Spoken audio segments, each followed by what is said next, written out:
ಎಲ್ಲರಿಗೂ ನಮಸ್ಕಾರಗಳು. ಮೊದಲಿಗೆ ನೇಮಕಾತಿಗಳು ಆರಂಭ ಆಗಿದೆ.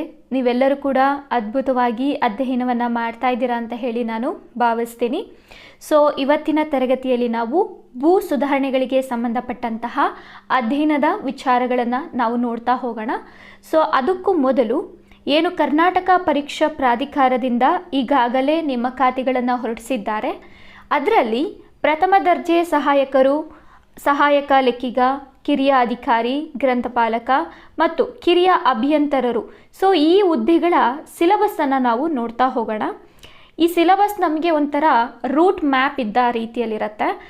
ನಾವು ಯಾವ ರೂಟಲ್ಲಿ ಹೋಗಬೇಕು, ಏನನ್ನು ಓದಬೇಕು ಅನ್ನುವಂಥದ್ದು ಸಂಪೂರ್ಣವಾದ ಮಾಹಿತಿ ನಮಗೆ ಸಿಲೆಬಸ್ಸನ್ನು ಅಧ್ಯಯನ ಮಾಡಿದಾಗ ಮಾತ್ರ ಗೊತ್ತಾಗುವಂಥದ್ದು. ಹಾಗಾಗಿ ನಾವು ನೋಡ್ತಾ ಹೋಗೋಣ, ನಾವು ಯಾವೆಲ್ಲ ಸಬ್ಜೆಕ್ಟ್ಗಳನ್ನು ಕಲಿಬೇಕಾಗತ್ತೆ ಮತ್ತು ಯಾವೆಲ್ಲ ಹೊಸ ಸಬ್ಜೆಕ್ಟ್ಗಳನ್ನು ಇಲ್ಲಿ ಸೇರಿಸಲಾಗಿದೆ ಅಂತ ಹೇಳಿ. ಓಕೆ, ಮೊದಲಿಗೆ ಪ್ರಚಲಿತ ಘಟನೆಗಳಿದೆ, ಕರೆಂಟ್ ಅಫೇರ್ಸ್ ಇದೆ. ನಂತರದಲ್ಲಿ ಸಾಮಾನ್ಯ ವಿಜ್ಞಾನದ ವಿಷಯಗಳಿದೆ, ಭೂಗೋಳಶಾಸ್ತ್ರ ವಿಷಯಗಳಿದೆ, ಸಮಾಜ ವಿಜ್ಞಾನ ವಿಷಯಗಳಿದೆ, ಹಾಗೆ ಭಾರತೀಯ ಸಮಾಜ ಮತ್ತು ಅದರ ಬೆಳವಣಿಗೆಗಳ ಇತಿಹಾಸದ ವಿಷಯಗಳು ಅಂತ ಇದೆ. ಇದನ್ನು ನಾವು ಎಕ್ಸ್ಟ್ರಾ ಸಿಲೆಬಸ್ ಅಂತ ಹೇಳ್ಬೋದು. ಅಂದರೆ ಸಮಾಜಶಾಸ್ತ್ರ ಅಂತ ಹೇಳಿ ಈ ಒಂದು ಸಬ್ಜೆಕ್ಟನ್ನು ನಾವು ತಗೊಳ್ಬಹುದಾಗಿರುತ್ತೆ. ಸಮಾಜಶಾಸ್ತ್ರದ ಮೇಲೂ ಕೂಡ ಬಹಳಷ್ಟು ಪ್ರಶ್ನೆಗಳು ಬಂದಿದೆ. ಓಕೆ, ನಂತರದಲ್ಲಿ ಭಾರತ ಮತ್ತು ಕರ್ನಾಟಕದ ಇತಿಹಾಸ ಇದೆ, ಭಾರತದ ಸಂವಿಧಾನ ಮತ್ತು ಸಾರ್ವಜನಿಕ ಆಡಳಿತ ಇದೆ. ಎಸ್, ಇಲ್ಲಿ ಸಾರ್ವಜನಿಕ ಆಡಳಿತ ಇದೆಯಲ್ಲ, ಇದನ್ನು ಕೂಡ ನಾವು ಕವರ್ ಮಾಡ್ಕೊಳ್ಬೇಕಾಗತ್ತೆ. ನಂತರ ಪ್ರಾಯೋಗಿಕ ಜ್ಞಾನ ಮತ್ತು ಬೌದ್ಧಿಕ ಸಾಮರ್ಥ್ಯದ ವಿಷಯಗಳಿದೆ, ಮೆಂಟಲ್ ಎಬಿಲಿಟಿಗೆ ಸಂಬಂಧಪಟ್ಟಂಥದ್ದು. ಇನ್ನು ಕರ್ನಾಟಕ ಸಾಮಾಜಿಕ ಮತ್ತು ಸಾಂಸ್ಕೃತಿಕ ಇತಿಹಾಸದ ವಿಷಯಗಳು ಅಂತ ಬಂದಾಗ ಇದನ್ನು ನಾವು ಆರ್ಟ್ ಆ್ಯಂಡ್ ಕಲ್ಚರಲ್ಲಿ ಕಲಿತೀವಿ. ಕರ್ನಾಟಕ ಇತಿಹಾಸ ಅಂತ ಬಂದಾಗ ಆರ್ಟ್ ಆ್ಯಂಡ್ ಕಲ್ಚರಲ್ಲಿ ಈ ಒಂದು ವಿಷಯವನ್ನು ಕಲಿಬಹುದಾಗಿರುತ್ತೆ. ದ ವೆರಿ ಇಂಪಾರ್ಟೆಂಟ್ ನೋಡಿ, ಸ್ವತಂತ್ರ ನಂತರದಲ್ಲಿ ಕರ್ನಾಟಕದ ಭೂ ಸುಧಾರಣೆಗಳು ಮತ್ತು ಸಾಮಾಜಿಕ ಬದಲಾವಣೆಗಳ ವಿಷಯಗಳು ಅಂತ ಇದೆ. ಹಾಗಾಗಿ ನಾವು ಭೂ ಸುಧಾರಣೆಗಳನ್ನು ಕೂಡ ಕಲಿಬೇಕಾಗತ್ತೆ. ನಂತರದಲ್ಲಿ ಕರ್ನಾಟಕದ ಅರ್ಥವ್ಯವಸ್ಥೆ, ಎಕಾನಮಿ ಆಗಿರುತ್ತೆ. ನಂತರದಲ್ಲಿ ಗ್ರಾಮೀಣ ಅಭಿವೃದ್ಧಿ, ಎಸ್, ಇಲ್ಲೊಂದು ಎಕ್ಸ್ಟ್ರಾ ಸಿಲೆಬಸ್ ಬಂತು. ಗ್ರಾಮೀಣ ಅಭಿವೃದ್ಧಿ ಇದೆ, ಪಂಚಾಯತ್ ರಾಜ್ ಸಿಸ್ಟಮ್ ಇದೆ, ನಂತರ ಗ್ರಾಮೀಣ ಸಹಕಾರ ಸಂಸ್ಥೆಗಳ ವಿಷಯಗಳಿದೆ. ಹಾಗಾಗಿ ಇಲ್ಲಿ 3 ಟಾಪಿಕ್ ಬರುತ್ತೆ. ಅದನ್ನು ಕೂಡ ಕಲಿಬೇಕು. ನಂತರದಲ್ಲಿ ಕರ್ನಾಟಕ ಪರಿಣಾಮಕಾರಿ ಆಡಳಿತಕ್ಕಾಗಿ ವಿಜ್ಞಾನ ಮತ್ತು ತಂತ್ರಜ್ಞಾನ, ಇದು ಕೂಡ ಒಂದು ನ್ಯೂ ಟಾಪಿಕ್ ಆಗಿರುತ್ತೆ. ನಂತರ ಕರ್ನಾಟಕ ಪರಿಸರ ಸಂಬಂಧಿ ಸಮಸ್ಯೆಗಳು ಮತ್ತು ಅಭಿವೃದ್ಧಿ ಕುರಿತಾದಂಥ ವಿಷಯಗಳು ಅಂತ ಬಂದಾಗ ನಾವು ಪರಿಸರ ಅಧ್ಯಯನದಲ್ಲಿ ಇದನ್ನು ಕಲಿಬಹುದಾಗಿರುತ್ತೆ. ನೋಡಿ, ಈ ಒಂದು 4 ರಿಂದ 5 ವಿಷಯಗಳನ್ನು ನಾವು ಎಕ್ಸ್ಟ್ರಾ ಸಿಲೆಬಸ್ ಅಂತ ಹೇಳಿ ಇಲ್ಲಿ ನೋಡಿದ್ದೀವಿ. ಈ ಒಂದು ವಿಭಾಗದಿಂದ ಕಳೆದ ಪ್ರಶ್ನೆ ಪತ್ರಿಕೆಗಳನ್ನು ನಾವು ನೋಡಿದಂಥ ಸಂದರ್ಭದಲ್ಲಿ 15 ರಿಂದ 16 ಪ್ರಶ್ನೆಗಳು ಬಂದಿರುವಂಥದ್ದನ್ನು ನಾವು ನೋಡ್ಬೋದಾಗಿರುತ್ತೆ. ಹಾಗಾಗಿ ಈ ಒಂದು ಟಾಪಿಕ್ಗಳನ್ನು ಕೂಡ ನಾವು ಅಧ್ಯಯನ ಮಾಡೋ ಅವಶ್ಯಕತೆ ಇದೆ. ಈಗಾಗಲೇ ನಾನು ಪಂಚಾಯಿತಿಗೆ ಸಂಬಂಧಪಟ್ಟಂತಹ ಅಧ್ಯಯನದ ವಿಷಯಗಳನ್ನು ನಾನು ತರಗತಿಗಳನ್ನು ಮಾಡಿ ಅಪ್ಲೋಡ್ ಮಾಡಿದ್ದೇನೆ. ಅದಾದ ನಂತರದಲ್ಲಿ ಕರ್ನಾಟಕದಲ್ಲಿ ಪರಿಣಾಮಕಾರಿ ಆಡಳಿತಕ್ಕಾಗಿ ವಿಜ್ಞಾನ ಮತ್ತು ತಂತ್ರಜ್ಞಾನ ವಿಚಾರವನ್ನು ಕೂಡ ನಾನು ಅಪ್ಲೋಡ್ ಮಾಡಿದ್ದೀನಿ. ಇವತ್ತಿನ ತರಗತಿಯಲ್ಲಿ ನಾವು ಭೂ ಸುಧಾರಣೆಗಳ ಬಗ್ಗೆ ಮಾಹಿತಿಯನ್ನು ನಾವು ನೋಡ್ತಾ ಹೋಗೋಣ. ಓಕೆ, ನಾವು ಭೂ ಸುಧಾರಣೆಗಳಿಗೆ ಸಂಬಂಧಪಟ್ಟಂತಹ ವಿಚಾರವನ್ನು ನೋಡ್ತಾ ಹೋಗೋಣ. ಇಲ್ಲಿ ನಾನು ಈ ಭೂ ಸುಧಾರಣೆಗೆ ಸಂಬಂಧಪಟ್ಟಂತಹ ಪ್ರಶ್ನೋತ್ತರಗಳನ್ನು ಕೂಡ ನಾನು ಇಲ್ಲಿ ಕೊಟ್ಟಿದ್ದೀನಿ. ಇದನ್ನು ತರಗತಿ ಆದ ನಂತರದಲ್ಲಿ ನಾವು ಬಿಡಿಸ್ತಾ ಹೋಗೋಣ. ಈ ಎಲ್ಲ ಪ್ರಶ್ನೆಗಳು ಈ ಹಿಂದಿನ ಪ್ರಶ್ನೆ ಪತ್ರಿಕೆಗಳಲ್ಲಿ ಬಂದಿರುವಂತಹ ಪ್ರಶ್ನೆಗಳಾಗಿರುತ್ತೆ. ಇವೆಲ್ಲವೂ ಕೂಡ ನಮಗೆ ರೂಟ್ ಮ್ಯಾಪ್ಗಳೇ, ನಾವು ಹೇಗೆ ಓದಬೇಕು, ಯಾವ ವಿಷಯದ ಮೇಲೆ ನಾವು ಹೆಚ್ಚು ಒತ್ತನ್ನು ಕೊಟ್ಟು ಓದಬೇಕು ಅನ್ನುವಂಥದ್ದನ್ನು ತಿಳಿಸ್ತಾ ಹೋಗುತ್ತೆ. ಹಾಗಾಗಿ ಈ ಪ್ರಶ್ನೆಗಳ ಆಧಾರದ ಮೇಲೆ ನಾವು ಅಧ್ಯಯನವನ್ನು ಮಾಡ್ತಾ ಹೋಗೋಣ. ಓಕೆ, ಇವತ್ತಿನ ತರಗತಿಯಲ್ಲಿ ನಾವು ಭಾರತದಲ್ಲಿ ಭೂ ಸುಧಾರಣೆಗಳನ್ನು ನೋಡ್ತಾ ಹೋಗೋಣ. ಇಲ್ಲೂ ಕೂಡ ನಾನು ಒಂದಿಷ್ಟು ವಿಭಾಗಗಳನ್ನು ಮಾಡ್ಕೊಂಡಿದ್ದೀನಿ. ಆ ವಿಭಾಗಗಳ ಪ್ರಕಾರವಾಗಿಯೇ ಅಧ್ಯಯನವನ್ನು ಮಾಡ್ತಾ ಹೋಗೋಣ. ಮೊದಲಿಗೆ ಸ್ವತಂತ್ರ ಪೂರ್ವದಲ್ಲಿ ಭೂ ಸುಧಾರಣೆಗಳು. ಅದರಲ್ಲಿ ಜಮೀನ್ದಾರಿ ವ್ಯವಸ್ಥೆ ಬರುತ್ತೆ, ರೈತವಾರಿ ವ್ಯವಸ್ಥೆ ಬರುತ್ತೆ, ಮಹಲ್ವಾರಿ ವ್ಯವಸ್ಥೆ ಕೂಡ ಬರುತ್ತೆ. ಈ ವ್ಯವಸ್ಥೆಗಳ ಕುರಿತು ನಾನು ಈಗಾಗಲೇ ಪಂಚಾಯತ್ ರಾಜ್ ಸಂಸ್ಥೆಗಳ ಕುರಿತಾದಂತಹ ತರಗತಿಯಲ್ಲಿ ಹೇಳಿದ್ದೇನೆ ಇನ್ ಡೀಟೇಲ್ ಆಗಿ. ಇಲ್ಲೂ ಕೂಡ ನಾನು ಹೇಳ್ತೀನಿ. ನಂತರದಲ್ಲಿ ಸ್ವತಂತ್ರ ನಂತರದ ಭೂ ಸುಧಾರಣೆಯ ಉಪಕ್ರಮಗಳನ್ನು ನಾವು ನೋಡಬೇಕಾಗುತ್ತೆ. ಇದರಲ್ಲಿ 1949ರಲ್ಲಿ ಬರುವಂತಹ JC ಕುಮಾರಪ್ಪ ಸಮಿತಿಯ ಬಗ್ಗೆ ಅಧ್ಯಯನವನ್ನು ಮಾಡಬೇಕು. 1950ರಲ್ಲಿ ಬರುವಂತಹ ಲ್ಯಾಂಡ್ ರಿಫಾರ್ಮ್ಸ್ ಆ್ಯಕ್ಟ್ಗಳ ಬಗ್ಗೆ ನಾವು ನೋಡಬೇಕು. ಸೊ ಇದರ ಅಡಿಯಲ್ಲಿ ಬರುವಂತಹ ಬಹಳಷ್ಟು ಪ್ರಮುಖವಾದ ಅಂಶಗಳನ್ನು ಕೂಡ ಅಧ್ಯಯನವನ್ನು ಮಾಡಬೇಕಾಗತ್ತೆ. ಅದಾದ ನಂತರದಲ್ಲಿ 1951ರಲ್ಲಿ ನಮ್ಮ ಭಾರತ ಸಂವಿಧಾನಕ್ಕೆ ಮೊದಲನೇ ತಿದ್ದುಪಡಿಯನ್ನು ಜಾರಿಗೆ ತಗೊಂಡ್ಬರ್ತಾರೆ. ಸೊ ಅದು ಕೂಡ ಭೂ ಸುಧಾರಣೆಗಳಿಗೆ ಸಂಬಂಧಪಟ್ಟಿರುವಂತಹ ತಿದ್ದುಪಡಿ ಆಗಿರುತ್ತೆ. ನಂತರದಲ್ಲಿ ಮೊದಲ ಪಂಚವಾರ್ಷಿಕ ಯೋಜನೆಯಲ್ಲೂ ಕೂಡ ಭೂ ಸುಧಾರಣೆಗಳಿಗೆ ಸಂಬಂಧಪಟ್ಟಂತಹ ಒಂದಿಷ್ಟು ಸುಧಾರಣಾ ಕ್ರಮಗಳನ್ನು ಕೂಡ ತಗೊಳ್ತಾರೆ. ಸೊ ಅದನ್ನು ನಾವು ನೋಡಬೇಕಾಗತ್ತೆ. ನಂತರ 1951 ಮತ್ತು 52ರಲ್ಲಿ ಭೂದಾನ ಚಳುವಳಿ ಮತ್ತು ಗ್ರಾಮದಾನ ಚಳುವಳಿಗಳು ಕೂಡ ಆರಂಭವಾಗುತ್ತೆ. ಸೊ ಅದನ್ನು ಕೂಡ ನಾವು ಅಧ್ಯಯನ ಮಾಡಬೇಕು. ನಂತರದಲ್ಲಿ 1960ರಲ್ಲಿ ಹಸಿರು ಕ್ರಾಂತಿ ಆರಂಭ ಆಗುತ್ತೆ. ಸೊ ಇದಿಷ್ಟು ಕೂಡ ನಮ್ಮ ಭಾರತದಲ್ಲಿ ಕೇಂದ್ರ ಭಾಗದಲ್ಲಾಗುವಂತಹ ಭೂ ಸುಧಾರಣೆಯ ಕ್ರಮಗಳು ಆಗಿರುತ್ತೆ. ಸೊ ಇವುಗಳನ್ನು ನಾವು 1 by 1 ಅಧ್ಯಯನವನ್ನು ಮಾಡ್ತಾ ಹೋಗೋಣ. ಸೊ ಅದಾದ ನಂತರದಲ್ಲಿ ನಾವು ಕರ್ನಾಟಕ ಭೂ ಸುಧಾರಣೆಗಳ ಕುರಿತು ಮಾಹಿತಿಯನ್ನು ನೋಡ್ತಾ ಹೋಗೋಣ. ಸೊ ಮೊದಲನೆಯ ವಿಭಾಗವನ್ನು ನಾವು ನೋಡ್ತಾ ಹೋಗೋಣ. ಸೊ ಭಾರತದಲ್ಲಿ ಭೂ ಸುಧಾರಣೆಗಳು, ಸೊ ನಾವು ಸ್ವತಂತ್ರ ಪೂರ್ವ ಮತ್ತು ಸ್ವತಂತ್ರ ನಂತರದಲ್ಲಿ ಆದಂತಹ ಭೂ ಸುಧಾರಣೆಗಳನ್ನು ನೋಡಬೇಕಾಗತ್ತೆ. ಓಕೆ, ಸೊ ಭೂ ಸುಧಾರಣೆ ಅಂತ ಅಂದರೆ ಏನು? ಸೊ ನಮ್ಮ ಭಾರತದಲ್ಲಿ ಭೂಮಿಯ ಮಾಲೀಕತ್ವ ಆಗಿರ್ಬೋದು, ಕಾರ್ಯಾಚರಣೆಗಳಾಗಿರ್ಬೋದು, ಗುತ್ತಿಗೆ ಆಗಿರ್ಬೋದು, ಮಾರಾಟ ಮತ್ತು ಆಸ್ತಿಯ ಹಕ್ಕುಗಳನ್ನು ಸುಧಾರಿಸುವಂತಹ ಪ್ರಯತ್ನಗಳನ್ನೇ ನಾವು ಭೂ ಸುಧಾರಣೆ ಅಂತ ಹೇಳಿ ಕರಿಬಹುದಾಗಿರುತ್ತೆ. ಇನ್ನು ಸ್ವತಂತ್ರ ಪೂರ್ವದ ಹಿನ್ನೆಲೆಯನ್ನು ನಾವು ನೋಡ್ತಾ ಹೋದರೆ, ಈ ಬ್ರಿಟಿಷರ ಕಾಲದಲ್ಲಿ ನಮ್ಮ ಸಾಗುವಳಿದಾರರು ಈ ಮಾಲೀಕತ್ವದಿಂದ ವಂಚಿತರಾಗ್ತಾ ಇದ್ರು ಅಂತ ಹೇಳಿ ನಾವು ನೋಡ್ಬೋದಾಗಿರುತ್ತೆ.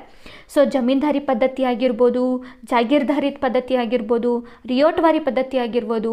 ಸೊ ಈ ಎಲ್ಲ ಪದ್ಧತಿಗಳು ಏನು ಮಾಡ್ತಾ ಹೋಗುತ್ತೆ ಅಂದರೆ, ರೈತರು ಮತ್ತು ಬ್ರಿಟಿಷರ ನಡುವೆ ಈ ಮಧ್ಯವರ್ತಿಗಳನ್ನು ತಗೊಂಡು ಬರ್ತಾರೆ. ಈ ಮಧ್ಯವರ್ತಿಗಳು ರೈತರಿಂದ ಕಂದಾಯವನ್ನು ಸಂಗ್ರಹಣೆಯನ್ನು ಮಾಡುವಂಥ ಸಂದರ್ಭದಲ್ಲಿ ರೈತರ ಮೇಲೆ ಬಹಳಷ್ಟು ದಬ್ಬಾಳಿಕೆಗಳನ್ನು ಮಾಡ್ತಾ ಇದ್ರು ಅಂತ ಹೇಳಿ ನಾವು ನೋಡ್ಬೋದಾಗಿರುತ್ತೆ. ಓಕೆ, ಸೊ ಈ ಒಂದು ವ್ಯವಸ್ಥೆಗಳ ಬಗ್ಗೆ ನಾವು ನೋಡ್ತಾ ಹೋಗೋಣ. ಮೊದಲಿಗೆ ಜಮೀನ್ದಾರಿ ವ್ಯವಸ್ಥೆ. ಇದನ್ನು ಲಾರ್ಡ್ ಕಾರ್ನ್ ವಾಲಿಸ್ ಅವರು 1793ರಲ್ಲಿ ಬಂಗಾಳದಲ್ಲಿ ಜಾರಿಗೊಳಿಸ್ತಾರೆ. ಈ ಒಂದು ಜಮೀನ್ದಾರಿ ವ್ಯವಸ್ಥೆಯ ಕಾರ್ಯಾಚರಣೆಯ ಪ್ರದೇಶಗಳನ್ನು ನಾವು ನೋಡೋದಾದರೆ, ಸೊ ಬಂಗಾಳ, ಬಿಹಾರ, ಒರಿಸ್ಸಾ ಮತ್ತು ಉತ್ತರ ಪ್ರದೇಶ ಇದೆ. ಸೊ ಇದರ ಪ್ರಮುಖ ಲಕ್ಷಣಗಳನ್ನು ನಾವು ನೋಡ್ತಾ ಹೋದರೆ, ಸೊ ಇಲ್ಲಿ ರೈತರು ಮತ್ತು ಬ್ರಿಟಿಷರ ನಡುವೆ ಮಧ್ಯವರ್ತಿಗಳಿರ್ತಾರೆ. ರೈತರಿಂದ ಮಧ್ಯವರ್ತಿಗಳು ಕಂದಾಯವನ್ನು ಕಲೆಕ್ಟ್ ಮಾಡಿಕೊಂಡು ಬ್ರಿಟಿಷ್ ಈಸ್ಟ್ ಇಂಡಿಯಾ ಕಂಪನಿಗೆ ಕೊಡ್ತಾ ಇರ್ತಾರೆ.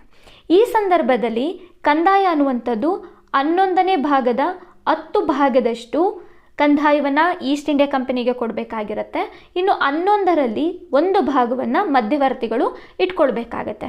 ಈ ಸಂದರ್ಭದಲ್ಲಿ ಏನಾಗುತ್ತೆ ಅಂದರೆ, ಈ ಮಧ್ಯವರ್ತಿಗಳು ಏನು ಮಾಡ್ತಾ ಇರ್ತಾರೆ ಅಂದರೆ, ರೈತರಿಂದ ಹೆಚ್ಚಿನ ಕಂದಾಯವನ್ನು ಸಂಗ್ರಹಣೆಯನ್ನು ಮಾಡಿ, ಏನು ಬ್ರಿಟಿಷ್ ಈಸ್ಟ್ ಇಂಡಿಯಾ ಕಂಪನಿಗೆ ಎಷ್ಟು ಕೊಡಬೇಕಿತ್ತು ಅಷ್ಟನ್ನು ಕೊಟ್ಟು, ಇನ್ನುಳಿದಂತಹ ಅಷ್ಟೂ ಭೂ ಕಂದಾಯವನ್ನು ಮಧ್ಯವರ್ತಿಗಳು ಇಟ್ಕೊಳ್ತಾ ಇರ್ತಾರೆ. ಸೊ ಈ ಸಂದರ್ಭದಲ್ಲಿ ರೈತರ ಮೇಲೆ ಬಹಳಷ್ಟು ದಬ್ಬಾಳಿಕೆಗಳಾಗುತ್ತೆ ಅಂತ ಹೇಳಿ ನಾವು ನೋಡ್ಬೋದು. ಸೊ ನಂತರದಲ್ಲಿ ರೈತವಾರಿ ವ್ಯವಸ್ಥೆ ಅಂತ ಹೇಳಿ ಬರುತ್ತೆ. 1820ರಲ್ಲಿ ಥಾಮಸ್ ಮನ್ರೋ ಅವರು ಈ ಒಂದು ವ್ಯವಸ್ಥೆಯನ್ನು ಜಾರಿಗೆ ತಗೊಂಡ್ಬರ್ತಾರೆ. ಸೊ ಇವರು ಮದ್ರಾಸ್ ಪ್ರಾಂತ್ಯದ ಗವರ್ನರ್ ಆಗಿರ್ತಾರೆ. ಸೊ ಮದ್ರಾಸ್ ಆಗಿರ್ಬೋದು, ಬಾಂಬೆ ಆಗಿರ್ಬೋದು, ಅಸ್ಸಾಂ ಆಗಿರ್ಬೋದು, ಈ ವಿಭಾಗಗಳಲ್ಲಿ ರೈತವಾರಿ ವ್ಯವಸ್ಥೆಯನ್ನು ಜಾರಿಗೆ ತಗೊಂಡ್ಬರ್ತಾರೆ. ಇಲ್ಲಿ ರೈತರಿಗೆ ಒಂದು ಮಾಲೀಕತ್ವವನ್ನು ಕೊಡ್ತಾರೆ. ಏನು ಅಂತ ಹೇಳಿದ್ರೆ, ರೈತರು ತಮ್ಮ ಆದಾಯವನ್ನು ನೇರವಾಗಿ ಬ್ರಿಟಿಷ್ ಈಸ್ಟ್ ಇಂಡಿಯಾ ಕಂಪನಿಗೆ ಅಥವಾ ರಾಜ್ಯಕ್ಕೆ ಕಟ್ಟಲಿಕ್ಕೆ ಅವಕಾಶಗಳನ್ನು ಕೊಡ್ತಾರೆ. ಹಾಗೆ ಅವರು ತಮ್ಮ ಭೂಮಿಗಳನ್ನು ಒಬ್ಬರಿಗೆ ಮಾರಾಟ ಮಾಡಲಿಕ್ಕೆ ಅಥವಾ ಒಬ್ಬರಿಂದ ಬಾಡಿಗೆಯನ್ನು ಪಡ್ಕೊಳ್ಳಿಕ್ಕೆ ಎಲ್ಲದಕ್ಕೂ ಕೂಡ ಅವಕಾಶಗಳನ್ನು ಮಾಡಿಕೊಡ್ತಾರೆ. ಆದರೆ ಅವರು ತೆರಿಗೆಯ ದರಗಳನ್ನು ಬಹಳಷ್ಟು ಹೆಚ್ಚಿನ ಪ್ರಮಾಣದಲ್ಲಿ ಇಟ್ಟಿರ್ತಾರೆ. ಜೊತೆಗೆ ಒಂದು ಬಾರಿ ಅವರೇನಾದರೂ ತೆರಿಗೆಯನ್ನು ಕಟ್ಟಲಿಕ್ಕೆ ಸಾಧ್ಯ ಆಗೋದಿಲ್ಲ ಅಂತ ಆದರೆ, ಅಂದರೆ ಇವಾಗ ಕೃಷಿ ಅಂತ ಹೇಳಿ ಬಂದಾಗ ಸೊ ಒಂದಿಷ್ಟು ನಷ್ಟಗಳನ್ನು ಕೂಡ ಅನುಭವಿಸ್ಬೇಕಾಗಿರುತ್ತೆ. ಆ ನಷ್ಟಗಳನ್ನು ಅನುಭವಿಸಿದ್ರೂ ಕೂಡ ಅವರು ತೆರಿಗೆಯ ದರದಷ್ಟೇ ಅವರು ಕಟ್ಟಬೇಕಾಗಿರುತ್ತೆ. ಸೊ ಕಟ್ಟಲಿಲ್ಲ ಅಂತ ಹೇಳಿದ್ರೆ ಅವರನ್ನು ಭೂಮಿಯಿಂದ ಹೊರ ಹಾಕ್ತಿದ್ರು ಅಂತ ಹೇಳಿ ಕೂಡ ನಾವು ನೋಡ್ಬೋದಾಗಿರುತ್ತೆ. ಸೊ ಈ ರೈತವಾರಿ ವ್ಯವಸ್ಥೆ ಅನ್ನುವಂಥದ್ದು ಒಂದು ಕಡೆ ಅವರಿಗೆ ಉಪಯೋಗವನ್ನು ಮಾಡಿಕೊಡ್ತಾರೆ. ಸೊ ಮತ್ತೊಂದು ಕಡೆ ಅವರಿಂದ ಬಹಳಷ್ಟು ಹೆಚ್ಚಿನ ತೆರಿಗೆಯ ದರವನ್ನು ಅವರು ಕಟ್ಟಿಸ್ಕೊಳ್ತಾ ಇದ್ರು ಅಂತ ಹೇಳಿ ನಾವು ನೋಡ್ಬೋದು. ಸೊ ಇದಾದ ನಂತರದಲ್ಲಿ ಮಹಲ್ವಾರಿ ವ್ಯವಸ್ಥೆ ಬರುತ್ತೆ. ಸೊ ಮಹಲ್ವಾರಿ ವ್ಯವಸ್ಥೆಯನ್ನು ಹಾಲ್ಟ್ ಮೆಕ್ಯಾನ್ಜಿ ಅವರು 1822ರಲ್ಲಿ ಜಾರಿಗೆ ತಗೊಂಡ್ಬರ್ತಾರೆ ಅಂತ ಹೇಳಿ ನೋಡ್ಬೋದು. ಸೊ ಇದರ ಒಂದು ಕಾರ್ಯಾಚರಣೆಯ ಪ್ರದೇಶಗಳನ್ನು ನಾವು ನೋಡೋದಾದರೆ ಪಂಜಾಬು, ಹವಾದು, ವಾಯುವ್ಯ ಪ್ರಾಂತ್ಯಗಳಲ್ಲಿ ಬರುವಂತಹ ಒಂದಿಷ್ಟು ಪ್ರದೇಶಗಳನ್ನು ನಾವು ನೋಡ್ಬೋದಾಗಿರುತ್ತೆ. ಸೊ ಇಲ್ಲೇನಾಗುತ್ತೆ ಅಂದರೆ ಒಂದಿಷ್ಟು ಹಳ್ಳಿಗಳನ್ನು ಸೇರಿಸಿ ಮಹಲ್ಗಳು ಅಂತ ಹೇಳಿ ಮಾಡ್ತಾರೆ. ಸೊ ಮಹಲ್ಗಳಿಗೆ ಒಬ್ಬರು ಅಧಿಕಾರಿಯನ್ನು ನೇಮಕ ಮಾಡ್ತಾರೆ ಅಥವಾ ಮುಖ್ಯಸ್ಥರನ್ನು ನೇಮಕ ಮಾಡ್ತಾರೆ. ಸೊ ಆ ಮುಖ್ಯಸ್ಥರು ಏನು ಮಾಡ್ತಾ ಇದ್ರು ಅಂದರೆ ಮಹಲ್ಗಳಿಂದ ಈ ಒಂದು ಕಂದಾಯವನ್ನು ಕಲೆಕ್ಟನ್ನು ಮಾಡ್ಕೊಳ್ತಾ ಇರ್ತಾರೆ. ಸೊ ಇದೇನಾಗುತ್ತೆ ಅಂದರೆ ಮಹಲ್ವಾರಿ ಪದ್ಧತಿ ಅನ್ನುವಂಥದ್ದು ಜಮೀನ್ದಾರಿ ವ್ಯವಸ್ಥೆ ಮತ್ತು ರೈತವಾರಿ ವ್ಯವಸ್ಥೆಗಳನ್ನು ಒಳಗೊಂಡಂತಹ ವ್ಯವಸ್ಥೆ ಅಂತ ಹೇಳಿ ನಾವು ನೋಡ್ಬೋದಾಗಿರುತ್ತೆ. ಓಕೆ, ಸೊ ಇದಿಷ್ಟು ಕೂಡ ಬ್ರಿಟಿಷರು ತಂದಂತಹ ಒಂದು ಭೂ ಸುಧಾರಣೆಗೆ ಸಂಬಂಧಪಟ್ಟಂತಹ ವ್ಯವಸ್ಥೆಗಳಾಗಿರುತ್ತೆ. ಸೊ ಇದಾದ ನಂತರದಲ್ಲಿ ನಾನಿಲ್ಲಿ ಬಹಳಷ್ಟು ಮಾಹಿತಿಗಳನ್ನು ಕೊಟ್ಟಿದ್ದೀನಿ. ಸೊ ಇವುಗಳನ್ನು ನೀವು ಓದ್ಕೊಳ್ಬೋದು. ಯಾರಿಗಾದರೂ ನೋಟ್ಸ್ ಬೇಕಾಗಿದ್ದಲ್ಲಿ ಕಮೆಂಟ್ ಮೂಲಕ ತಿಳಿಸಿ. ನಾನು ಟೆಲಿಗ್ರಾಮ್ ಚಾನಲ್ನಲ್ಲಿ ಈ ಒಂದು ನೋಟ್ಸನ್ನು ಅಪ್ಲೋಡ್ ಮಾಡಿರ್ತೀನಿ. ಸೊ ನೀವು ಅಲ್ಲಿ ಪಡ್ಕೊಂಡು ಓದ್ಕೊಳ್ಬೋದಾಗಿರುತ್ತೆ. ಸೊ ನಂತರದಲ್ಲಿ ಈ ಬ್ರಿಟಿಷರು 1859ರಲ್ಲಿ ಬೆಂಗಾಲ್ನಲ್ಲಿ ಎಕ್ಸ್ ಕಾಯ್ದೆ ಅಂತ ಹೇಳಿ ತೆಗೆದುಕೊಂಡು ಬರ್ತಾರೆ. ಸೊ ಈ ಎಕ್ಸ್ ಕಾಯ್ದೆ ಅಂತ ಹೇಳಿದ್ರೆ ಬೆಂಗಾಲ್ ರಾಜ್ಯದ ಮೊದಲ ಗಣಿ ಕಾಯ್ದೆ ಅಂತಲೂ ಕೂಡ. ಸೊ ಇಲ್ಲಿ 1859ರಲ್ಲಿ ಈ ಬ್ರಿಟಿಷರು ಬೆಂಗಾಲ್ನಲ್ಲಿ ಅಂದರೆ ಪಶ್ಚಿಮ ಬಂಗಾಳದಲ್ಲಿ ಎಕ್ಸ್ ಕಾಯ್ದೆಯನ್ನು ಜಾರಿಗೆ ತಗೊಂಡ್ಬರ್ತಾರೆ. ಸೊ ಇದನ್ನು ಬೆಂಗಾಲ್ನ ಗೇಣಿ ಕಾಯ್ದೆ ಅಂತಲೂ ಕೂಡ ಕರಿಬೋದು. ಹಾಗೆ ಬ್ರಿಟಿಷ್ ಆಡಳಿತದ ಮೊದಲ ಗೇಣಿ ಕಾಯ್ದೆ ಅಂತಲೂ ಕೂಡ ನಾವು ಕರಿಬಹುದಾಗಿರುತ್ತೆ. ಈ ಕಾಯ್ದೆಯನ್ನು ತರಲಿಕ್ಕೆ ಕಾರಣ ಏನು ಅಂತ ಹೇಳಿದ್ರೆ ಜಮೀನ್ದಾರರು ಮತ್ತು ರೈತರ ನಡುವಿನ ಸಂಘರ್ಷಗಳನ್ನು ಕಡಿಮೆ ಮಾಡಲಿಕ್ಕೆ ಈ ಒಂದು ಯೋಜನೆಯನ್ನು ಅಥವಾ ಈ ಒಂದು ಕಾಯ್ದೆಯನ್ನು ಜಾರಿಗೆ ತಗೊಂಡ್ಬರ್ತಾರೆ. ಸೊ ಇದರಲ್ಲಿ ಜಮೀನ್ದಾರರು ಏನು ಗೇಣಿಯನ್ನು ನಿರ್ಧಾರವನ್ನು ಮಾಡ್ತಾಯಿದ್ರು, ಸೊ ಅದ್ರ ಮೇಲೆ ಮಿತಿಯನ್ನು ಏರಿಕೆಯನ್ನು ಮಾಡ್ತಾರೆ. ಹಾಗೆ ರೈತರಿಗೆ ಒಂದಿಷ್ಟು ಹಕ್ಕುಗಳನ್ನು ನೀಡಲಿಕ್ಕೆ ಈ ಒಂದು ಕಾಯ್ದೆಯನ್ನು ಜಾರಿಗೆ ತಗೊಂಡ್ಬರ್ತಾರೆ ಅಂತ ಹೇಳಿ ನಾವು ನೋಡ್ಬೋದು. ಸೊ ಈಗ ನಾವು ನೋಡೋಣ ಸ್ವಾತಂತ್ರ್ಯದ ನಂತರದಲ್ಲಿ ಆದಂತಹ ಭೂ ಸುಧಾರಣೆಯ ಕ್ರಮಗಳ ಬಗ್ಗೆ. 1949ರಲ್ಲಿ ಜೆ.ಸಿ. ಕುಮಾರಪ್ಪ ಸಮಿತಿ ಅಂತ ಹೇಳಿ ಬರುತ್ತೆ. ಈ ಸಮಿತಿಯ ವರದಿಯ ನಂತರದಲ್ಲಿ ನಮ್ಮ ಭಾರತದಲ್ಲಿ ಭೂ ಸುಧಾರಣಾ ಬೆಳವಣಿಗೆ ಆಗುತ್ತೆ ಅಂತ ಹೇಳಿ ನಾವು ನೋಡ್ಬೋದು. ಮೊದಲ ವ್ಯವಸ್ಥಿತ ಪ್ರಯತ್ನವು ಜೆ.ಸಿ. ಕುಮಾರಪ್ಪರವರ ಅಧ್ಯಕ್ಷತೆಯ ಕೃಷಿ ಸುಧಾರಣಾ ಸಮಿತಿಯ ಮೂಲಕ ನಡೆಯುತ್ತೆ ಅಂತ ಹೇಳಿ ನಾವು ನೋಡ್ಬೋದಾಗಿರುತ್ತೆ. ಸೊ ಈ ಒಂದು ಸಮಿತಿಯನ್ನು ನಾವು ಕೃಷಿ ಸುಧಾರಣಾ ಸಮಿತಿ ಅಂತಲೂ ಕೂಡ ಕರಿಬಹುದಾಗಿರುತ್ತೆ. ಸೊ ಇವರು ಕೊಟ್ಟಂತಹ ಶಿಫಾರಸುಗಳನ್ನು ನಾವು ನೋಡ್ತಾ ಹೋಗೋಣ. ಮೊದಲಿಗೆ ಶ್ರೀಮಂತ ಮಾಲೀಕರು ಬಡ ಕೃಷಿಕರ ಮೇಲೆ ಮಾಡ್ತಿದ್ದಂತಹ ಶೋಷಣೆಯ ವ್ಯಾಪ್ತಿಯನ್ನು ತೆಗೆದುಹಾಕಬೇಕು ಅಂತ ಹೇಳಿ ಹೇಳ್ತಾರೆ. ಅಂದರೆ ಈ ಭೂ ಮಾಲೀಕರು ಏನು ಮಾಡ್ತಾ ಇರ್ತಾರೆ ಅಂತ ಹೇಳಿದ್ರೆ ಅವರ ಭೂಮಿಯನ್ನು ಈ ಕೃಷಿಯನ್ನು ಮಾಡಲಿಕ್ಕೋಸ್ಕರ ರೈತರಿಗೆ ಬಾಡಿಗೆಗೆ ಅಂತ ಹೇಳಿ ಕೊಡ್ತಾ ಇರ್ತಾರೆ. ಸೊ ಈ ಸಂದರ್ಭದಲ್ಲಿ ಬಾಡಿಗೆನ ಕಲೆಕ್ಟ್ ಮಾಡುವಂಥ ಸಂದರ್ಭದಲ್ಲಿ ಬಹಳಷ್ಟು ದಬ್ಬಾಳಿಕೆಗಳನ್ನು ಮಾಡ್ತಾ ಇರ್ತಾರೆ ಅಂತಲೂ ಕೂಡ ನಾವು ನೋಡ್ಬೋದು.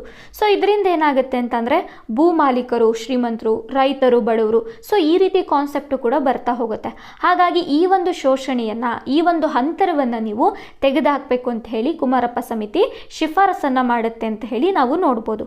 ಸೊ ನಂತರದಲ್ಲಿ ರೈತರ ಮನಸ್ಸಿನಲ್ಲಿ ನೀವು ಸ್ವಯಂ ಪ್ರತಿಪಾದನೆಯ ಪ್ರಜ್ಞೆಯನ್ನು ನೀವು ಮೂಡಿಸಬೇಕು ಅಂತ ಹೇಳಿ ನಂತರದಲ್ಲಿ ರಾಜ್ಯ ಮತ್ತು ಉಳುಮೆ ಮಾಡುವವರ ನಡುವಿನ ಎಲ್ಲ ಮಧ್ಯವರ್ತಿಗಳನ್ನು ರದ್ದುಗೊಳಿಸಬೇಕು ಅಂತ ಹೇಳ್ತಾರೆ. ಸೊ ಇಲ್ಲಿ ಏನಾಗ್ತಾ ಇರುತ್ತೆ ಅಂದರೆ ರೈತರಿಂದ ಭೂ ಕಂದಾಯಗಳನ್ನು ಈ ಮಧ್ಯವರ್ತಿಗಳು ಕಲೆಕ್ಟ್ ಮಾಡಿಕೊಂಡು ನಂತರ ರಾಜ್ಯ ಅಥವಾ ಈಸ್ಟ್ ಇಂಡಿಯಾ ಕಂಪನಿಗೆ ಸ್ವತಂತ್ರ ಪೂರ್ವದಲ್ಲಿ ಕೊಡ್ತಾಯಿದ್ರು. ಸೊ ಹಾಗಾಗಿ ಈ ಮಧ್ಯವರ್ತಿಗಳೇ ಇರಬಾರ್ದು. ಸೊ ಈ ಮಧ್ಯವರ್ತಿಗಳನ್ನು ತೆಗೆದು ಹಾಕಿದ್ರೆ ರೈತರು ನೇರವಾಗಿ ರಾಜ್ಯಕ್ಕೆ ಭೂ ಕಂದಾಯವನ್ನು ಕಟ್ಟಲಿಕ್ಕೆ ನೀವೊಂದು ವ್ಯವಸ್ಥಿತವಾದಂತಹ ಕ್ರಮವನ್ನು ಜಾರಿಗೆ ತರಬೇಕು ಅಂತ ಹೇಳಿ ಇವರು ಶಿಫಾರಸನ್ನು ಮಾಡ್ತಾರೆ. ಸೊ ನಂತರದಲ್ಲಿ ಈ ಕೃಷಿ ಭೂಮಿಯನ್ನು ಕೃಷಿಕರಲ್ಲದವರಿಗೆ ವರ್ಗಾಯಿಸುವುದನ್ನು ನಿಷೇಧಿಸಬೇಕು ಅಂತ ಹೇಳ್ತಾರೆ. ಕಾರಣ ಏನು ಅಂತ ಹೇಳಿದ್ರೆ ಇಲ್ಲಿ ಜಮೀನ್ದಾರರು ಇರ್ತಾರೆ. ಸೊ ಜಮೀನ್ದಾರರು ತಗೊಳ್ಳಿ ಅಥವಾ ಶ್ರೀಮಂತರಂತ ತಗೊಳ್ಳಿ ಅಥವಾ ಭೂ ಮಾಲೀಕರು ಅಂತ ತಗೊಳ್ಳಿ. ಸೊ ಇವ್ರು ಏನು ಮಾಡ್ತಾರೆ ಅಂದರೆ ಒಂದು ಭೂಮಿಯನ್ನು ನಿರ್ವಹಣೆಯನ್ನು ಮಾಡಬೇಕು ಅಂತ ಹೇಳಿದ್ರೆ ಅಥವಾ ಕೃಷಿಯನ್ನು ಮಾಡಬೇಕು ಅಂತ ಹೇಳಿದ್ರೆ ಅದಕ್ಕೆ ಅದರದ್ದೇ ಆದಂಥ ಖರ್ಚುಗಳಿರುತ್ತೆ. ಆದರೆ ಆ ಖರ್ಚುಗಳನ್ನು ನಿಭಾಯಿಸಲಿಕ್ಕೆ ಸಾಧ್ಯವಾಗದೇ ಇರುವಂತಹ ರೈತರಿಗೆ ಸೊ ಇವ್ರೇನು ಮಾಡ್ತಾರೆ, ಒಂದಿಷ್ಟು ಆಮಿಷಗಳನ್ನು ಒಡ್ಡುತ್ತಾರೆ ಅಥವಾ ಆ ಭೂಮಿಯನ್ನು ಭಾಳಷ್ಟು ಕಡಿಮೆ ಅಮೌಂಟಿಗೆ ಏನು ಮಾಡ್ತಾರೆ, ಈ ಭೂಮಿಯನ್ನು ಕೊಂಡುಕೊಳ್ತಾರೆ. ಇವ್ರೇನು ಮಾಡ್ತಾರೆ, ಕೊಂಡ್ಕೊಂಡು ಕೃಷಿ ಮಾಡ್ತಾರಾ? ಮಾಡೋದಿಲ್ಲ. ಇವ್ರೇನು ಮಾಡ್ತಾರೆ, ಅದೇ ಭೂಮಿಯನ್ನು ಮತ್ತೊಂದು ಕಡೆ ಮತ್ತೊಬ್ಬರು ರೈತರಿಗೆ ಬಾಡಿಗೆಗೆ ಬಿಡ್ತಾರೆ. ಸೊ ಅಲ್ಲಿ ಬಾಡಿಗೆಯನ್ನು ಯಥೇಚ್ಛ ಪ್ರಮಾಣದಲ್ಲಿ ತೆಗೆದುಕೊಳ್ತಾರೆ. ಸೊ ಇಲ್ಲೂ ರೈತರಿಗೆ ದಬ್ಬಾಳಿಕೆ ಆಗ್ತಾ ಇದೆ, ಇಲ್ಲೂ ಕೂಡ ರೈತರ ಮೇಲೆ ಶೋಷಣೆ ಆಗ್ತಾ ಇದೆ. ಸೊ ಹಾಗಾಗಿ ಈ ಕೃಷಿಯನ್ನು ಮಾಡದೇ ಇರುವಂತಹ ಜನರಿಗೆ ಕೃಷಿ ಭೂಮಿಯನ್ನು ವರ್ಗಾಯಿಸಬಾರ್ದು ಅಂತ ಹೇಳಿ ಶಿಫಾರಸನ್ನು ಮಾಡುತ್ತೆ ಕುಮಾರಪ್ಪ ಸಮಿತಿ. ಸೊ ಇದಾದ ನಂತರದಲ್ಲಿ ಭೂ ಸುಧಾರಣಾ ಕ್ರಮಗಳ ಸರಿಯಾದ ಅನುಷ್ಠಾನಕ್ಕಾಗಿ ಸಮರ್ಪಿತ ಅಧಿಕಾರಿಗಳನ್ನು ನೀವು ಜಾರಿಗೆ ತಗೊಂಬರಬೇಕು ಅಂತ ಹೇಳಿ ಶಿಫಾರಸನ್ನು ಮಾಡುತ್ತೆ. ಸೊ ಇದೆಲ್ಲದರ ಫಲವಾಗಿ ಏನಾಗುತ್ತೆ ಅಂದರೆ, ಈ ಸಮಿತಿಯ ಶಿಫಾರಸಿನ ಆಧಾರದ ಮೇಲೆ 1950ರ ದಶಕದಲ್ಲಿ ರಾಜ್ಯಗಳು ಮಧ್ಯವರ್ತಿ ಹಿಡುವಳಿಗಳನ್ನು ರದ್ದುಗೊಳಿಸುವಂತಹ ಶಾಸನವನ್ನು ಜಾರಿಗೆ ತಗೊಂಬರ್ತಾರೆ ಅಂತ ಹೇಳಿ ನಾವು ನೋಡ್ಬೋದು. ಸೊ 1950ರಲ್ಲಿ ಲ್ಯಾಂಡ್ ರಿಫಾರ್ಮ್ಸ್ ಆ್ಯಕ್ಟ್ ಅಂತ ಹೇಳಿ ಬರುತ್ತೆ. ಸೊ ಇದನ್ನು ನಾವು ಜಮೀನ್ದಾರಿ ನಿರ್ಮೂಲನೆ ಅಥವಾ ಭೂ ಸುಧಾರಣಾ ಕಾಯ್ದೆ ಅಂತಲೂ ಕೂಡ ಕರಿಬಹುದಾಗಿರುತ್ತೆ. ಸೊ ಇದು ಮಧ್ಯವರ್ತಿಗಳ ಹಿಡುವಳಿಗಳನ್ನು ರದ್ದುಗೊಳಿಸುವಂತಹ ಗುರಿಯನ್ನು ಹೊಂದಿರುತ್ತೆ. ಹಾಗೆ ಬಹಳಷ್ಟು ಸುಧಾರಣೆಗಳನ್ನು ಜಾರಿಗೆ ತಗೊಂಬರುತ್ತೆ ಅಂತ ಹೇಳಿ ನಾವು ನೋಡ್ಬೋದು. 1950ರ ನಂತರ 1950ರ ನಂತರ ನಮ್ಮ ಭಾರತದಲ್ಲಿ ಆದಂತಹ ಭೂ ಸುಧಾರಣೆಗಳ ಕ್ರಮಗಳನ್ನು ನಾವು ನೋಡೋದಾದರೆ, ಮಧ್ಯವರ್ತಿಗಳನ್ನು ರದ್ದುಗೊಳಿಸ್ತಾರೆ, ಬಾಡಿಗೆಯ ಸುಧಾರಣೆಗಳನ್ನು ಮಾಡ್ತಾರೆ, ಭೂ ಮಿತಿಗಳನ್ನು ಇಡ್ತಾರೆ, ಹಿಡುವಳಿಗಳ ಬಲವರ್ಧನೆಯನ್ನು ಶಿಫಾರಸು ಮಾಡ್ತಾರೆ, ಗೇಣಿ ಪದ್ಧತಿಯನ್ನು ಸುಧಾರಣೆಯನ್ನು ಮಾಡ್ತಾರೆ, ಭೂ ಹಿಡುವಳಿಗಳ ಘನೀಕರಣವನ್ನು ಮಾಡ್ತಾರೆ, ಆರ್ಥಿಕ ಹಿಡುವಳಿಗಳ ನಿರ್ಮಾಣವನ್ನು ಮಾಡ್ತಾರೆ. ಹಾಗೆ ಸಹಕಾರಿ ಬೇಸಾಯವನ್ನು ಮಾಡುವ ರೀತಿಯಲ್ಲಿ ರೈತರಿಗೆ ಬಹಳಷ್ಟು ಕ್ರಮಗಳನ್ನು ಜಾರಿಗೆ ತಗೊಂಬರ್ತಾರೆ ಅಂತ ಹೇಳಿ ನಾವು ನೋಡ್ಬೋದು. ಸೊ ಇವುಗಳ ಬಗ್ಗೆ ನಾವು ಈಗ ಅಧ್ಯಯನವನ್ನು ಮಾಡ್ತಾ ಹೋಗೋಣ. ಮೊದಲಿಗೆ ಮಧ್ಯವರ್ತಿಗಳ ನಿರ್ಮೂಲನೆಯನ್ನು ನಾವು ನೋಡ್ತಾ ಹೋಗೋಣ. ಜಮೀನ್ದಾರಿ ಪದ್ಧತಿ, ರೈತವಾರಿ ಪದ್ಧತಿ, ಮಹಲ್ವಾರಿ ಪದ್ಧತಿ, ಈ ಪದ್ಧತಿಗಳನ್ನು ಮೊದಲಿಗೆ ತೆಗೆದುಹಾಕ್ತಾರೆ. ಸಾಮಾನ್ಯ ಸಾಮೂಹಿಕ ಭೂಮಿಯ ಜವಾಬ್ದಾರಿಯನ್ನು ರಾಜ್ಯ ಸರ್ಕಾರಗಳು ತೆಗೆದುಕೊಳ್ಳುತ್ತವೆ. ಸೊ ಇಲ್ಲಿ ಮಧ್ಯವರ್ತಿಗಳು ಕುಟುಂಬ ಕೃಷಿ ಕ್ಷೇತ್ರವನ್ನು ಹೊಂದಲಿಕ್ಕೆ ಅನುಮತಿಯನ್ನು ಕೊಡ್ತಾರೆ. ಸೊ ಯಾವಾಗ ಮಧ್ಯವರ್ತಿಗಳ ನಿರ್ಮೂಲನೆ ಆಗ್ತಾ ಇದೆ, ಸೊ ಒಂದು ಸುಧಾರಣಾ ಕ್ರಮಗಳು ಬರ್ತಾ ಇದೆ ಅಂತ ಹೇಳಿದಾಗ ಈ ಮಧ್ಯವರ್ತಿಗಳು ಅಥವಾ ಜಮೀನ್ದಾರರು ಕೃಷಿ ಭೂಮಿಯನ್ನು ಬಾಡಿಗೆಗೆ ಬಿಟ್ಟಿದ್ರು. ಸೊ ಅಲ್ಲಿ ದುಡಿತಿರುವಂತಹ ರೈತರನ್ನು ಅಥವಾ ರೈತರನ್ನು ನಾವು ಗೇಣಿದಾರರು ಅಂತ ಹೇಳಿ ಕೂಡ ಕರಿಬೋದು. ಆ ಗೇಣಿದಾರರನ್ನು ಏಕಾಏಕಿ ಎತ್ತಂಗಡಿಯನ್ನು ಮಾಡ್ತಾ ಹೋಗ್ತಾರೆ. ಸೊ ಇದನ್ನು ಖಂಡಿಸಿ ಕೇರಳದಲ್ಲಿ 1959ರಲ್ಲಿ ಈ ಗೇಣಿದಾರರನ್ನು ಏಕಾಏಕಿ ಅವರ ಭೂಮಿಯಿಂದ ಹೊರಹಾಕುವಂಥದ್ದು ಒಂದು ಅಕ್ರಮ ಅಂತ ಹೇಳಿ ಘೋಷಣೆಯನ್ನು ಮಾಡ್ತಾರೆ. ಸೊ ಇದೇ ಗೇಣಿದಾರರನ್ನು ಪಶ್ಚಿಮ ಬಂಗಾಳದಲ್ಲಿ ಬರ್ಗಾದಾರರು ಅಂತ ಹೇಳಿ ಕರಿಬಹುದು. ಪಶ್ಚಿಮ ಬಂಗಾಳದಲ್ಲೂ ಕೂಡ 1979ರಲ್ಲಿ ಆಪರೇಷನ್ ಬರ್ಗಾ ಅಂತ ಹೇಳಿ ನಡೆಯುತ್ತೆ. ಸೊ ಈ ಬರ್ಗಾದಾರರನ್ನು ಅಂದರೆ ಗೇಣಿದಾರರನ್ನು ಸಂರಕ್ಷಣೆಯನ್ನು ಮಾಡುವಂತಹ, ರಕ್ಷಣೆಯನ್ನು ಮಾಡುವಂತಹ, ಅವರಿಗೆ ಹಕ್ಕುಗಳನ್ನು ಕೊಡುವಂತಹ ಕ್ರಮಗಳನ್ನು ಜಾರಿಗೆ ತಗೊಂಬರ್ತಾರೆ ಅಂತ ಹೇಳಿ ನಾವು ನೋಡ್ಬೋದು. ಸೊ ಇದಾದ ನಂತರದಲ್ಲಿ ಬಹಳಷ್ಟು ರಾಜ್ಯಗಳು ಏನು ಮಾಡ್ತಾರೆ ಅಂದರೆ, ಕೇಂದ್ರ ಸರ್ಕಾರದ ಒಂದು ಯೋಜನೆಯ ಆಧಾರಿತವಾಗಿ 1951ರ ಸಮೀಪದಲ್ಲಿ ಬಹಳಷ್ಟು ರಾಜ್ಯಗಳು ಜಮೀನ್ದಾರಿ ನಿರ್ಮೂಲನಾ ಕಾಯ್ದೆಯನ್ನು ಜಾರಿಗೆ ತಗೊಂಬರ್ತಾರೆ ಅಂತ ಹೇಳಿ ನಾವು ನೋಡ್ಬೋದು. ಸೊ ಇಲ್ಲಿ ಈ ಭೂಮಿಗೆ ಸಂಬಂಧಪಟ್ಟಂತಹ ಮತ್ತೊಂದು ಮಾಹಿತಿಯನ್ನು ನಾವು ಗಮನಿಸೋದಾದರೆ, 1978ರಲ್ಲಿ 44ನೇ ತಿದ್ದುಪಡಿ ಬರುತ್ತೆ. ಸೊ ಈ ತಿದ್ದುಪಡಿನಲ್ಲಿ ಈ ಭೂಮಿಯನ್ನು ಖರೀದಿ ಮಾಡುವಂಥದ್ದು ಅಥವಾ ಆಸ್ತಿಯನ್ನು ಮಾಡುವಂಥದ್ದು ಒಂದು ಮೂಲಭೂತವಾದ ಹಕ್ಕಲ್ಲ. ಸೊ ಇದನ್ನು ಕಾನೂನಾತ್ಮಕ ಹಕ್ಕನ್ನಾಗಿ ಮಾಡ್ತಾರೆ. ಸೊ 31ನೇ ವಿಧಿಯಲ್ಲಿ ಏನು ಮೂಲಭೂತ ಹಕ್ಕಿತ್ತು ಅದನ್ನು ತೆಗೆದು ಹಾಕ್ತಾರೆ. ಸೊ ಕಾನೂನಾತ್ಮಕ ಹಕ್ಕನ್ನಾಗಿ ಮಾಡ್ತಾರೆ. ಈ ತಿದ್ದುಪಡಿಯನ್ನು ತರಲಿಕ್ಕೆ ಕಾರಣ ಏನು ಅಂದರೆ, ಈ ಜಮೀನ್ದಾರರು, ಈ ಶ್ರೀಮಂತರು ಏನು ಮಾಡ್ತಾ ಇರ್ತಾರೆ ಅಂದರೆ, ಆಸ್ತಿಯನ್ನು ಮಾಡುವಂಥದ್ದು ನಮ್ಮ ಮೂಲಭೂತವಾದಂಥ ಹಕ್ಕು, ಅವುಗಳನ್ನು ಪ್ರಶ್ನಿಸುವಂತಹ ಹಕ್ಕು ಬೇರೆ ಯಾರಿಗೂ ಇಲ್ಲ ಅಂತ ಹೇಳಿ ಬಹಳಷ್ಟು ಹೋರಾಟಗಳನ್ನು ಮಾಡ್ತಾರೆ. ಸೊ ಹಾಗಾಗಿ ಇಲ್ಲೇನು ಮಾಡಲಾಗುತ್ತೆ, 1978ರಲ್ಲಿ ಈ ಆಸ್ತಿ ಹಕ್ಕು ಏನಿರುತ್ತೆ ಅದನ್ನು ಕಾನೂನಾತ್ಮಕ ಹಕ್ಕನ್ನಾಗಿ ಮಾಡ್ತಾರೆ ಅಂತ ಹೇಳಿ ನಾವು ನೋಡ್ಬೋದು. ಸೊ ನಂತರ ಬಾಡಿಗೆ ಸುಧಾರಣೆಗಳು ಅಂತ ಹೇಳಿದ್ರೆ, ಈಗ ರೈತರು ಮಧ್ಯವರ್ತಿಗಳಿಂದ, ಜಮೀನ್ದಾರರಿಂದ ಅಥವಾ ಶ್ರೀಮಂತ ಜನರಿಂದ ಒಂದು ಭೂಮಿಯನ್ನು ಬಾಡಿಗೆಗೆ ತೆಗೆದುಕೊಂಡ್ರೆ ಆ ಬಾಡಿಗೆಗೆ ಒಂದು ಲಿಮಿಟ್ ಅಂತ ಇರುತ್ತೆ. ಒಂದು ತಿಂಗಳಿಗೆ ಇಷ್ಟು ಕೊಡಬೇಕು ಅಥವಾ ಒಂದು ವರ್ಷಕ್ಕೆ ಇಷ್ಟು ಕೊಡಬೇಕು ಅಂತ ಹೇಳಿ. ಸೊ ಇವ್ರೇನು ಮಾಡ್ತಾರೆ, ಶ್ರೀಮಂತರು ಏಕಾಏಕಿ ನೀವು 90% 80% ಅಷ್ಟು ಆದಾಯ ಕೊಡಬೇಕು, ಈ ರೀತಿ ಎಲ್ಲ ಮಾಡ್ತಾ ಹೋಗ್ತಾರೆ. ಹಾಗಾಗಿ ಸರ್ಕಾರ ಏನು ಮಾಡುತ್ತೆ ಅಂದರೆ ಅದಕ್ಕೊಂದು ಮಿತಿ ಇರಬೇಕು. ಅಂದರೆ ಒಂದು ತಿಂಗಳಿಗೆ ನೀವು ಇಷ್ಟೇ ಕಟ್ಟಬೇಕು, ಒಂದು ವರ್ಷಕ್ಕೆ ನೀವು ಇಷ್ಟೇ ಕಟ್ಟಬೇಕು ಅಂತ ಹೇಳಿ ಮಿತಿಗಳನ್ನು ಜಾರಿಗೆ ತಗೊಂಬರತ್ತೆ. ಸೊ ಅವುಗಳ ಬಗ್ಗೆ ನೋಡ್ತಾ ಹೋಗೋಣ. ಸ್ವತಂತ್ರ ಪೂರ್ವದಲ್ಲಿ ಬಾಡಿಗೆದಾರರು ಪಾವತಿಸಿದ ಬಾಡಿಗೆ ಅತಿಯಾಗಿರುತ್ತೆ. ಭಾರತದಾದ್ಯಂತ ಒಟ್ಟು ಉತ್ಪಾದನೆಯ 35% ಹಾಗೂ 75% ಅಷ್ಟು ರೈತರು ಬಾಡಿಗೆಯನ್ನು ಕಟ್ತಾ ಇದ್ರು ಅಂತ ಹೇಳಿ ನಾವು ನೋಡ್ಬೋದು. ಬಾಡಿಗೆಯನ್ನು ನಿಯಂತ್ರಿಸಲು, ಅವಧಿಯ ಭದ್ರತೆಯನ್ನು ಒದಗಿಸಲು ಮತ್ತು ಬಾಡಿಗೆದಾರರಿಗೆ ಮಾಲೀಕತ್ವವನ್ನು ನೀಡಲು ಬಾಡಿಗೆಯ ಸುಧಾರಣೆಗಳನ್ನು ಪರಿಚಯವನ್ನು ಮಾಡ್ತಾರೆ. 1950ರ ದಶಕದ ಆರಂಭದಲ್ಲಿ ರೈತರು ಪಾವತಿಸಬೇಕಾದ ಬಾಡಿಗೆಯನ್ನು ನಿಯಂತ್ರಿಸಲು ಕಾನೂನನ್ನು ಕೂಡ ಜಾರಿಗೆ ತಗೊಂಬರ್ತಾರೆ. ಸೊ ಈ ಕಾನೂನನ್ನು ಜಾರಿಗೆ ತಂದ ನಂತರದಲ್ಲಿ ಪಂಜಾಬ್, ಹರಿಯಾಣ, ಜಮ್ಮು ಕಾಶ್ಮೀರ, ತಮಿಳುನಾಡು, ಆಂಧ್ರ ಪ್ರದೇಶ ಕೆಲವು ಭಾಗಗಳನ್ನು ಹೊರತುಪಡಿಸಿ ಎಲ್ಲ ರಾಜ್ಯಗಳಲ್ಲಿ ಒಟ್ಟು ಉತ್ಪನ್ನದ ಮಟ್ಟದಲ್ಲಿ ನ್ಯಾಯಯುತವಾದಂತಹ ಬಾಡಿಗೆಯನ್ನು 20% ಮತ್ತು 25% ಅಷ್ಟು ನಿಗದಿಯನ್ನು ಮಾಡ್ತಾರೆ ಅಂತ ಹೇಳಿ ನಾವು ನೋಡ್ಬೋದಾಗಿರುತ್ತೆ. ನಂತರದಲ್ಲಿ ಭೂ ಹಿಡುವಳಿಗಳ ಮೇಲಿನ ಮಿತಿ ಅಂತ ಹೇಳಿ. ಸೊ ಸರಳವಾಗಿ ಹೇಳೋದಾದರೆ ನಾನು ಈ ಹಿಂದೆ ಒಂದು ಉದಾಹರಣೆಯನ್ನು ಕೊಟ್ಟಿದ್ದೆ. ಸೊ ರೈತರಿಂದ ಏನು ಮಾಡ್ತಾ ಇರ್ತಾರೆ ಅಂದರೆ ಈ ಶ್ರೀಮಂತರು ಭೂಮಿಗಳನ್ನು ಆಮಿಷಗಳನ್ನು ಒಡ್ಡಿ ಭೂಮಿಯನ್ನು ಕಸಿದುಕೊಳ್ತಾ ಇರ್ತಾರೆ ಅಂತ ಹೇಳಿ. ಹಾಗಾಗಿ ಈ ಸರ್ಕಾರ ಏನು ಮಾಡುತ್ತೆ ಅಂದರೆ ಸೊ ಒಂದು ಕುಟುಂಬ ಅಂತ ಹೇಳಿದ್ರೆ ಅವರಿಗೆ ಇಂತಿಷ್ಟೇ ಭೂಮಿಯನ್ನು ಹೊಂದಿರಬೇಕು. ಸೊ ಉದಾಹರಣೆಗೆ ಹೇಳ್ತಾ ಇರೋದು ನಾನು. ಸೊ ಒಂದು ಕುಟುಂಬ 10 ಎಕರೆ ಭೂಮಿಯನ್ನು ಹೊಂದಿರಬೇಕು ಅಂದರೆ 10 ಎಕರೆ ಅಷ್ಟೇ ಇರಬೇಕು, ಜಾಸ್ತಿ ಅವ್ರ ಹತ್ರ ಭೂಮಿ ಇರೋ ಹಾಗಿಲ್ಲ. ಆ ಭೂಮಿ ಇತ್ತು ಅಂತ ಹೇಳಿದ್ರೆ ಕೇಂದ್ರ ಸರ್ಕಾರ ಆಗಿರ್ಬೋದು ಅಥವಾ ಆ ರಾಜ್ಯಗಳ ರಾಜ್ಯ ಸರ್ಕಾರ ಆ ಭೂಮಿಯನ್ನು ವಶಪಡಿಸ್ಕೊಳ್ಳಿಕ್ಕೆ ಅಧಿಕಾರಗಳನ್ನು ಕೊಡ್ತಾ ಇರ್ತಾರೆ. ಸೊ ಹಾಗಾಗಿ ಸರ್ಕಾರ ಅನ್ನುವಂಥದ್ದು ಭೂಮಿಗಳನ್ನು ಹೊಂದಲಿಕ್ಕೆ ಮಿತಿಗಳನ್ನು ಇಡ್ತಾ ಹೋಗುತ್ತೆ. ಸೊ ಭೂ ಹಿಡುವಳಿಗಳ ಮೇಲಿನ ಮಿತಿಗಳು ಕಾನೂನುಬದ್ಧವಾಗಿ ಗರಿಷ್ಠ ಗಾತ್ರವನ್ನು ನಿಗದಿಪಡಿಸುವುದನ್ನು ಉಲ್ಲೇಖವನ್ನು ಮಾಡುತ್ತೆ. ಅದರ ಮಿತಿಯನ್ನು ಮೀರಿ ಯಾವುದೇ ವೈಯಕ್ತಿಕ ರೈತರು ಅಥವಾ ಕೃಷಿ ಕುಟುಂಬವು ಯಾವುದೇ ಭೂಮಿಯನ್ನು ಹೊಂದಲು ಸಾಧ್ಯವಿರೋದಿಲ್ಲ. 1949ರಲ್ಲಿ ಕುಮಾರಪ್ಪ ಸಮಿತಿಯು ಒಬ್ಬ ಮಾಲೀಕನು ಉಳಿಸಿಕೊಳ್ಳಬಹುದಾದ ಗರಿಷ್ಠ ಭೂಮಿಯ ಗಾತ್ರವನ್ನು ಶಿಫಾರಸನ್ನು ಮಾಡುತ್ತೆ. ಸೊ ಅದನ್ನು ನಾವು ಆರ್ಥಿಕ ಹಿಡುವಳಿಗಳು ಅಂತ ಹೇಳಿ ನಾವು ನೋಡ್ಬೋದು. ಸೊ ಅದು ಆರ್ಥಿಕ ಹಿಡುವಳಿಗಳ 3 ಪಟ್ಟು, ಅಂದರೆ ಒಂದು ಕುಟುಂಬಕ್ಕೆ ಜೀವನೋಪಾಯಕ್ಕೆ ಎಷ್ಟು ಭೂಮಿ ಬೇಕೋ ಅಷ್ಟು ಭೂಮಿಯನ್ನು ಮಾತ್ರ ಉಳಿಸ್ಕೊಳ್ಳಿಕ್ಕೆ ಅವಕಾಶವನ್ನು ಮಾಡಿಕೊಡುತ್ತೆ. ಸೊ ಇಲ್ಲೊಂದು ಕಾನ್ಸೆಪ್ಟ್ ಬರುತ್ತೆ. ಸೊ ಇಲ್ಲೇ ಇದೆ ನೋಡಿ, ಆರ್ಥಿಕ ಹಿಡುವಳಿ. ಆರ್ಥಿಕ ಹಿಡುವಳಿ ಅಂದರೆ ಏನು ಅಂತ ಹೇಳಿ ಒಂದು ಕಡೆ ಪ್ರಶ್ನೆ ಬಂದಿತ್ತು. ಸೊ ಇಲ್ಲೆಲ್ಲೋ ಹಾಕಿದ್ದೀನಿ ಅಂತ ಅನ್ಸುತ್ತೆ. ಎಸ್, ಇಲ್ಲಿದೆ ನೋಡಿ, ಆರ್ಥಿಕ ಹಿಡುವಳಿಗಳ ನಿರ್ಮಾಣ.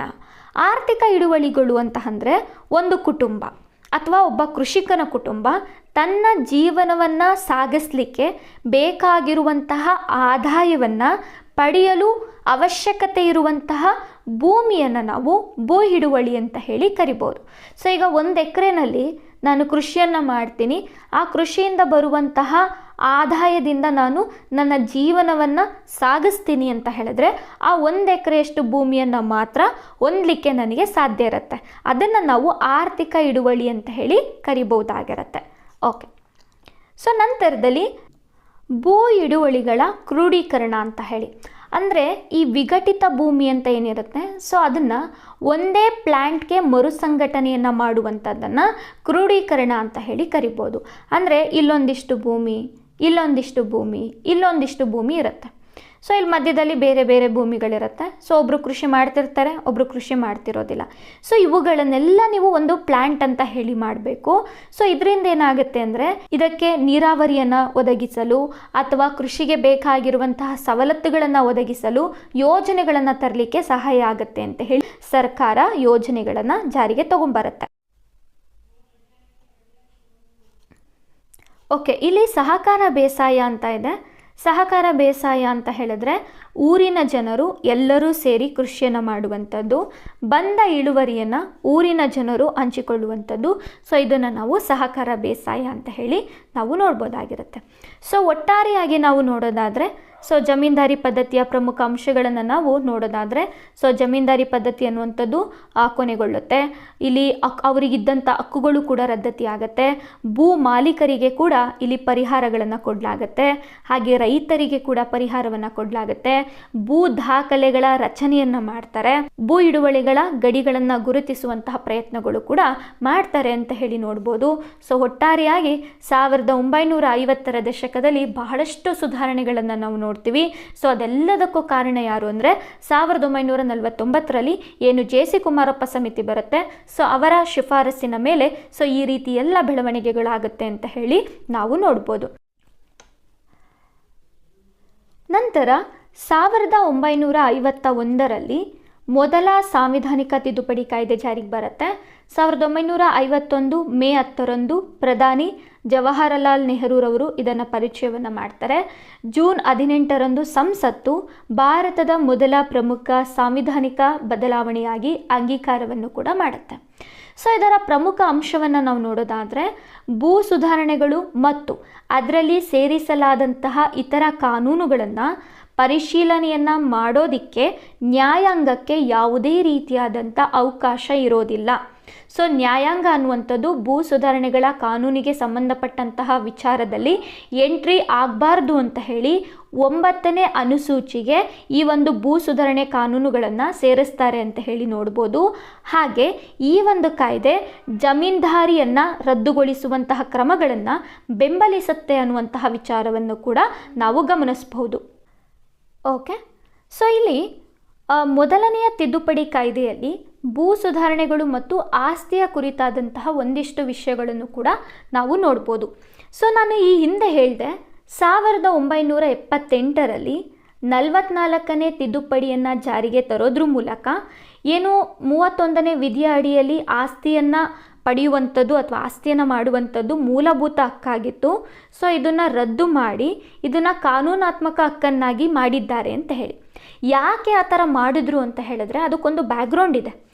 19ನೇ ವಿಧಿಯ ಅಡಿಯಲ್ಲಿ ಸಂವಿಧಾನ ನಮಗೆ ಒಂದಿಷ್ಟು ಸ್ವತಂತ್ರಗಳನ್ನು ಕೊಡುತ್ತೆ.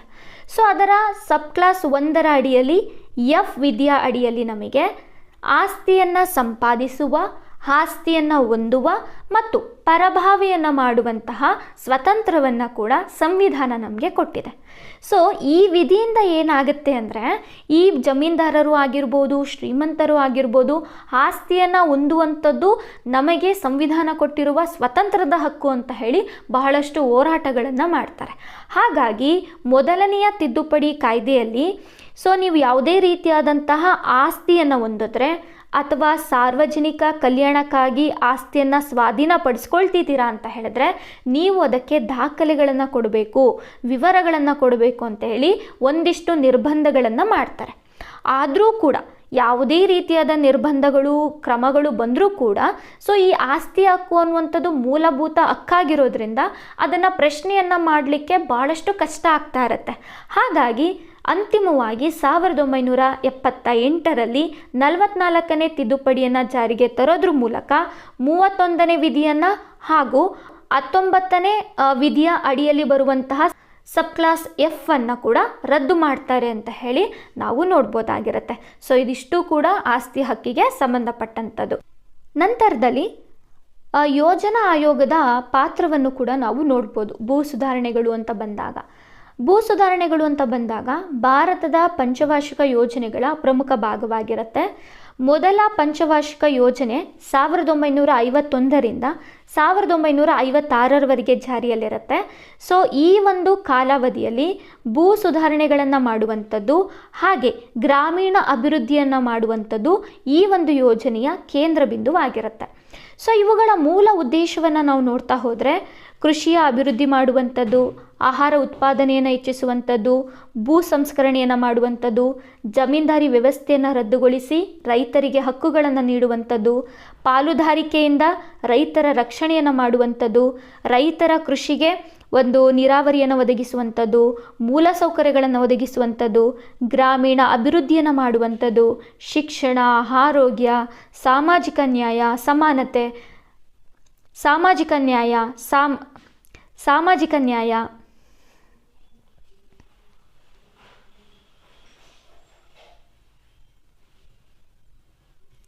ಸಾಮಾಜಿಕ ನ್ಯಾಯ ಮತ್ತು ಸಮಾನತೆಯನ್ನು ಒದಗಿಸುವಂಥದ್ದು ಈ ಒಂದು ಪಂಚವಾರ್ಷಿಕ ಯೋಜನೆಯ ಉದ್ದೇಶ ಆಗಿರುತ್ತೆ ಅಂತ ಹೇಳಿ ನಾವು ನೋಡ್ಬೋದಾಗಿರುತ್ತೆ.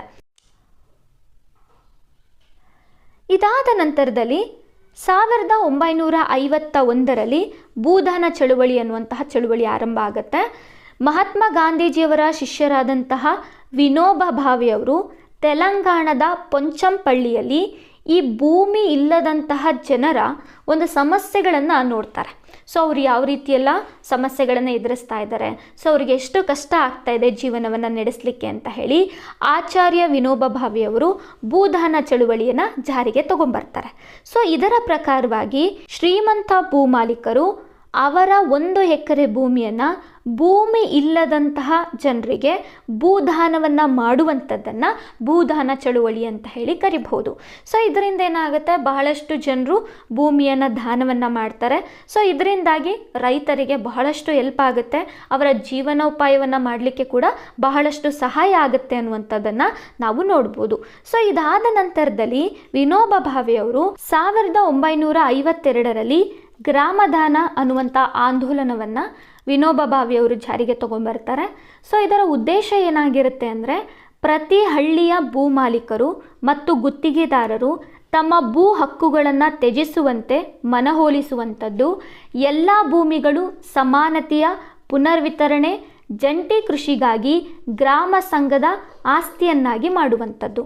ಸೊ ಈ ಆಂದೋಲನದ ಅಡಿಯಲ್ಲಿ 50% ಭೂಮಿಯನ್ನು ಹೊಂದಿರುವ ಕನಿಷ್ಠ 75% ನಿವಾಸಿಗಳು ಗ್ರಾಮದಾನಕ್ಕೆ ಲಿಖಿತ ಅನುಮೋದನೆಯನ್ನು ಸೂಚಿಸಿದ್ರೆ ಅಂತಹ ಗ್ರಾಮವನ್ನು ಗ್ರಾಮದಾನ ಅಂತ ಹೇಳಿ ಘೋಷಣೆಯನ್ನು ಮಾಡಲಾಗತ್ತೆ.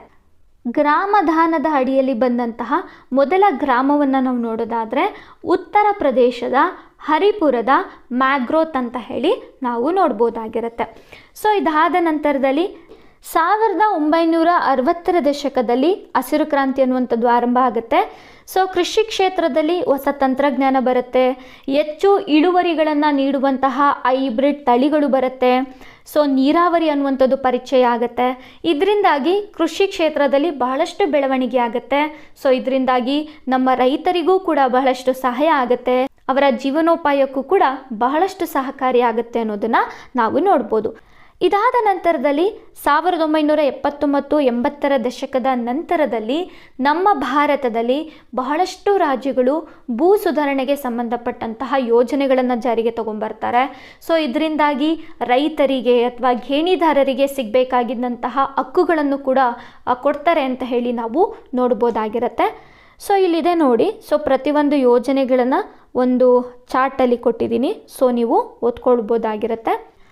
ಸೊ ಇದಾದ ನಂತರದಲ್ಲಿ ನಮ್ಮ ಕರ್ನಾಟಕದಲ್ಲಿ ಜಾರಿಯಾಗುವಂತಹ ಯೋಜನೆಗಳ ಒಂದು ಪಟ್ಟಿಗಳನ್ನು ನಾನು ಇಲ್ಲಿ ಕೊಟ್ಟಿದ್ದೀನಿ ನೋಡಿ. ಸೊ ಇದಿಷ್ಟು ಯೋಜನೆಗಳು ಕೂಡ ನಮ್ಮ ಕರ್ನಾಟಕದಲ್ಲಿ ಭೂ ಸುಧಾರಣೆಯನ್ನು ಮಾಡಲಿಕ್ಕೆ ಬಂದಂತಹ ಯೋಜನೆಗಳಾಗಿರುತ್ತೆ. ಸೊ ಇವುಗಳ ಮೇಲೆ ಪ್ರಶ್ನೆಗಳು ಬರ್ತಾ ಇರುತ್ತೆ. ಸೊ ಇವುಗಳನ್ನು ಕೂಡ ನಾವು ಮುಂದಿನ ತರಗತಿಯಲ್ಲಿ ಅಧ್ಯಯನವನ್ನು ಮಾಡ್ತಾ ಹೋಗೋಣ. ಭೂ ಸುಧಾರಣೆಗಳು ಅಂತ ಹೇಳಿ ಬಂದಂಥ ಸಂದರ್ಭದಲ್ಲಿ ಅದರಲ್ಲೂ ನಮ್ಮ ಕರ್ನಾಟಕದ ಸ್ವತಂತ್ರ ನಂತರದ ಭೂ ಸುಧಾರಣೆಗಳು ಅನ್ನುವಂತಹ ವಿಷಯ ಏನಿದೆ, ಇದು KPSC ಆಗಿರ್ಬೋದು ಅಥವಾ ಕರ್ನಾಟಕ ಪರೀಕ್ಷಾ ಪ್ರಾಧಿಕಾರದ ವತಿಯಿಂದ ನಡೆಸಲಾಗಿರುವಂತಹ ಗ್ರೂಪ್ ಸಿ ಪರೀಕ್ಷೆಗಳನ್ನು ನೋಡಿದಂಥ ಸಂದರ್ಭದಲ್ಲಿ ಪ್ರತಿಯೊಂದು ಪ್ರಶ್ನೆ ಪತ್ರಿಕೆಗಳಲ್ಲೂ ಕೂಡ ಈ ಒಂದು ವಿಷಯದ ಕುರಿತು 3 ಪ್ರಶ್ನೆಗಳು, 4 ಪ್ರಶ್ನೆಗಳು, 5 ಪ್ರಶ್ನೆಗಳು, ಕೆಲವೊಂದು ಪ್ರಶ್ನೆ ಪತ್ರಿಕೆಗಳಲ್ಲಿ 6 ಪ್ರಶ್ನೆಗಳು ಬಂದಿರುವಂತಹ ಉದಾಹರಣೆಗಳನ್ನು ಕೂಡ ನಾವು ನೋಡ್ಬೋದಾಗಿರುತ್ತೆ. ಹಾಗಾಗಿ ದಿನೇ ದಿನೇ ಈ ಒಂದು ಟಾಪಿಕ್ ಮೇಲೆ ಪ್ರಶ್ನೆಗಳು ಬರ್ತಾ ಇರುವಂಥದ್ದು ಜಾಸ್ತಿ ಆಗ್ತಾ ಇದೆ.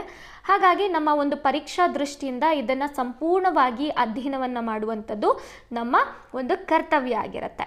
ಓಕೆ, ಸೊ ಇವತ್ತಿನ ತರಗತಿಯಲ್ಲೂ ಕೂಡ ನಾನು ನಮ್ಮ ಕರ್ನಾಟಕದಲ್ಲಿ ಭೂ ಸುಧಾರಣೆಗಳು ಅಂತ ಹೇಳಿ ಬಂದಂಥ ಸಂದರ್ಭದಲ್ಲಿ ಸಂಪೂರ್ಣವಾಗಿ ಹಂತವಾಗಿ ನಾವು ಅಧ್ಯಯನವನ್ನು ಮಾಡಬೇಕಾಗತ್ತೆ. ಹಾಗಾಗಿ ನಾನಿಲ್ಲಿ ಒಂದಿಷ್ಟು ವಿಭಾಗಗಳನ್ನು ಮಾಡ್ಕೊಂಡಿದ್ದೀನಿ. ಆ ವಿಭಾಗಗಳ ಮುಖಾಂತರವೇ ನಾವು ಅಧ್ಯಯನವನ್ನು ಮಾಡ್ತಾ ಹೋಗೋಣ. ಸೊ ಮೊದಲಿಗೆ ನಾವು ಸ್ವತಂತ್ರ ಪೂರ್ವದಲ್ಲಿ ಮೈಸೂರಿನಲ್ಲಿ ಭೂ ಸುಧಾರಣೆಗಳು ಹೇಗಿತ್ತು ಅಂತ ಹೇಳಿ ನಾವು ನೋಡಬೇಕಾಗತ್ತೆ. ಅದಾದ ನಂತರದಲ್ಲಿ ಮೈಸೂರಿನ ಮೇಲೆ ಬ್ರಿಟಿಷರ ನೇರ ಆಡಳಿತ ಆರಂಭ ಆಗುತ್ತೆ. ಆ ಸಂದರ್ಭದಲ್ಲಿ ಮೈಸೂರಿನಲ್ಲಿ ಇನಾಮ್ ಭೂಮಿಗಳು ಅಂತ ಹೇಳಿ ಬರುತ್ತೆ. ಸೊ ಅವುಗಳ ಬಗ್ಗೆ ನಾವು ಅಧ್ಯಯನವನ್ನು ಮಾಡಬೇಕು. ಸೊ ಬ್ರಿಟಿಷರ ಕಾಲದಲ್ಲಿ 1888ರಲ್ಲಿ ಮೈಸೂರಿನಲ್ಲಿ ಮೈಸೂರು ಭೂ ಆದಾಯ ಸಂಹಿತೆ ಅಂತ ಹೇಳಿ ಒಂದು ಕಾನೂನನ್ನು ಜಾರಿಗೆ ತಗೊಂಬರ್ತಾರೆ. ಸೊ ಅದು ಕೂಡ ಬಹಳಷ್ಟು ಪ್ರಮುಖವಾದಂತಹ ಒಂದು ಕಾನೂನಾಗಿರುತ್ತೆ.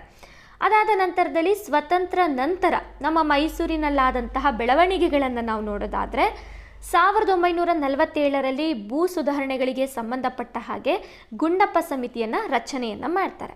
ಇವರು ಬಹಳಷ್ಟು ಶಿಫಾರಸುಗಳನ್ನು ಮಾಡ್ತಾರೆ. ಅದೇ ಸಂದರ್ಭದಲ್ಲಿ 1951ರಲ್ಲಿ ಕಾಗೋಡು ಸತ್ಯಾಗ್ರಹ ನಡೆಯುತ್ತೆ. ಇದು ಕೂಡ ನಮ್ಮ ಕರ್ನಾಟಕದಲ್ಲಿ ಭೂ ಸುಧಾರಣೆಗಳನ್ನು ಜಾರಿ ಮಾಡಲಿಕ್ಕೆ ಬಹಳಷ್ಟು ಪರಿಣಾಮವನ್ನು ಬೀರಿದಂತಹ ಒಂದು ರೈತ ಚಳುವಳಿ ಅಂತ ಹೇಳಿ ನಾವು ನೋಡ್ಬೋದು. ಇದಾದ ನಂತರದಲ್ಲಿ ಇದೆಲ್ಲದರ ಪರಿಣಾಮವಾಗಿ 1952ರಲ್ಲಿ ಮೈಸೂರು ಟೆನೆನ್ಸಿ ಆ್ಯಕ್ಟ್ ಬರುತ್ತೆ ಅಂತ ಹೇಳಿ ನಾವು ನೋಡ್ಬೋದು. ನಂತರದಲ್ಲಿ 1954ರಲ್ಲಿ ಇನಾಮ್ ರದ್ದತಿ ಕಾಯ್ದೆ ಬರುತ್ತೆ. ಅಂದರೆ ವೈಯಕ್ತಿಕ ಮತ್ತು ವಿವಿಧ ರೀತಿಯ ಇನಾಮ್ ಭೂಮಿಗಳನ್ನು ರದ್ದು ಮಾಡ್ತಾರೆ. 1955ರಲ್ಲಿ ಇನಾಮ್ ರದ್ದತಿ ಕಾಯ್ದೆ ಬರುತ್ತೆ. ಈ ಬಾರಿ ಧಾರ್ಮಿಕ ಮತ್ತು ದತ್ತಿ ಇನಾಮ್ ಭೂಮಿಗಳನ್ನು ರದ್ದು ಮಾಡ್ತಾರೆ. ಸೊ 1957ರಲ್ಲಿ BD ಜತ್ತಿ ಸಮಿತಿ ಬರುತ್ತೆ. ಕಾರಣ ಏನು ಅಂದರೆ ನಮ್ಮ ಮೈಸೂರಿನಲ್ಲಿ ಬಹಳಷ್ಟು ಕಾಯ್ದೆಗಳಿರುತ್ತೆ. ಅವೆಲ್ಲವನ್ನು ಒಗ್ಗೂಡಿಸಿ ಒಂದು ಪ್ರಮುಖವಾದಂತಹ ಭೂ ಸುಧಾರಣಾ ಕಾಯ್ದೆಯನ್ನು ಜಾರಿಗೆ ತರಬೇಕು ಅಂತ ಹೇಳಿ BD ಜತ್ತಿ ಸಮಿತಿಯನ್ನು ನೇಮಕವನ್ನು ಮಾಡ್ತಾರೆ. ಸೊ ಇವರು ಮಾಡಿದಂತಹ ಶಿಫಾರಸುಗಳ ಅನ್ವಯವಾಗಿ ನಮ್ಮ ಕರ್ನಾಟಕದಲ್ಲಿ 1961ರಲ್ಲಿ ಭೂ ಸುಧಾರಣಾ ಕಾಯ್ದೆ ಅನ್ನುವಂಥದ್ದು ಜಾರಿಗೆ ಬರುತ್ತೆ ಅಂತ ಹೇಳಿ ನೋಡ್ಬೋದು. ಸೊ ಪ್ರಸ್ತುತವಾಗಿಯೂ ಕೂಡ 1961ರ ಭೂ ಸುಧಾರಣಾ ಕಾಯ್ದೆಯ ಪ್ರಕಾರವಾಗಿಯೇ ಇವತ್ತು ನಮ್ಮ ಕರ್ನಾಟಕದಲ್ಲಿ ಕಾನೂನುಗಳನ್ನು ಜಾರಿ ಮಾಡ್ತಾ ಇದ್ದಾರೆ ಅಂತ ಹೇಳಿ ನಾವು ನೋಡ್ಬೋದಾಗಿರುತ್ತೆ. ಸೊ ಈ ಒಂದು ಸುಧಾರಣಾ ಕಾಯ್ದೆಗೆ ಬಹಳಷ್ಟು ತಿದ್ದುಪಡಿಗಳನ್ನು ಮಾಡ್ತಾರೆ. ಅದರಲ್ಲಿ ನಮಗೆ ಪರೀಕ್ಷಾ ದೃಷ್ಟಿಯಿಂದ ಬಹಳಷ್ಟು ಇಂಪಾರ್ಟೆಂಟ್ ಆದಂತಹ ತಿದ್ದುಪಡಿಗಳು ಯಾವುದು ಅಂತ ಹೇಳಿದ್ರೆ 1974ರಲ್ಲಿ ತಿದ್ದುಪಡಿಯನ್ನು ಮಾಡಲಾಗುತ್ತೆ. ಅದಾದ ನಂತರದಲ್ಲಿ 2020 ಮತ್ತು 2023ರಲ್ಲೂ ಕೂಡ ತಿದ್ದುಪಡಿಯನ್ನು ಮಾಡಿದ್ದಾರೆ. ಸೊ ಈ ಎರಡು ತಿದ್ದುಪಡಿ ಪರೀಕ್ಷಾ ದೃಷ್ಟಿಯಿಂದ ಬಹಳಷ್ಟು ಪ್ರಮುಖವಾದಂಥ ತಿದ್ದುಪಡಿ ಆಗಿರೋದ್ರಿಂದ ಸೊ ಇವುಗಳನ್ನು ಅಧ್ಯಯನವನ್ನು ಮಾಡ್ತಾ ಹೋಗೋಣ.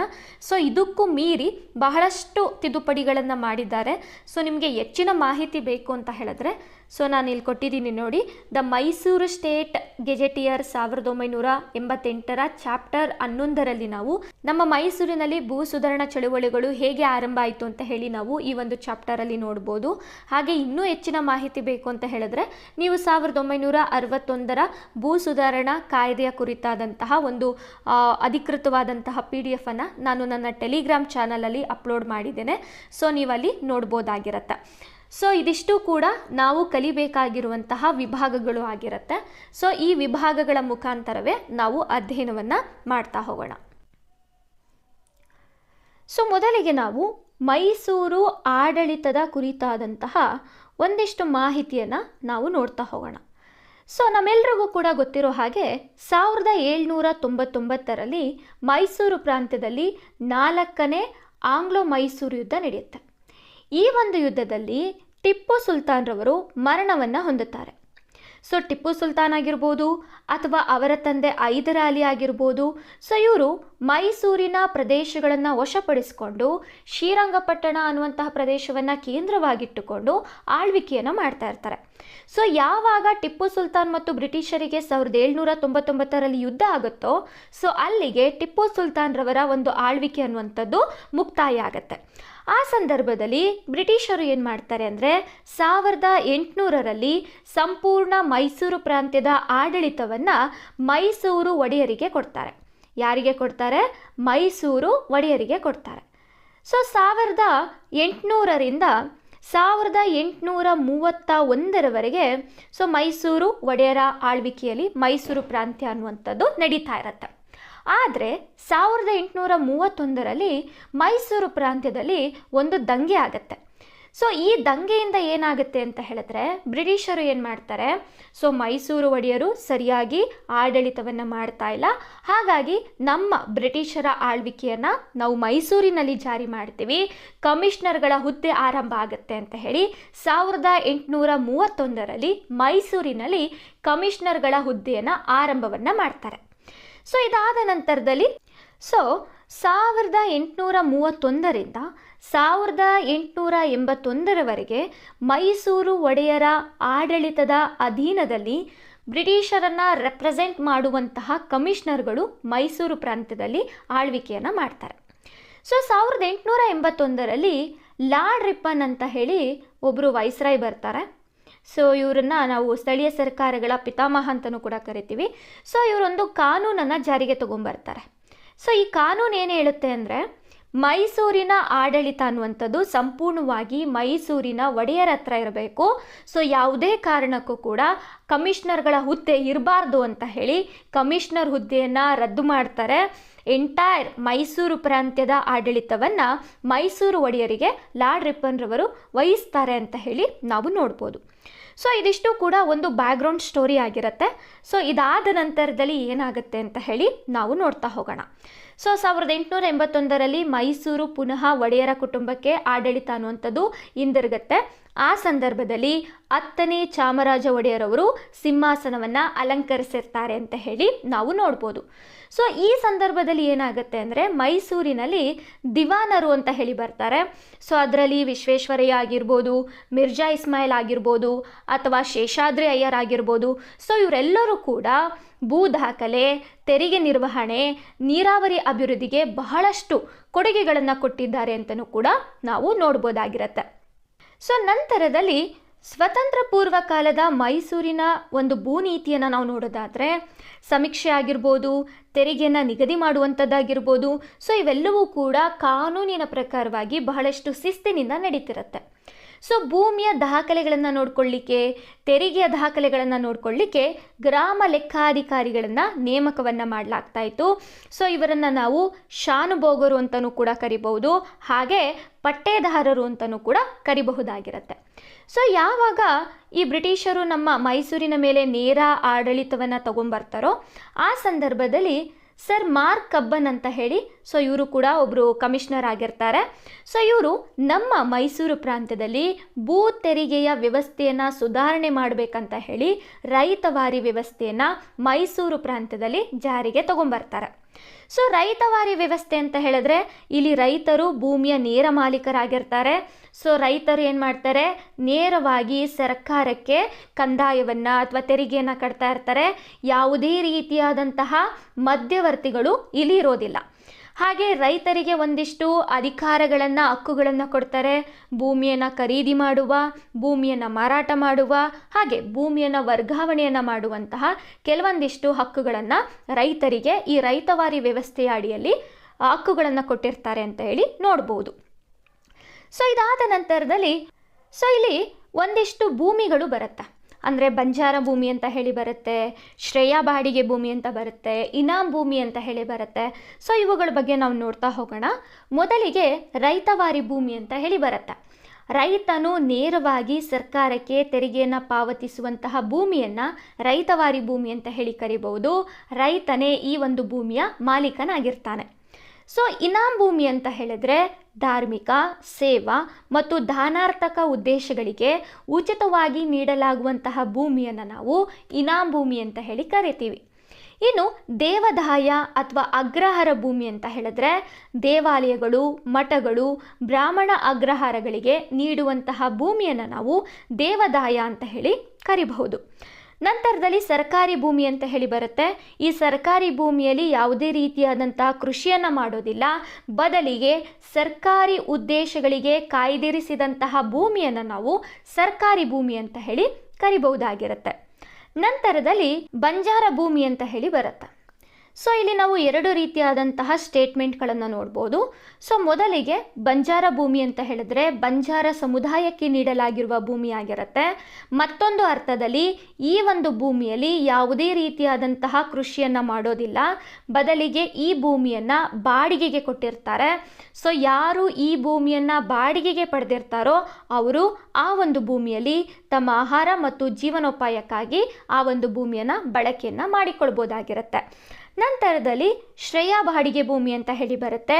ರೈತರಿಗೆ ಬಾಡಿಗೆಯನ್ನು ನೀಡಿದಂತಹ ಭೂಮಿಯನ್ನು ನಾವು ಶ್ರೇಯ ಬಾಡಿಗೆ ಭೂಮಿ ಅಂತ ಹೇಳಿ ಕರಿತೀವಿ. ರೈತರು ಈ ಭೂಮಿಯಲ್ಲಿ ಕೃಷಿಯನ್ನು ಮಾಡ್ತಾರೆ. ಪ್ರತಿ ವರ್ಷ ಸರ್ಕಾರಕ್ಕೆ ಅಥವಾ ಜಮೀನ್ದಾರರಿಗೆ ನಿರ್ದಿಷ್ಟವಾದಂತಹ ಬಾಡಿಗೆಯನ್ನು ತೆರಿಗೆಯನ್ನು ಪಾವತಿ ಮಾಡುವಂತಹ ಭೂಮಿ ಆಗಿರುತ್ತೆ ಅಂತ ಹೇಳಿ ನಾವು ನೋಡ್ಬೋದು. ನಂತರದಲ್ಲಿ ಇನಾಮ್ ಭೂಮಿ ಅಂತ ಹೇಳಿ ಬರುತ್ತೆ. ಇನಾಮ್ ಭೂಮಿ, ಸೊ ಸಿಂಪಲ್ ಆಗಿ ಹೇಳಬೇಕು ಅಂದರೆ ಮೈಸೂರು ಪ್ರಾಂತ್ಯದ ಆಳ್ವಿಕೆಯನ್ನು ತೆಗೆದುಕೊಂಡಂಥ ಸಂದರ್ಭದಲ್ಲಿ ಯಾರೆಲ್ಲ ಮೈಸೂರು ಆಡಳಿತಕ್ಕೆ ಸೇವೆಯನ್ನು ಸಲ್ಲಿಸಿದ್ದಾರೆ, ಅದರಲ್ಲಿ ಅಧಿಕಾರಿಗಳಾಗಿರ್ಬೋದು, ಸೈನಿಕರು ಆಗಿರ್ಬೋದು, ಗ್ರಾಮ ಲೆಕ್ಕಾಧಿಕಾರಿಗಳಾಗಿರ್ಬೋದು, ಸೊ ಅವರ ಸೇವೆಯನ್ನು ಪರಿಗಣಿಸಿ ಅವರಿಗೆ ಗಿಫ್ಟ್ ರೀತಿಯಲ್ಲಿ ಒಂದಿಷ್ಟು ಭೂಮಿಯನ್ನು ಉಚಿತವಾಗಿ ನೀಡಲಾಗುತ್ತೆ. ಆ ಭೂಮಿಯನ್ನು ನಾವು ಇನಾಮ್ ಭೂಮಿ ಅಂತ ಹೇಳಿ ಕರಿತೀವಿ. ಕೇವಲ ಅಧಿಕಾರಿಗಳಿಗೆ ಮಾತ್ರ ಅಲ್ಲದೆ ಧಾರ್ಮಿಕ ಆಚರಣೆಗಳಿಗೂ ಕೂಡ ಇಂತಹ ಭೂಮಿಯನ್ನು ಕೊಟ್ಟಿದ್ದಾರೆ. ಸೊ ಅವುಗಳ ಬಗ್ಗೆ ನಾವು ಅಧ್ಯಯನವನ್ನು ಮಾಡ್ತಾ ಹೋಗೋಣ. ಸೊ ಮೊದಲಿಗೆ ಧಾರ್ಮಿಕ ಇನಾಮ್ ಭೂಮಿ ಅಂತ ಹೇಳಿ ನೋಡ್ತೀವಿ. ದೇವಾಲಯ, ಮಠ, ಪೀಠಗಳಿಗೆ ನೀಡಿದಂತಹ ಭೂಮಿಯನ್ನು ನಾವು ಧಾರ್ಮಿಕ ಇನಾಮ್ ಭೂಮಿ ಅಂತ ಹೇಳಿ ಕರಿಬೋದಾಗಿರುತ್ತೆ. ಸೊ ಇದರಲ್ಲಿ ದೇವದಯ, ಬ್ರಹ್ಮದಯ ಮತ್ತು ಧರ್ಮದಯ ಇನಾಮ್ ಭೂಮಿಗಳು ಅಂತ ಹೇಳಿ ಬರುತ್ತೆ. ಸೊ ಇದಾದ ನಂತರದಲ್ಲಿ ಸೇವಾ ಇನಾಮ್ ಅಂತ ಹೇಳಿ ಬರುತ್ತೆ. ಸರ್ಕಾರಿ ಅಥವಾ ಧಾರ್ಮಿಕ ಸೇವೆಯನ್ನು ಸಲ್ಲಿಸಿದವರಿಗೆ ಈ ರೀತಿಯಾದಂತಹ ಭೂಮಿಯನ್ನು ಕೊಡಲಾಗುತ್ತೆ. ಸೊ ಅದರಲ್ಲಿ ಪೂಜಾರಿ, ತಹಸೀಲ್ದಾರ್, ಪಟೇಲ್, ಶಾನುಭೋಗರು, ಸೈನಿಕರು, ದೇಶಪಾಂಡೆ, ದೇಶಮುಖಿ, ಕುಲಕರ್ಣಿಗಳನ್ನು ನಾವು ನೋಡ್ಬೋದಾಗಿರುತ್ತೆ. ಇದಾದ ನಂತರದಲ್ಲಿ ವೈಯಕ್ತಿಕ ದಾನ ಇನಾಮ್ ಭೂಮಿ ಅಂತ ಹೇಳಿ ಬರುತ್ತೆ. ರಾಜ ಅಥವಾ ಬ್ರಿಟಿಷ್ ಅಧಿಕಾರಿಗಳು ವೈಯಕ್ತಿಕ ಸೇವೆ ಅಥವಾ ಧರ್ಮಾರ್ಥ ಉದ್ದೇಶಕ್ಕಾಗಿ ಈ ಒಂದು ಭೂಮಿಯನ್ನು ನೀಡಲಾಗುತ್ತೆ. ಸೊ ಇದರಲ್ಲಿ ನಾವು ಕವಿಗಳನ್ನು, ಪಂಡಿತರನ್ನು, ಶಿಕ್ಷಕರನ್ನು, ಸೊ ಅವರಿಗೆ ಗೌರವವನ್ನು ಸಲ್ಲಿಸುವ ರೀತಿಯಲ್ಲಿ ಈ ಭೂಮಿಯನ್ನು ನೀಡಲಾಗುತ್ತೆ. ನಂತರ ಅಗ್ರಹಾರ ಇನಾಮ್ ಭೂಮಿ ಅಂತ ಹೇಳಿ ಬರುತ್ತೆ. ಬ್ರಾಹ್ಮಣ ಪಂಡಿತರ ಸಮುದಾಯಕ್ಕೆ ನೀಡಲಾಗುವಂತಹ ಭೂಮಿ ಆಗಿರುತ್ತೆ. ಸೊ ಇವರು ಅದರಿಂದ ಆದಾಯವನ್ನು ಪಡೆದು ಧಾರ್ಮಿಕ ಶಿಕ್ಷಣ, ಸಂಸ್ಕೃತ ಪಾಠ ಹಾಗೆ ವೇದ ಅಧ್ಯಯನಗಳನ್ನು ಮಾಡ್ಬೋದಾಗಿರುತ್ತೆ. ಸೊ ಮೈಸೂರು ಪ್ರಾಂತ್ಯದಲ್ಲಿ ನಾವು ಅಗ್ರಹಾರಗಳು ಅಂತ ಬಂದಂಥ ಸಂದರ್ಭದಲ್ಲಿ ಮೇಲುಕೋಟೆಯನ್ನು ನೋಡ್ಬೋದು, ನಾಡಿಪುರ ಅಂತ ಹೇಳಿ ಬರುತ್ತೆ. ಹಾಗೆ ಹೊಳೆ ನರಸೀಪುರದಲ್ಲೂ ಕೂಡ ನಾವು ಈ ರೀತಿಯಾದಂಥ ಅಗ್ರಹಾರಗಳನ್ನು ನೋಡ್ಬೋದಾಗಿರುತ್ತೆ. ಸೊ ಇದಿಷ್ಟು ಕೂಡ ಇನಾಮ್ ಭೂಮಿಗೆ ಸಂಬಂಧಪಟ್ಟಂತಹ ಮಾಹಿತಿ ಆಗಿರುತ್ತೆ. ಇದಾದ ನಂತರದಲ್ಲಿ ಮೈಸೂರಿನಲ್ಲಿ 1888ರಲ್ಲಿ ಮೈಸೂರು ಲ್ಯಾಂಡ್ ರೆವಿನ್ಯೂ ಕೋಡ್ ಅಂತ ಹೇಳಿ ಒಂದು ಕಾನೂನು ಜಾರಿಯಾಗತ್ತೆ ಅಂತ ಹೇಳಿ ನೋಡ್ಬೋದು. ಸೊ ಇದನ್ನು ನಾವು ಕಾಯ್ದೆ ಅಂತ ಹೇಳಲಿಕ್ಕಾಗೋದಿಲ್ಲ. ಸೊ ಇದನ್ನು ನಾವು ಕಾನೂನು ಅಂತ ಹೇಳ್ಬೋದು. ಸೊ ಈ ಒಂದು ಕಾನೂನಿನ ಪ್ರಕಾರವಾಗಿ ಮೈಸೂರು ಸಂಸ್ಥಾನದಲ್ಲಿ ಭೂಮಿಯ ಮಾಲೀಕತ್ವ, ತೆರಿಗೆ ಹಾಗೂ ಆಡಳಿತ ಕ್ರಮಗಳನ್ನು ನಿಯಂತ್ರಣವನ್ನು ಮಾಡಲಿಕ್ಕೆ ಈ ಒಂದು ಕಾನೂನನ್ನು ಜಾರಿಯನ್ನು ಮಾಡಲಾಗತ್ತೆ. ಸೊ ಈ ಒಂದು ಕಾನೂನಿನಲ್ಲಿ ತಾಲೂಕಿನ ಸ್ಥಳೀಯ ಕಂದಾಯ ಆಡಳಿತವನ್ನು ವಹಿಸಿಕೊಡುವಂತಹ ಮುಖ್ಯ ಅಧಿಕಾರಿಯನ್ನು ಅಮಲ್ದಾರ್ ಅಂತ ಹೇಳಿ ಕರೆಯಲಾಗತ್ತೆ. ಸೊ ಅದೇ ರೀತಿಯಲ್ಲಿ ಈ ಒಂದು ಕಾನೂನು ಮತ್ತೊಂದು ಅಂಶವನ್ನು ಹೇಳುತ್ತೆ. ಸೊ ಏನು ಅಂತ ಹೇಳಿದ್ರೆ, ಈ ಗ್ರಾಮ ದಾಖಲೆಗಳನ್ನು ನಿರ್ವಹಣೆಯನ್ನು ಮಾಡಲಿಕ್ಕೆ ವಂಶ ಪಾರಂಪರೆಯಾಗಿ ಬಂದಿರುವಂತಹ ಶಾನುಭೋಗರು, ಪಟ್ಟೇದಾರರು ಅವ್ರು ಯಾರೂ ಇಲ್ಲ ಅಂತ ಹೇಳಿದ್ರೆ ಅಂತಹ ಗ್ರಾಮಗಳಿಗೆ ನೀವು ಗ್ರಾಮ ಲೆಕ್ಕಾಧಿಕಾರಿಗಳನ್ನು ನೇಮಕ ಮಾಡಬೇಕು ಅಂತ ಹೇಳಿ ಮೈಸೂರು ಭೂ ಆದಾಯ ಸಂಹಿತೆ ಕಾನೂನನ್ನು ಜಾರಿ ಮಾಡುತ್ತೆ ಅಂತ ಹೇಳಿ ನಾವು ನೋಡ್ಬೋದಾಗಿರುತ್ತೆ. ಸೊ ಇದಿಷ್ಟು ಕೂಡ ಮೈಸೂರು ವಿಭಾಗದ ಸ್ವತಂತ್ರ ಪೂರ್ವದ ಭೂ ಸುಧಾರಣೆಗಳಿಗೆ ಸಂಬಂಧಪಟ್ಟಂತಹ ಮಾಹಿತಿ ಆಗಿರುತ್ತೆ. ಸೊ ಈಗ ನಾವು ಅಧ್ಯಯನವನ್ನು ಮಾಡಬೇಕಾಗತ್ತೆ, ಸ್ವತಂತ್ರ ನಂತರದಲ್ಲಿ ಮೈಸೂರು ಅಥವಾ ನಮ್ಮ ಕರ್ನಾಟಕ ರಾಜ್ಯದಲ್ಲಿ ಭೂ ಸುಧಾರಣೆಗಳಿಗೆ ಸಂಬಂಧಪಟ್ಟಂತಹ ಯಾವೆಲ್ಲ ಬೆಳವಣಿಗೆಗಳು ಆಯಿತು ಅಂತ ಹೇಳಿ. ಸೊ ಓಕೆ, ಸೊ ಮೊದಲಿಗೆ 1947 ಮತ್ತು 48ನೇ ಸಾಲಿನಲ್ಲಿ ಗುಂಡಪ್ಪ ಗೌಡ ಸಮಿತಿಯನ್ನು ನೇಮಕವನ್ನು ಮಾಡಲಾಗತ್ತೆ. ಸೊ ಉದ್ದೇಶ ಏನು ಅಂತ ಹೇಳಿದ್ರೆ, ಡಿಸೆಂಬರ್ 1947ರಲ್ಲಿ ಅಸ್ತಿತ್ವದಲ್ಲಿದ್ದಂತಹ ಬಾಡಿಗೆ ಕಾನೂನುಗಳನ್ನು ಪರಿಶೀಲನೆಯನ್ನು ಮಾಡಬೇಕು, ಬಾಡಿಗೆ ಚೌಕಟ್ಟನ್ನು ಸರಳಗೊಳಿಸಬೇಕು, ಇನಾಮದಾರಿ ವ್ಯವಸ್ಥೆಯನ್ನು ರದ್ದುಗೊಳಿಸಬೇಕು, ಹಾಗೆ ಇನಾಮನ್ನು ಹೊಂದಿರುವಂಥವರಿಗೆ ನ್ಯಾಯಯುತವಾದಂತಹ ಪರಿಹಾರವನ್ನು ಪಾವತಿಸುವ ತತ್ವಗಳ ಕುರಿತಾದಂತಹ ಅಧ್ಯಯನವನ್ನು ಮಾಡಬೇಕು ಅನ್ನುವಂಥ ಉದ್ದೇಶದಿಂದ ಗುಂಡಪ್ಪಗೌಡ ಸಮಿತಿಯನ್ನು ನೇಮಕವನ್ನು ಮಾಡ್ತಾರೆ. ಸೊ ಇವರು ಬಹಳಷ್ಟು ಶಿಫಾರಸುಗಳನ್ನು ಮಾಡ್ತಾರೆ. ಸೊ ಇವುಗಳನ್ನು ನಾವು ನೋಡ್ತಾ ಹೋಗೋಣ. ರಾಜ್ಯದಲ್ಲಿ ಕೃಷಿಯನ್ನು ಅಭಿವೃದ್ಧಿಪಡಿಸುವಂತಹ ಆಸಕ್ತಿಯಲ್ಲಿ ಸಮಿತಿಯು ಇನಾಮ್ ಭೂಮಿಯನ್ನು ರದ್ದುಗೊಳಿಸಬೇಕು, ಹಾಗೆ ಇನಾಮ್ ಭೂಮಿಯನ್ನು ಹೊಂದಿರುವಂತಹ ಮಾಲೀಕರಿಗೆ ಸರ್ಕಾರ ಪರಿಹಾರದ ಪಾವತಿಯ ಆಧಾರದ ಮೇಲೆ ಆ ಒಂದು ಭೂಮಿಯನ್ನು ತಮ್ಮ ವಶಕ್ಕೆ ತೆಗೆದುಕೊಳ್ಬೇಕು ಅಂತ ಹೇಳಿ ಸರ್ಕಾರಕ್ಕೆ ಶಿಫಾರಸನ್ನು ಮಾಡುತ್ತೆ. ಸೊ ಇದಾದ ನಂತರ ಭೂಮಿಯನ್ನು ಸಾಗುವಳಿಯನ್ನು ಮಾಡಿದಂತಹ ಬಾಡಿಗೆದಾರರಿಗೆ ಆ ಒಂದು ಭೂಮಿಯ ಮಾಲೀಕತ್ವದ ಶೀರ್ಷಿಕೆಯನ್ನು ನೀಡಬೇಕು ಅಂತ ಕೂಡ ಶಿಫಾರಸನ್ನು ಮಾಡುತ್ತೆ. ಸೊ ನೀವಿಲ್ಲಿ ಒಂದು ಮಾಹಿತಿಯನ್ನು ಗಮನಿಸಬೇಕು. ಇನಾಮ್ ಭೂಮಿಯನ್ನು ರದ್ದುಗೊಳಿಸಬೇಕು ಅಂತ ಹೇಳಿ ಗುಂಡಪ್ಪಗೌಡ ಸಮಿತಿ ಶಿಫಾರಸನ್ನು ಮಾಡುತ್ತೆ. ಯಾಕೆ ಮಾಡುತ್ತೆ ಅಂತ ಹೇಳಿ ನಾವು ನೋಡೋದಾದರೆ, ಸೊ ಇನಾಮ್ ಭೂಮಿಯ ಮಾಲೀಕರು ಏನಿರ್ತಾರೆ, ಈ ಇನಾಮ್ ಭೂಮಿಯಲ್ಲಿ ಯಾವುದೇ ರೀತಿಯಾದಂತಹ ಕೃಷಿಯನ್ನು ಅವರು ಮಾಡ್ತಿರೋದಿಲ್ಲ. ಬದಲಿಗೆ ಈ ಒಂದು ಭೂಮಿಯನ್ನು ರೈತರಿಗೆ ಕೃಷಿಯನ್ನು ಮಾಡಲಿಕ್ಕೆ ಬಾಡಿಗೆಗೆ ಕೊಡ್ತಾ ಇರ್ತಾರೆ. ಸೊ ಈ ಬಾಡಿಗೆಯ ದರವೂ ಕೂಡ ಬಹಳಷ್ಟು ಗರಿಷ್ಠವಾಗಿರುತ್ತೆ. ಅಷ್ಟೇ ಅಲ್ಲದೆ ರೈತರ ಮೇಲೆ ಬಹಳಷ್ಟು ಶೋಷಣೆಗಳು ಕೂಡ ಆಗ್ತಾ ಇರುತ್ತೆ. ಸೊ ಇವೆಲ್ಲವನ್ನು ಗಮನಿಸಿದಂತಹ ಸಮಿತಿ ಏನು ಮಾಡುತ್ತೆ ಅಂದರೆ, ಕಂಪ್ಲೀಟಾಗಿ ನೀವು ಇನಾಮ್ ಭೂಮಿಯನ್ನು ರದ್ದು ಮಾಡಿ, ಸೊ ಈ ಮಾಲೀಕರಿಗೆ ಸರ್ಕಾರ ಏನು ಮಾಡಬೇಕು, ಪರಿಹಾರವನ್ನು ಕೊಡಬೇಕು. ನಂತರದಲ್ಲಿ ಆ ಭೂಮಿಯನ್ನು ಸರ್ಕಾರ ತನ್ನ ಅಧೀನಕ್ಕೆ ತೆಗೆದುಕೊಳ್ಬೇಕು ಅಂತ ಹೇಳಿ ಇವರು ಶಿಫಾರಸನ್ನು ಮಾಡ್ತಾರೆ. ಸೊ ಇದಾದ ನಂತರದಲ್ಲಿ ರೈತರು ಅಂದರೆ ಬಾಡಿಗೆದಾರರು, ಸೊ ಇವರಿಗೆ ಯಾವ ಭೂಮಿಯಲ್ಲಿ ಅವರು ಕೃಷಿಯನ್ನು ಮಾಡ್ತಿರ್ತಾರೋ ಆ ಭೂಮಿಯ ಮಾಲೀಕತ್ವವನ್ನು ನೀವು ರೈತರಿಗೆ ಕೊಡಬೇಕು ಅಂತ ಹೇಳಿ ಶಿಫಾರಸನ್ನು ಮಾಡ್ತಾರೆ. ಸೊ ಇದಿಷ್ಟು ಕೂಡ ಗುಂಡಪ್ಪಗೌಡ ಸಮಿತಿಯವರು ಶಿಫಾರಸುಗಳನ್ನು ಮಾಡ್ತಾರೆ. ಸೊ ಶಿಫಾರಸು ಆದ ನಂತರದಲ್ಲಿ ರಾಜ್ಯ ಸರ್ಕಾರವು ಕೂಡ ಶಿಫಾರಸುಗಳನ್ನು ಅಧ್ಯಯನವನ್ನು ಮಾಡ್ತಾರೆ. ಸೊ ಇಲ್ಲ ಒಂದು ಭೂ ಸುಧಾರಣಾ ಕ್ರಮವನ್ನು ಜಾರಿಗೆ ತರಬೇಕು, ಒಂದು ಕಾಯ್ದೆಯನ್ನು ಜಾರಿಗೆ ತರಬೇಕು ಅಂತ ಹೇಳಿ ಪ್ರಿಪ್ರೇಷನ್ ಅಂತೂ ನಡೀತಾ ಇರುತ್ತೆ. ಈ ಸಂದರ್ಭದಲ್ಲಿ ಏನಾಗುತ್ತೆ, ನಮ್ಮ ಕರ್ನಾಟಕದಲ್ಲಿ 1951ರಲ್ಲಿ ಕಾಗೋಡು ಸತ್ಯಾಗ್ರಹ ನಡೆಯುತ್ತೆ. ಸೊ ಈ ಒಂದು ಕಾಗೋಡು ಸತ್ಯಾಗ್ರಹ ಅನ್ನುವಂಥದ್ದು ಸ್ವತಂತ್ರ ನಂತರದಲ್ಲಿ ಕರ್ನಾಟಕದಲ್ಲಿ ಭೂ ಸುಧಾರಣೆ ಜಾರಿಯಾಗಲು ಕಾರಣವಾದಂತಹ ಸತ್ಯಾಗ್ರಹ ಆಗಿರುತ್ತೆ. ಹಾಗೆ ಇಡೀ ಭಾರತದ ಗಮನವನ್ನು ಸೆಳೆದಂತಹ ಸತ್ಯಾಗ್ರಹವೂ ಕೂಡ ಆಗಿರುತ್ತೆ. ಸೊ ಕಾಗೋಡು ಅನ್ನುವಂತಹ ಪ್ರದೇಶ ಶಿವಮೊಗ್ಗ ಜಿಲ್ಲೆಯ ಸಾಗರ ತಾಲೂಕಿನ ವರದಾ ನದಿಯ ಮೇಲಿದೆ. ಕಾಗೋಡು ಸತ್ಯಾಗ್ರಹ ನಡೆದಂತಹ ವರ್ಷ ಬಂದು 1951 ಆಗಿರುತ್ತೆ. ಈ ಒಂದು ಕಾಗೋಡು ಸತ್ಯಾಗ್ರಹವನ್ನು ನಾವು ರೈತ ಸತ್ಯಾಗ್ರಹ ಹಾಗೂ ರೈತ ಬಂಡಾಯ ಅಂತಲೂ ಕೂಡ ಕರಿಬಹುದಾಗಿರುತ್ತೆ. ಕಾಗೋಡಿನಲ್ಲಿ ಈ ಒಂದು ಸತ್ಯಾಗ್ರಹ ನಡೀಲಿಕ್ಕೆ ಒಂದಿಷ್ಟು ಕಾರಣಗಳನ್ನು ನಾವು ನೋಡ್ಬೋದು. ಸೊ ಮೊದಲಿಗೆ ಈ ಭೂ ಮಾಲೀಕರು ಹೆಚ್ಚು ಭೂಮಿಯನ್ನು ಹೊಂದಿರ್ತಾರೆ. ಸೊ ಈ ಪ್ರದೇಶದಲ್ಲಿ ಕೊಳಗ ಪದ್ಧತಿ ಜಾರಿಯಲ್ಲಿರುತ್ತೆ. ಸೊ ದಿವಾರ ಜನಾಂಗದವರು ಕಡಿಮೆ ಕೃಷಿ ಭೂಮಿಯನ್ನು ಹೊಂದಿರ್ತಾರೆ ಅಂತ ಹೇಳಿ ನೋಡ್ಬೋದು. ಸೊ ಈ ಕೊಳಗ ಪದ್ಧತಿ ಅಂತ ಹೇಳಿದ್ರೆ ಆಹಾರ ಧಾನ್ಯವನ್ನು ಅಳತೆ ಮಾಡುವಂತಹ ಒಂದು ಸಾಧನ ಅಂತ ಹೇಳಿ ನೋಡ್ಬೋದು. ಸೊ ಇಲ್ಲಿದೆ ನೋಡಿ, ಇದು ಕೊಳಗ ಅಂತ ಹೇಳಿ ಕರಿತೀವಿ. ಈ ಪ್ರದೇಶದಲ್ಲಿ ಏನಾಗುತ್ತೆ ಅಂದರೆ, ರೈತರು ತಾವು ಬೆಳೆದಂತಹ ಆಹಾರ ಧಾನ್ಯಗಳಲ್ಲಿ ಒಂದಿಷ್ಟು ಆಹಾರ ಧಾನ್ಯಗಳನ್ನು ಭೂ ಮಾಲೀಕರಿಗೆ ಕೊಡಬೇಕಾಗಿರುತ್ತೆ.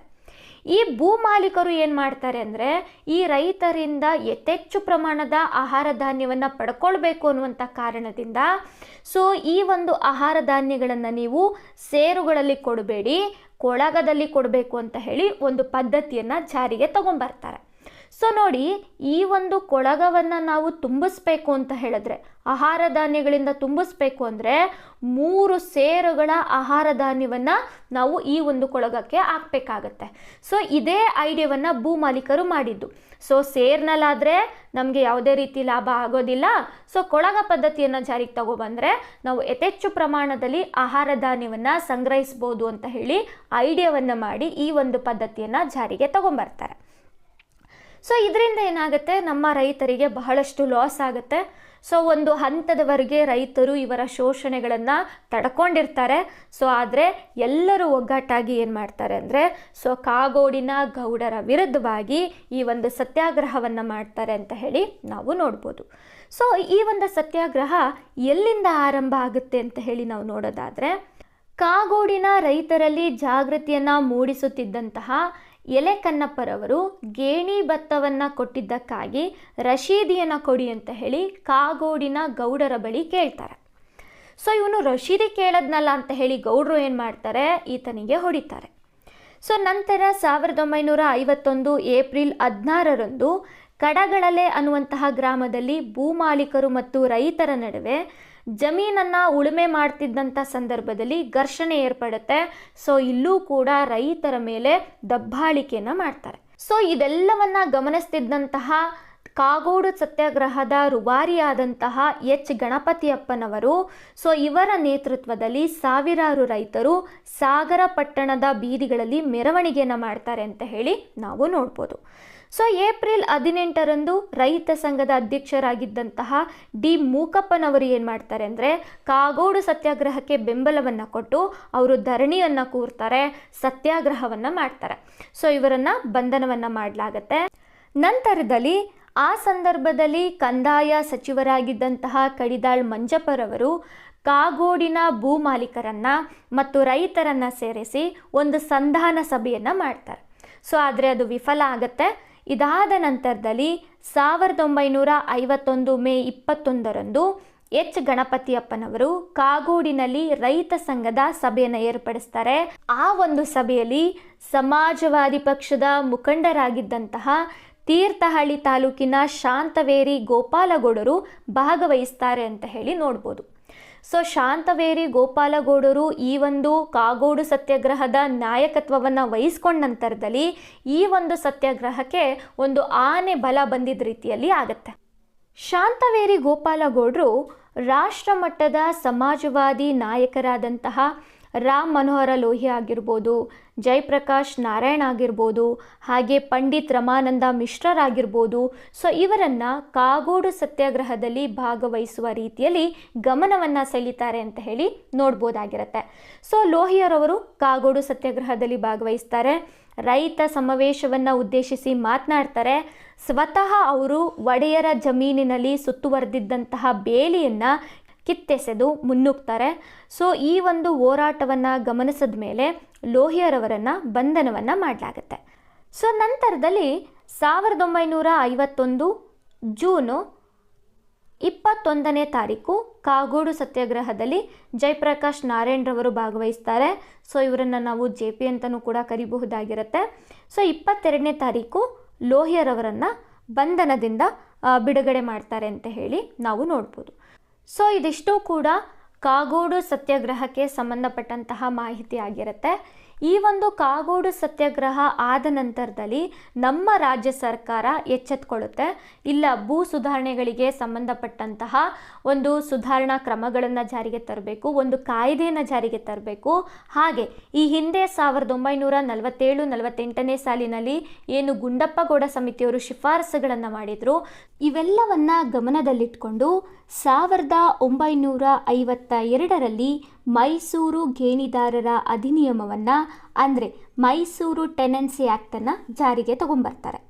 ಸೊ ಇದು ಸ್ವತಂತ್ರದ ನಂತರದ ಮೊಟ್ಟ ಮೊದಲ ಭೂ ಸುಧಾರಣಾ ಕಾಯ್ದೆ ಅಂತಲೂ ಕೂಡ ಕರಿಬಹುದಾಗಿರುತ್ತೆ. ಹಾಗೆ ಈ ಕಾಯ್ದೆಯು ಮೈಸೂರು ರಾಜ್ಯದ ಕೆಲವು ಭಾಗಗಳಲ್ಲಿ ಮಾತ್ರ 1952ರಲ್ಲಿ ಜಾರಿಯಾಗುತ್ತೆ. 1954 ಅಕ್ಟೋಬರ್ 1ನೇ ತಾರೀಕು ಸಂಪೂರ್ಣವಾದ ಮೈಸೂರು ರಾಜ್ಯದಲ್ಲಿ ಈ ಕಾಯ್ದೆ ಜಾರಿಯಾಗುತ್ತೆ ಅಂತ ಹೇಳಿ ನಾವು ನೋಡ್ಬೋದಾಗಿರುತ್ತೆ. ಸೊ ನಂತರ 1952ರ ಮೈಸೂರು ಗೇಣಿದಾರರ ಅಧಿನಿಯಮದಲ್ಲಿ ಗೇಣಿದಾರರನ್ನು 2 ಭಾಗವನ್ನು ಮಾಡಲಾಗುತ್ತೆ. ಸೊ ಮೊದಲಿಗೆ ನಾವು ಕಾಯಂ ಗೇಣಿದಾರರನ್ನು ನೋಡ್ತೀವಿ, ನಂತರ ಕದೀಮ ಗೇಣಿದಾರರು ಅಂತ ಹೇಳಿ ಬರ್ತಾರೆ.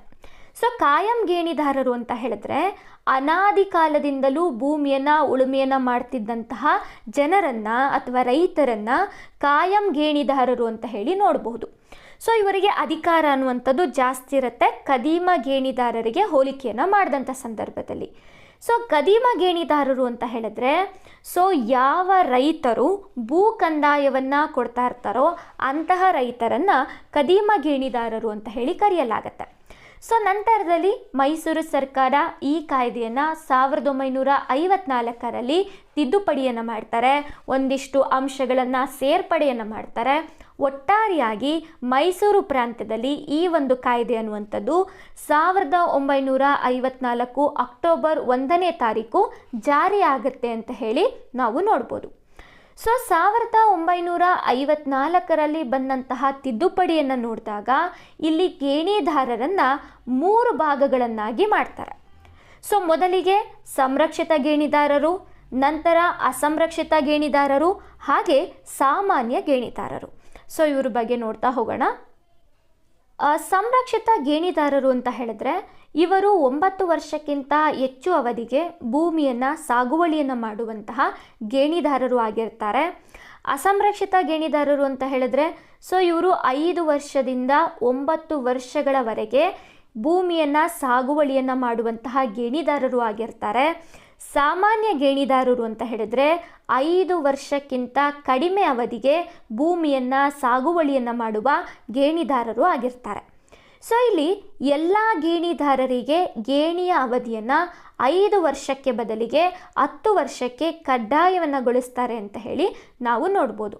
ಸೊ ಇಲ್ಲಿ ಆ ಗೇಣಿಗೆಯ ಅವಧಿಯನ್ನು 5 ವರ್ಷದ ಬದಲಿಗೆ 10 ವರ್ಷಕ್ಕೆ ಕಡ್ಡಾಯವನ್ನು ಮಾಡ್ತಾರೆ.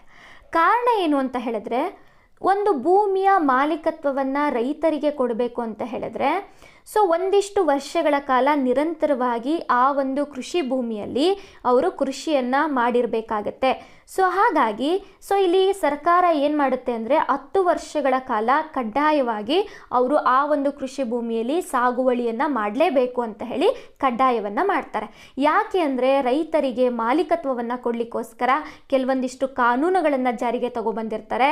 ಆ ಕಾನೂನುಗಳ ಪ್ರಕಾರವಾಗಿ ನಿರಂತರವಾಗಿ 12 ವರ್ಷ 15 ವರ್ಷ ಸಾಗುವಳಿಯನ್ನು ಮಾಡಿದರೆ ಅಂತಹ ರೈತರಿಗೆ ಆ ಭೂಮಿಯ ಮಾಲೀಕತ್ವವನ್ನು ಕೊಡಬೇಕು ಅಂತ ಹೇಳಿ ಕ್ರಮ ಜಾರಿಯಾಗಿರುತ್ತೆ.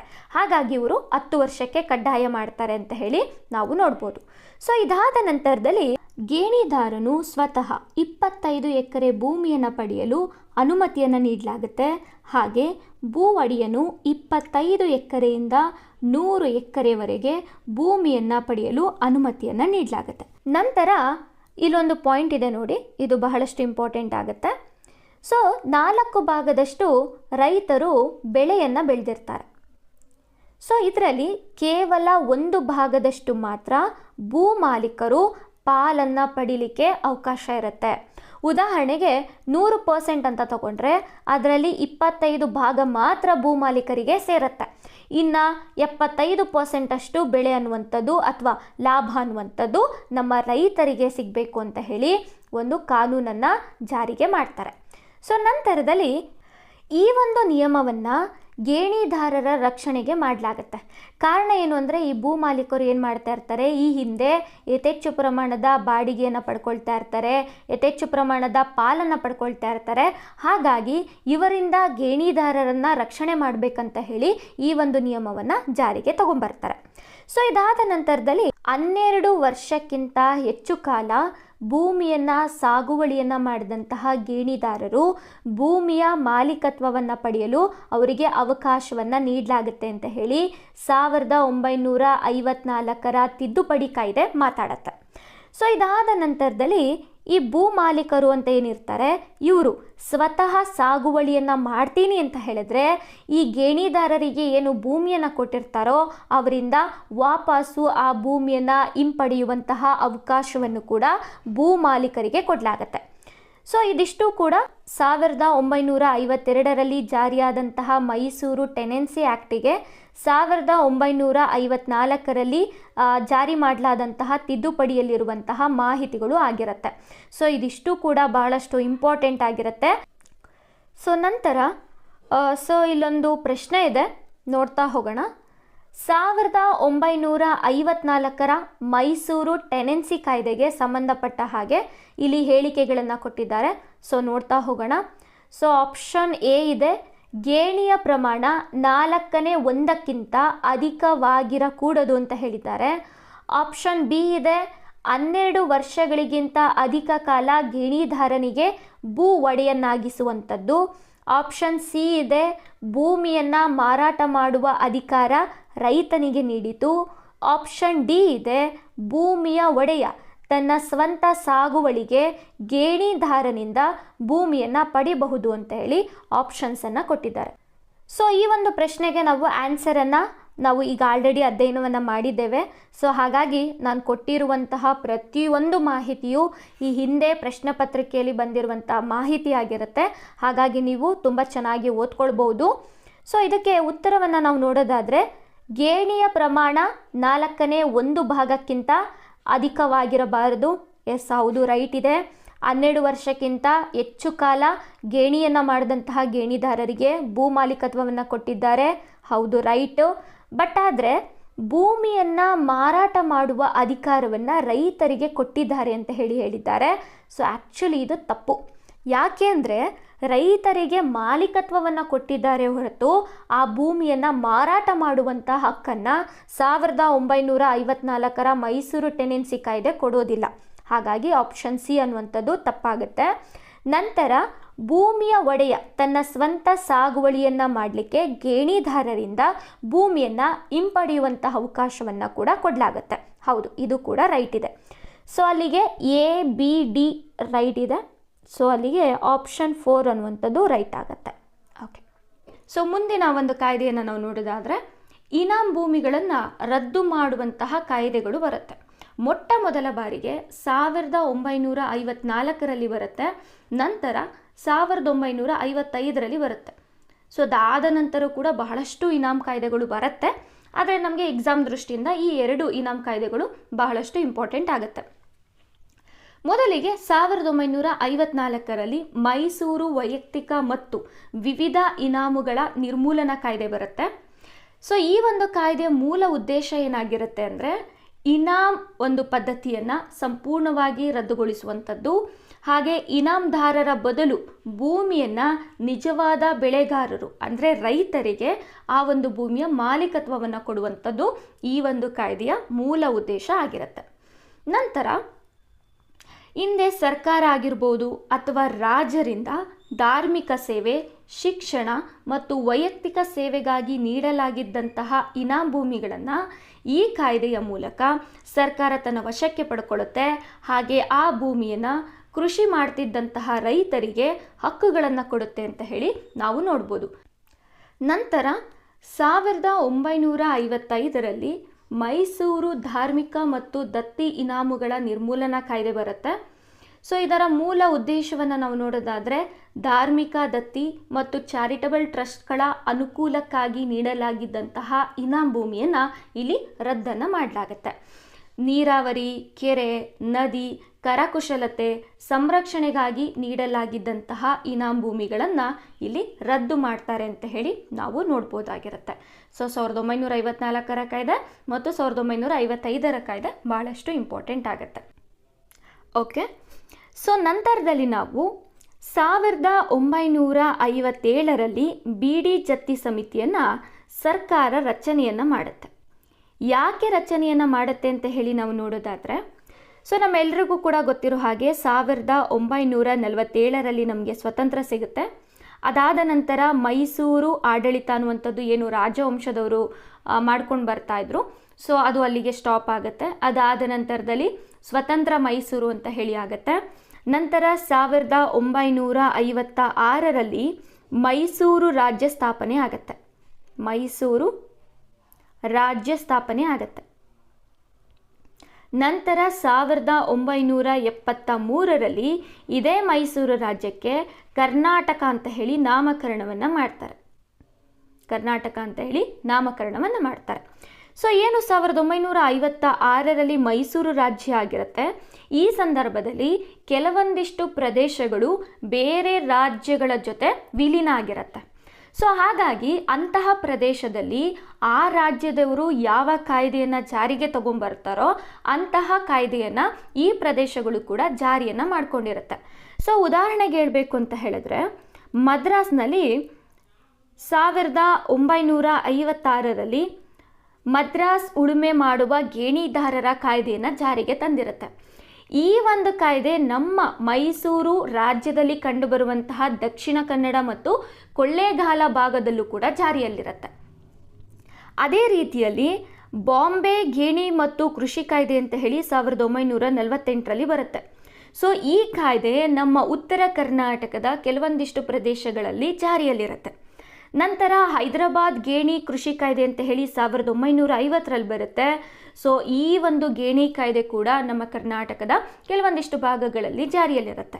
ಸೊ ಇವೆಲ್ಲವನ್ನು ಗಮನಿಸಿದಂತಹ ಸರ್ಕಾರ ಏನು ಮಾಡುತ್ತೆ ಅಂದರೆ ಒಂದು ರೀತಿಯಾದಂತಹ ಒಂದು ಕಾಯ್ದೆಯನ್ನು ಜಾರಿಗೆ ತರಬೇಕು ಅಂತ ಹೇಳಿ 1957ರಲ್ಲಿ ಬೀಡಿ ಜತ್ತಿ ಸಮಿತಿಯನ್ನು ರಚನೆ ಮಾಡುತ್ತೆ ಅಂತ ಹೇಳಿ ನಾವು ನೋಡ್ಬೋದಾಗಿರುತ್ತೆ. ಸೊ ಇದ್ರ ಬಗ್ಗೆ ನಾವು ಅಧ್ಯಯನವನ್ನು ಮಾಡ್ತಾ ಹೋಗೋಣ. ಹಾಗೆ ಬೀಡಿ ಜತ್ತಿ ಸಮಿತಿಯನ್ನು ನಾವು ಮೈಸೂರು ಬಾಡಿಗೆ ಮತ್ತು ಕೃಷಿ ಕಾನೂನು ಸಮಿತಿ ಅಂತಲೂ ಕೂಡ ಕರೆಯಲಾಗುತ್ತೆ. ಸೊ ಇದು ಪ್ರಶ್ನೆ ಆಗಿದೆ. ಓಕೆ, ಸೊ ನಂತರದಲ್ಲಿ ಬೀಡಿ ಜತ್ತಿ ಸಮಿತಿಯ ಒಂದು ಶಿಫಾರಸುಗಳನ್ನು ನಾವು ನೋಡ್ತಾ ಹೋದರೆ, ಮೊದಲಿಗೆ ಕೃಷಿಯೇತರರಿಂದ ಕೃಷಿ ಭೂಮಿಯನ್ನು ವಶಪಡಿಸಿಕೊಳ್ಳುವಂಥದ್ದು, ಭೂಮಿಯನ್ನು ಕಳೆದುಕೊಂಡವರಿಗೆ ಪರಿಹಾರವನ್ನು ಕೊಡುವಂಥದ್ದು, ಭೂಮಿಯನ್ನು ಉಳುಮೆ ಮಾಡುವಂತಹ ರೈತರಿಗೆ ಭೂಮಿಯ ಒಡೆಯ ಅಂತ ಹೇಳಿ ಮಾಲೀಕತ್ವವನ್ನು ಕೊಡುವಂಥದ್ದು, ಹಾಗೆ ಕುಟುಂಬ ಆಧಾರಿತ ಭೂಮಿ ಹಂಚಿಕೆಯನ್ನು ಮಾಡುವುದು, ಭೂಮಿಯ ಗರಿಷ್ಠ ಇಳುವರಿಯ ಮಿತಿಯನ್ನು ಇಡುವಂಥದ್ದು. ಸೊ ಇದಾದ ನಂತರದಲ್ಲಿ ಜಮೀನ್ದಾರರು ಸ್ವಂತ ಸಾಗುವಳಿ ಮಾಡಬಹುದಾದಷ್ಟು ಭೂಮಿಯನ್ನು ಮಾತ್ರ ವಾಪಸ್ ಪಡೀಲಿಕ್ಕೆ ಅವರಿಗೆ ಹಕ್ಕಿರುತ್ತೆ. ಸಂಪೂರ್ಣವಾಗಿ ಭೂಮಿಯನ್ನು ವಾಪಸ್ಸು ಪಡೆಯುವಂತಿಲ್ಲ ಅಂತ ಹೇಳಿ ಇವರು ಕಾನೂನನ್ನು ಜಾರಿಗೊಳಿಸ್ತಾರೆ. 1954ರಲ್ಲಿ ಮೈಸೂರು ಟೆನೆನ್ಸಿ ಕಾಯ್ದೆಯಲ್ಲೂ ಕೂಡ ಇದೇ ಮಾಹಿತಿಯನ್ನು ಹೇಳಿರ್ತಾರೆ. ಏನಂತ, ಭೂಮಿಯ ಮಾಲೀಕರು ಏನು ಬಾಡಿಗೆಗೆ ರೈತರಿಗೆ ಕೃಷಿಯನ್ನು ಮಾಡಲಿಕ್ಕೆ ಕೊಟ್ಟಿರ್ತಾರೆ, ಸೊ ಅಂತಹ ಭೂಮಿಯನ್ನು ವಾಪಸ್ ಪಡೆಯುವಂತಹ ಅಧಿಕಾರವನ್ನು ಭೂ ಮಾಲೀಕರಿಗೆ ಕೊಟ್ಟಿರ್ತಾರೆ. ಆದರೆ ಇಲ್ಲಿ ಏನು ಹೇಳ್ತಾರೆ ಅಂತ ಹೇಳಿದ್ರೆ, ಅವರು ಕೃಷಿಯನ್ನು ಮಾಡಬಹುದಾದಷ್ಟು ಭೂಮಿಯನ್ನು ಮಾತ್ರ ಹಿಂಪಡಿಬೇಕು, ಸಂಪೂರ್ಣವಾದ ಭೂಮಿಯನ್ನು ಹಿಂಪಡೆಯಲು ಸಾಧ್ಯವಿಲ್ಲ ಅಂತ ಹೇಳ್ತಾರೆ.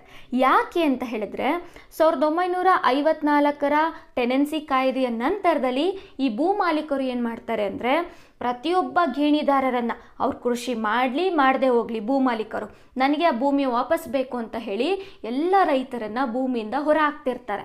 ಸೊ ಇದನ್ನು ಗಮನಿಸಿದಂತಹ ಬೀಡಿ ಜತ್ತಿ ಸಮಿತಿ ಏನು ಮಾಡುತ್ತೆ ಅಂದರೆ, ಆ ಭೂ ಮಾಲೀಕ ಕೃಷಿಯನ್ನು ಮಾಡಬಹುದಾದಷ್ಟು ಭೂಮಿಯನ್ನು ಮಾತ್ರ ಹಿಂಪಡಿಲಿಕ್ಕೆ ಸಾಧ್ಯ, ಸಂಪೂರ್ಣವಾದ ಭೂಮಿಯನ್ನು ಹಿಂಪಡೆಯಲು ಸಾಧ್ಯ ಇಲ್ಲ ಅಂತ ಹೇಳಿ ಒಂದು ಕಾನೂನನ್ನು ಜಾರಿ ಮಾಡ್ತಾರೆ.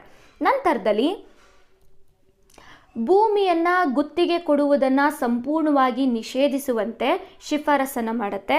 ಹಾಗೆ ಜಮೀನ್ದಾರಿ ಪದ್ಧತಿ, ಗೇಣಿ ಪದ್ಧತಿಯನ್ನು ಸಂಪೂರ್ಣವಾಗಿ ರದ್ದುಪಡಿಸಬೇಕು ಅಂತ ಹೇಳಿ ಬೀಡಿ ಜತ್ತಿ ಸಮಿತಿ ಶಿಫಾರಸನ್ನು ಮಾಡುತ್ತೆ. ಇನ್ನು ಜತ್ತಿ ಸಮಿತಿಯ ಪ್ರಸ್ತಾವನೆಯನ್ನು 1959ರಲ್ಲಿ ವಿಧಾನಸಭೆಯಲ್ಲಿ 10 ದಿನಗಳ ನಂತರ ಚರ್ಚೆಯನ್ನು ಮಾಡ್ತಾರೆ. ಅಂದರೆ ಒಂದು ಕಾನೂನನ್ನು ತರಬೇಕಾಗತ್ತೆ, ಹಾಗಾಗಿ ಇಲ್ಲಿ ಬಹಳಷ್ಟು ಚರ್ಚೆಗಳು ನಡೆಯುತ್ತೆ. ಅದಾದ ನಂತರದಲ್ಲಿ 1961ರಲ್ಲಿ ಕರ್ನಾಟಕ ಭೂ ಸುಧಾರಣಾ ಕಾಯ್ದೆಯನ್ನು ಜಾರಿಗೆ ತಗೊಂಬರ್ತಾರೆ ಅಂತ ಹೇಳಿ ನಾವು ನೋಡ್ಬೋದು. ದ ವೆರಿ ಇಂಪಾರ್ಟೆಂಟ್ ಕಾಯ್ದೆ, ಆಯಿತಾ. ಇವತ್ತಿಗೂ ಕೂಡ ನಮ್ಮ ಎಲ್ಲ ಭೂ ಸುಧಾರಣೆಗಳಿಗೆ ಸಂಬಂಧಪಟ್ಟಂತಹ ನಿಯಮಗಳು ಜಾರಿಯಾಗುವಂಥದ್ದು ಈ ಕಾಯ್ದೆಯ ಅಡಿಯಲ್ಲಿ. ಸೊ ಹಾಗಾಗಿ ನಿಮಗೆ ಪ್ರಶ್ನೆ ಬರುವಂತಹ ಸಾಧ್ಯತೆ ಇರುತ್ತೆ. 1961ರ ಕರ್ನಾಟಕ ಭೂ ಸುಧಾರಣೆಗಳ ಕಾಯ್ದೆ ಜಾರಿಯಾಗಲು ಕಾರಣವಾದಂತಹ ಸಮಿತಿ ಯಾವುದು ಅಂತ ಹೇಳಿದ್ರೆ ಬೀಡಿ ಜತ್ತಿ ಸಮಿತಿ ಅಂತ ಹೇಳಿ ನಾವು ಆನ್ಸರ್ ಮಾಡಬೇಕಾಗತ್ತೆ. ನಂತರ ಓಕೆ, ಸೊ ಇಲ್ಲೊಂದು ಪ್ರಶ್ನೆ ಇದೆ, ಆ ಪ್ರಶ್ನೆಯನ್ನು ಬಿಡಿಸೋಣ.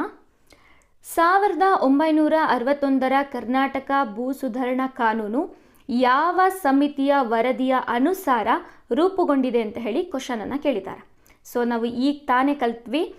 ಸೊ ಬೀಡಿ ಜತ್ತಿ ಸಮಿತಿ ಇದೆ 1957 ಸೆಪ್ಟೆಂಬರ್, ಲೆಸ್ಸಿ ಮಿಲ್ಲರ್ ಸಮಿತಿ ಇದೆ, ಚಿನ್ನಪ್ಪ ರೆಡ್ಡಿ ಸಮಿತಿ ಇದೆ, ಹಾಗೆ ವೆಂಕಟಸ್ವಾಮಿ ರೆಡ್ಡಿ ಸಮಿತಿ ಇದೆ. ಸೊ ಆನ್ಸರ್ ನಮಗೆ ಗೊತ್ತು, ಬೀಡಿ ಜತ್ತಿ ಸಮಿತಿ 1957. ಸೊ ಇಲ್ಲಿ ಲೆಸ್ಸಿ ಮಿಲ್ಲರ್ ಮತ್ತು ಚಿನ್ನಪ್ಪ ರೆಡ್ಡಿ ಮತ್ತು ವೆಂಕಟಸ್ವಾಮಿ ರೆಡ್ಡಿ ಸಮಿತಿ ಏನಿದೆ, ಸೊ ಈ 3 ಸಮಿತಿಯನ್ನು ನಮ್ಮ ಕರ್ನಾಟಕದ ಹಿಂದುಳಿದ ವರ್ಗಗಳ ಸಮಿತಿಗಳು ಅಂತಲೂ ಕೂಡ ಕರಿಬಹುದಾಗಿರುತ್ತೆ. ಅಂದರೆ OBCಗೆ ಸಂಬಂಧಪಟ್ಟಂತಹ ಒಂದು ಕಾನೂನುಗಳು ನಮ್ಮ ಕರ್ನಾಟಕದಲ್ಲಿ ಜಾರಿಯಾಗಲಿಕ್ಕೆ ಅಥವಾ OBCಗೆ ಸಂಬಂಧಪಟ್ಟಂತಹ ಮೀಸಲಾತಿಗಳು ನಮ್ಮ ಕರ್ನಾಟಕದಲ್ಲಿ ಜಾರಿಯಾಗಲಿಕ್ಕೆ ಕಾರಣವಾಗುವಂತಹ ಸಮಿತಿಗಳು ಅಂತ ಹೇಳಿ ನಾವು ಕರಿಬಹುದಾಗಿರುತ್ತೆ. ಸೊ ಇಲ್ಲಿ ಮತ್ತೊಂದು ಅಂಶವನ್ನು ನೀವು ಗಮನಿಸಬೇಕು. 1952ರಲ್ಲಿ ಜಾರಿಯಾಗುವಂತಹ ಮೈಸೂರು ಟೆನೆನ್ಸಿ ಕಾಯ್ದೆಗೆ ಕಾರಣಕರ್ತರು ಯಾರು ಅಂತ ಹೇಳಿದರೆ ಏನು 1951ರಲ್ಲಿ ಕಾಗೋಡು ಸತ್ಯಾಗ್ರಹ ನಡೆಯುತ್ತೆ, ಹಾಗೆ 1947ರಲ್ಲಿ ಗುಂಡಪ್ಪಗೌಡ ಸಮಿತಿ ಬರುತ್ತೆ.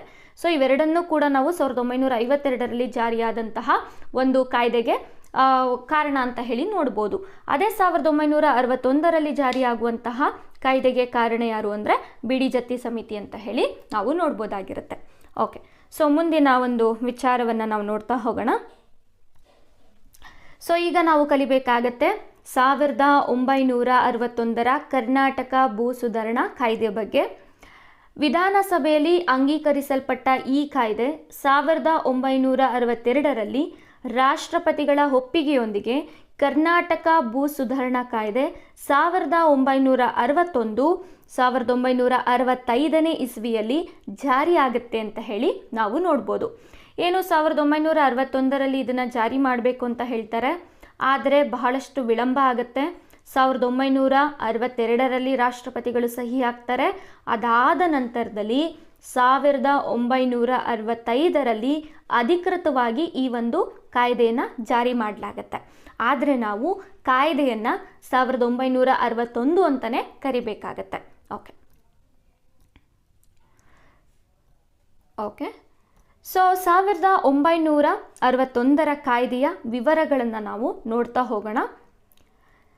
ಹಿಡುವಳಿದಾರರಿಗೆ ಭೂ ಬಳಕೆ ಹಕ್ಕುಗಳನ್ನು ನೀಡುವಂಥದ್ದು, ಕೃಷಿಯೇತರರಿಂದ ಕೃಷಿ ಭೂಮಿಯನ್ನು ವಶಪಡಿಸಿಕೊಳ್ಳುವಂಥದ್ದು, ಭೂಮಿಯನ್ನು ಕಳೆದುಕೊಂಡವರಿಗೆ ಪರಿಹಾರವನ್ನು ಕೊಡುವಂಥದ್ದು, ನಂತರದಲ್ಲಿ ಕೃಷಿಕರಲ್ಲದವರಿಗೆ ಭೂ ಸ್ವಾಧೀನವನ್ನು ಮಾಡಿಕೊಳ್ಳುವಂಥದ್ದು ನಿಷೇಧ ಅಂತ ಹೇಳ್ತಾರೆ. ಅಂದರೆ ಯಾವುದೇ ರೀತಿಯಾದಂತಹ ಸಂಘ ಸಂಸ್ಥೆಗಳು ಭೂಮಿಯನ್ನು ಕೊಂಡುಕೊಳ್ಳಿಕ್ಕೆ ಸಾಧ್ಯವಿಲ್ಲ ಅಂತ ಹೇಳಿ ಈ ಒಂದು ಕಾಯ್ದೆ ಹೇಳುತ್ತೆ. ಹಾಗೆ ಭೂಮಿಯನ್ನು ಉಳುಮೆ ಮಾಡುವಂತಹ ರೈತರಿಗೆ ಭೂ ಒಡೆಯ ಭೂ ಮಾಲೀಕತ್ವವನ್ನು ಕೊಡಬೇಕು ಅಂತ ಹೇಳ್ತಾರೆ. ನಂತರ ಕುಟುಂಬ ಆಧಾರಿತ ಭೂಮಿ ಹಂಚಿಕೆಯನ್ನು ಮಾಡಬೇಕು. ಒಂದು ಭೂಮಿಯನ್ನು ಕೊಂಡುಕೊಳ್ಬೇಕು ಅಂತ ಹೇಳಿದ್ರೆ ಅವರ ವಾರ್ಷಿಕ ಆದಾಯ 1200 ರೂಪಾಯಿಗಳು ಇರಬೇಕು. ಸೊ ಅದಕ್ಕೂ ಮೀರಿ ಅವರು ಆದಾಯವನ್ನು ಪಡಿತಿದ್ದಾರೆ ಅಂದರೆ ಭೂಮಿಯನ್ನು ಕೊಂಡ್ಕೊಳ್ಳಿಕ್ಕೆ ಸಾಧ್ಯವಿಲ್ಲ ಅಂತ ಹೇಳಿ ಈ ಒಂದು ಕಾನೂನು ಹೇಳುತ್ತೆ. ನಂತರದಲ್ಲಿ ಭೂಮಿಯ ಗರಿಷ್ಠ ಮಿತಿಯ ಕುರಿತು ಮಾತನಾಡುತ್ತೆ. ಸೊ ಇಲ್ಲಿ ಡೇಟಾ ಇದೆಯಲ್ಲ, ಸೊ ಇದು 1961ರ ಕಾಯ್ದೆಯಲ್ಲಿ ಜಾರಿ ಮಾಡಿ ಅಂತ ಹೇಳಿ ಬಿಡಿ ಜತ್ತಿ ಸಮಿತಿ ಕೊಡುವಂತಹ ಮಾಹಿತಿ ಆಗಿರುತ್ತೆ. ಆದರೆ ಏನು ಚರ್ಚೆಗಳಾಗುತ್ತಲ್ವಾ, ಅದಾದ ನಂತರದಲ್ಲಿ 1961ರ ಕಾಯ್ದೆಯಲ್ಲಿ ಬೇರೆ ರೀತಿಯಾದಂತಹ ಒಂದು ಗರಿಷ್ಠ ಮಿತಿಯನ್ನು ನಾವು ನೋಡ್ಬೋದು. ಸೊ ಅದನ್ನು ನಾವು ಕಾಯ್ದೆಯನ್ನು ಅಧ್ಯಯನ ಮಾಡುವಂಥ ಸಂದರ್ಭದಲ್ಲಿ ನೋಡೋಣ. ಬಿಡಿ ಜತ್ತಿ ಸಮಿತಿ ಏನು ಹೇಳುತ್ತೆ ಅಂದರೆ ಪ್ರತಿ ಕುಟುಂಬಕ್ಕೆ ಭೂಮಿತಿಯನ್ನು ನೀವು 27 ಎಕರೆಗಳಷ್ಟು ಇಡಬೇಕು. ಅಂದರೆ ಒಂದು ಕುಟುಂಬದವರು 27 ಎಕರೆಯಷ್ಟು ಭೂಮಿಯನ್ನು ಕೊಂಡುಕೊಳ್ಬೋದು. ಸೊ 5 ಜನರ ಕುಟುಂಬ ಒಣ ಭೂಮಿಯಾಗಿದ್ದರೆ 216 ಎಕರೆಗಳಷ್ಟು ಭೂಮಿಯನ್ನು ಕೊಂಡುಕೊಳ್ಳಿಕ್ಕೆ ಅವರಿಗೆ ಅವಕಾಶ ಇರುತ್ತೆ ಅಂತ ಹೇಳಿ ಇಲ್ಲಿ ಶಿಫಾರಸನ್ನು ಮಾಡಲಾಗುತ್ತೆ. ನಂತರ ಭೂಮಿಯನ್ನು ಗುತ್ತಿಗೆ ಕೊಡುವಂಥದ್ದನ್ನು ಸಂಪೂರ್ಣವಾಗಿ ನಿಷೇಧಿಸಬೇಕು ಅಂತ ಹೇಳಿ ಇಲ್ಲಿ ಶಿಫಾರಸನ್ನು ಮಾಡಲಾಗುತ್ತೆ. ಸೊ ನಂತರದಲ್ಲಿ ಜಮೀನುಗಳಿಂದ ಗೇಣಿದಾರರನ್ನು ಬಿಡಿಸಲು ಭೂ ಒಡೆಯರಿಗೆ 1 ವರ್ಷಗಳ ಕಾಲಾವಧಿಯನ್ನು ಕೊಡಲಾಗುತ್ತೆ. ಸೊ ಗೇಣಿದಾರರನ್ನು ಭೂಮಿಯಿಂದ ಬಿಡಿಸ್ತಾ ಇದ್ದೀವಿ ಅಂತ ಹೇಳಿ ಕಂದಾಯ ಇಲಾಖೆಗೆ ಭೂ ಒಡೆಯರು ಏನು ಮಾಡಬೇಕಾಗತ್ತೆ, ಅರ್ಜಿಯನ್ನು ಸಲ್ಲಿಸಬೇಕಾಗಿರುತ್ತೆ. ನಂತರ ಜಿಲ್ಲಾ ಮಟ್ಟದಲ್ಲಿ ಭೂ ಪಂಚಾಯಿತಿಯನ್ನು ರಚನೆಯನ್ನು ಮಾಡಲಾಗುತ್ತೆ. ಹಾಗೆ ತಾಲೂಕಿನಲ್ಲಿ ಭೂ ಟ್ರಿಬ್ಯುನಲ್ಗಳ ಸ್ಥಾಪನೆಯನ್ನು ಮಾಡಲಾಗುತ್ತೆ. ಸೊ ಇದಿಷ್ಟು ಕೂಡ ಏನು 1961ರಲ್ಲಿ ಕಾಯ್ದೆಯನ್ನು ಜಾರಿಗೆ ತರಬೇಕು ಅಂತ ಹೇಳಿ ಸರ್ಕಾರ ಜಾರಿ ಮಾಡುತ್ತೋ ಅದರಲ್ಲಿರುವಂತಹ ಪ್ರಮುಖ ಅಂಶಗಳಾಗಿರುತ್ತೆ. ಸೊ ಇದಾದ ನಂತರದಲ್ಲಿ ನಾವು ನಮ್ಮ ಕರ್ನಾಟಕದಲ್ಲಿ ಜಾರಿಯಾದಂತಹ ಕರ್ನಾಟಕ ಭೂ ಸುಧಾರಣಾ ಕಾಯ್ದೆ 1961ರ ಕಾಯ್ದೆಯನ್ನು ನಾವು ಓದಬೇಕಾಗತ್ತೆ. ಸೊ ಈ ಒಂದು ಕಾಯ್ದೆಯ ಅಡಿಯಲ್ಲಿ ಒಟ್ಟು 11 ಅಧ್ಯಾಯಗಳನ್ನು ನೋಡ್ತೀವಿ, 142 ಪ್ರಕರಣಗಳನ್ನು ನೋಡ್ತೀವಿ, ಹಾಗೆ 4 ಅನುಸೂಚಿಗಳನ್ನು ನೋಡ್ತೀವಿ. ಸೊ ಈ ಪ್ರಕರಣಗಳು ಅಂತ ಹೇಳಿ ಬಂದಂಥ ಸಂದರ್ಭದಲ್ಲಿ ಈ ಹಿಂದಿನ ಪ್ರಶ್ನೆ ಪತ್ರಿಕೆಯಲ್ಲಿ 48ನೇ ಪ್ರಕರಣ ಏನು ಹೇಳುತ್ತೆ, 26ನೇ ಪ್ರಕರಣ ಏನು ಹೇಳುತ್ತೆ, 79ನೇ ಪ್ರಕರಣ ಏನು ಹೇಳುತ್ತೆ, 63ನೇ ಪ್ರಕರಣ ಏನು ಹೇಳುತ್ತೆ, ಸೊ ಈ ರೀತಿ ಪ್ರಕರಣಗಳು ಏನು ಹೇಳುತ್ತೆ ಅಂತ ಹೇಳಿ ಕೊಟ್ಟಿದ್ದಾರೆ. ಸೊ ಹಾಗಾಗಿ ಇವುಗಳ ಬಗ್ಗೆ ನಾವು ಮುಂದಿನ ತರಗತಿಯಲ್ಲಿ ಅಧ್ಯಯನವನ್ನು ಮಾಡ್ತಾ ಹೋಗೋಣ. ಸೊ ಕಳೆದ ತರಗತಿಯಲ್ಲಿ ನಾವು ಕರ್ನಾಟಕದಲ್ಲಿ ಭೂ ಸುಧಾರಣೆಗಳಿಗೆ ಸಂಬಂಧಪಟ್ಟಂತಹ ಆಲ್ಮೋಸ್ಟ್ ಎಲ್ಲ ವಿಚಾರಗಳನ್ನು ನಾವು ಅಧ್ಯಯನವನ್ನು ಮಾಡಿದ್ದೇವೆ. ಸೊ ಕಳೆದ ತರಗತಿಯಲ್ಲಿ ನಾವು 1957ರ BD ಜತ್ತಿ ಸಮಿತಿಯ ಶಿಫಾರಸುಗಳನ್ನು ನೋಡಿದ್ದೇವೆ. ಹಾಗೆ 1961ರ ಭೂ ಸುಧಾರಣಾ ಕಾಯ್ದೆಯ ಕುರಿತಾದಂತಹ ಪ್ರಮುಖ ಅಂಶಗಳನ್ನು ನಾವು ನೋಡಿದ್ದೇವೆ. ಸೊ ಇವತ್ತಿನ ತರಗತಿಯಲ್ಲಿ ನಾವು 1961ರ ಭೂ ಸುಧಾರಣಾ ಕಾಯ್ದೆ ಏನು ಹೇಳುತ್ತೆ, ಹಾಗೆ ಅದರಲ್ಲಿ ಬರುವಂತಹ ಪ್ರಕರಣಗಳು ಸೊ ಯಾವೆಲ್ಲ ವಿಚಾರಗಳನ್ನು ಹೇಳುತ್ತೆ ಅಂತ ಹೇಳಿ ನೋಡಬೇಕು. ಹಾಗೆ ಸೊ ಇದೇ ಒಂದು ಕಾಯ್ದೆಗೆ 1974ರಲ್ಲಿ ಒಂದು ತಿದ್ದುಪಡಿ ಆಗುತ್ತೆ, ಬಹಳಷ್ಟು ಇಂಪಾರ್ಟೆಂಟ್ ಅಂತ ಹೇಳ್ಬೋದು. ಹಾಗೆ 2020ರಲ್ಲೂ ಮತ್ತು 2023ರಲ್ಲೂ ಕೂಡ ತಿದ್ದುಪಡಿ ಆಗುತ್ತೆ. ಸೊ ಇವುಗಳ ಬಗ್ಗೆ ನಾವು ಅಧ್ಯಯನವನ್ನು ಮಾಡಿದ್ರೆ ಸಂಪೂರ್ಣವಾಗಿ ಭೂ ಸುಧಾರಣೆಗಳನ್ನು ನಾವು ಕಂಪ್ಲೀಟ್ ಮಾಡಿದ ಹಾಗೆ ಆಗುತ್ತೆ. ಓಕೆ, ಸೊ ಈಗ ನಾವು ನೋಡೋಣ. ಕರ್ನಾಟಕ ಭೂ ಸುಧಾರಣಾ ಕಾಯ್ದೆ 1961. ಈ ಒಂದು ಅಧಿನಿಯಮದಲ್ಲಿ ನಾವು ಒಟ್ಟು 11 ಅಧ್ಯಯನಗಳನ್ನು ನೋಡ್ಬೋದು. ಹಾಗೆ ಒಟ್ಟು 142 ಪ್ರಕರಣಗಳನ್ನು ನೋಡ್ಬೋದಾಗಿರುತ್ತೆ. ಹಾಗೆ 4 ಅನುಸೂಚಿಗಳನ್ನು ಕೂಡ ನಾವು ನೋಡ್ಬೋದು. ಸೊ ಇಲ್ಲಿ ಪ್ರಕರಣಗಳು ಅಂತ ಹೇಳಿ ಬಂದಾಗ ಸೊ ನಮಗೆ ಒಂದಿಷ್ಟು ಪ್ರಕರಣಗಳು ಇಂಪಾರ್ಟೆಂಟ್ ಆಗುತ್ತೆ. ಸೊ ಎಲ್ಲವನ್ನು ಅಧ್ಯಯನ ಮಾಡೋ ಅವಶ್ಯಕತೆ ಇಲ್ಲ. ಸೊ ನಿಮಗೆ ಬೇಕು ಅಂದರೆ ಖಂಡಿತವಾಗಿಯೂ ನಾನು ನನ್ನ ಟೆಲಿಗ್ರಾಮ್ ಚಾನಲಲ್ಲಿ 1961ರ ಒಂದು ಏನು ಕಾಯ್ದೆಯ ಅಧಿಕೃತವಾದಂತಹ PDF ಏನಿದೆ ಸೊ ಅದನ್ನು ನಾನು ಈಗ ಆಲ್ರೆಡಿ ಶೇರ್ ಮಾಡಿದ್ದೀನಿ. ಸೊ ನೀವು ಡೌನ್ಲೋಡ್ ಮಾಡ್ಕೊಂಡು ಓದ್ಕೊಳ್ಬೋದು. ಸೊ ನನ್ನ ಒಂದು ನೋಟ್ಸ್ ಬೇಸ್ ಆಗಿರುವಂಥದ್ದು ಈ ಹಿಂದೆ ಯಾವ ಪ್ರಶ್ನೆಗಳನ್ನು ಕೇಳಿದ್ದಾರೆ ಅನ್ನುವಂಥದ್ದನ್ನು ನೋಡಿ ಇಂಪಾರ್ಟೆಂಟ್ ಪ್ರಕರಣಗಳನ್ನು ಮಾತ್ರ ನಾನು ಈ ಒಂದು ತರಗತಿಯಲ್ಲಿ ಡಿಸ್ಕಸನ್ನು ಮಾಡ್ತೀನಿ. ಸೊ ಓಕೆ, ಸೊ ಅಧ್ಯಾಯಗಳು ಅಂತ ಬಂದಾಗ ಸೊ ನಾವು 11 ಅಧ್ಯಾಯಗಳನ್ನು ನೋಡಿದ್ದೀವಿ ಅಲ್ವಾ. ಸೊ ಇದರಲ್ಲಿ ಫಸ್ಟ್ ಅಧ್ಯಾಯ 1 ಬಂದು ಸಂಕೀರ್ಣ ಅಂತ ಇರುತ್ತೆ. ಅಧ್ಯಾಯ 2 ಬಂದು ಗೇಣಿದಾರಿಕೆಗಳ ಬಗ್ಗೆ ಸಾಮಾನ್ಯ ಉಪಬಂಧ. ಅಧ್ಯಾಯ 3 ಗೇಣಿದಾರರಿಗೆ ಒಡೆತನದ ಪ್ರದಾನ. ಅಧ್ಯಾಯ 4 ಭೂ ಹಿಡುವಳಿಗಳ ಗರಿಷ್ಠ ಮಿತಿ. ನೋಡಿ ಈ ಒಂದು ಅಧ್ಯಯನ ಬಹಳಷ್ಟು ಇಂಪಾರ್ಟೆಂಟ್ ಆಗುತ್ತೆ. ಸೊ ಪ್ರಶ್ನೆ ಹೀಗೆ ಬರ್ಬೋದು, ಭೂ ಹಿಡುವಳಿಗಳ ಗರಿಷ್ಠ ಮಿತಿಯ ಬಗ್ಗೆ ಮಾತನಾಡುವಂತಹ ಅಧ್ಯಾಯ ಯಾವುದು ಅಂತ ಹೇಳಿ ಕೇಳ್ಬೋದು. ಸೊ ಅಧ್ಯಾಯ 4. ನಂತರ ಅಧ್ಯಾಯ 5 ಬಂದು ಕೃಷಿ ಭೂಮಿಯನ್ನು ಧಾರಣ ಮಾಡಲು ಅಥವಾ ವರ್ಗಾವಣೆಯನ್ನು ಮಾಡಲು ನಿರ್ಬಂಧಗಳು. ಸೊ ಒಂದಿಷ್ಟು ಸಂಘ ಸಂಸ್ಥೆಗಳು ಅಥವಾ ಸೊ ಯಾರು ಅತಿ ಹೆಚ್ಚು ವಾರ್ಷಿಕ ಆದಾಯವನ್ನು ತಗೊತಿರ್ತಾರೆ ಸೊ ಅವ್ರು ಯಾರು ಕೂಡ ಕೃಷಿ ಭೂಮಿಯನ್ನು ಪಡೀಲಿಕ್ಕೆ ಅಥವಾ ತಗೊಳ್ಳಿಕ್ಕೆ ವರ್ಗಾವಣೆಯನ್ನು ಮಾಡಲಿಕ್ಕೆ ಅವರಿಗೆ ಅವಕಾಶಗಳಿರೋದಿಲ್ಲ. ಸೊ ಅವರ ಕುರಿತು ಈ ಒಂದು ಅಧ್ಯಾಯ ಹೇಳುತ್ತೆ. ಸೊ ಹಾಗಾಗಿ ಇದು ಕೂಡ ಬಹಳಷ್ಟು ಇಂಪಾರ್ಟೆಂಟ್ ಆಗುತ್ತೆ. ನಂತರ ಅಧ್ಯಾಯ 6 ಬಂದು ಸಾಗುವಳಿಯಾಗದಿರುವ ಭೂಮಿಗಳ ಸಾಗುವಳಿಗೆ ಉಪಬಂಧಗಳು ಅಂತ ಹೇಳಿ ನೋಡ್ಬೋದು.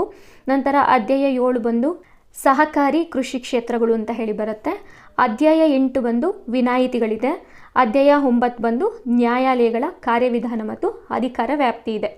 ಸೊ ಇದಾದಮೇಲೆ ಅಧ್ಯಾಯ 10 ಇಟ್ಸ್ ನಾರ್ಮಲ್ ಇದೆ ಆ್ಯಂಡ್ 11 ಕೂಡ ಇತರೆ ಅಂತ ಹೇಳಿ ಇದೆ. ಓಕೆ, ಸೊ ಇದ್ರ ಬಗ್ಗೆ ನಾವು ನೋಡ್ತಾ ಹೋಗೋಣ ಒಂದೊಂದಾಗಿ. ಓಕೆ, ಸೊ ಮೊದಲು ನಾನು ಈ ಒಂದು 4 ಅನುಸೂಚಿಗಳಲ್ಲಿ ಮೊದಲನೆಯ ಅನುಸೂಚಿ ಭೂಮಿಗಳ ವರ್ಗೀಕರಣದ ಕುರಿತು ಮಾತನಾಡುತ್ತೆ. ಸೊ ಇದು ಕೂಡ ಬಹಳಷ್ಟು ಇಂಪಾರ್ಟೆಂಟು. ಎ ವರ್ಗ ಅಂದರೆ ಯಾವ ಭೂಮಿ, ಬಿ ವರ್ಗ ಅಂದರೆ ಯಾವ ಭೂಮಿ, ಸಿ ವರ್ಗ ಅಂದರೆ ಯಾವ ಭೂಮಿ, ಸೊ ಇವುಗಳ ಬಗ್ಗೆ ನಾವು ಅಧ್ಯಯನವನ್ನು ಮಾಡಬೇಕಾಗತ್ತೆ.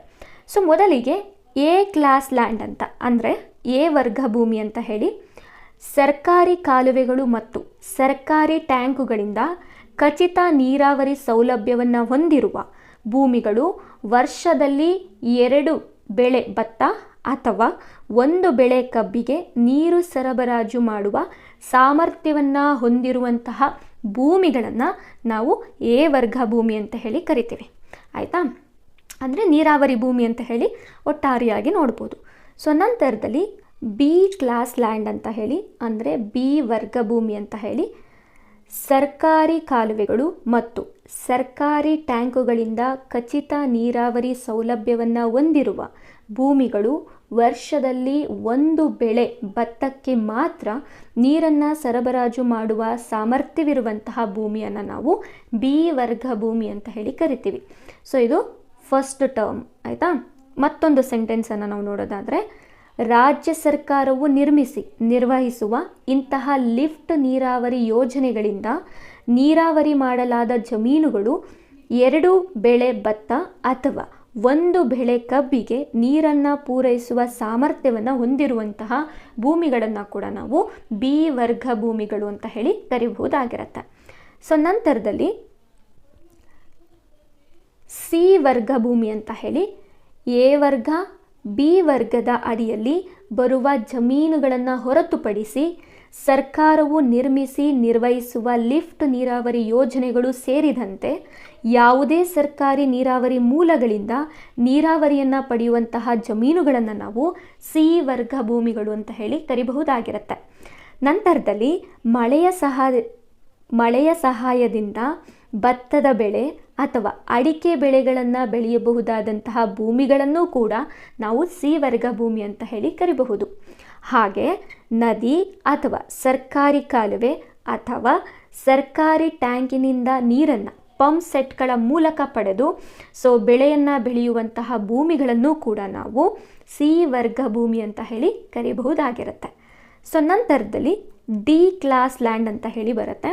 ಡಿ ವರ್ಗ ಭೂಮಿ ಸರ್ಕಾರಿ ಮೂಲದಿಂದ ನೀರಾವರಿ ಸೌಲಭ್ಯವನ್ನು ಹೊಂದಿರದ ಆದರೆ ಒಣಭೂಮಿ ಎಂದು ವರ್ಗೀಕರಿಸಲಾದ ಭೂಮಿಗಳನ್ನು ನಾವು ಡಿ ವರ್ಗ ಭೂಮಿ ಅಂತ ಹೇಳಿ ಕರಿಬಹುದು.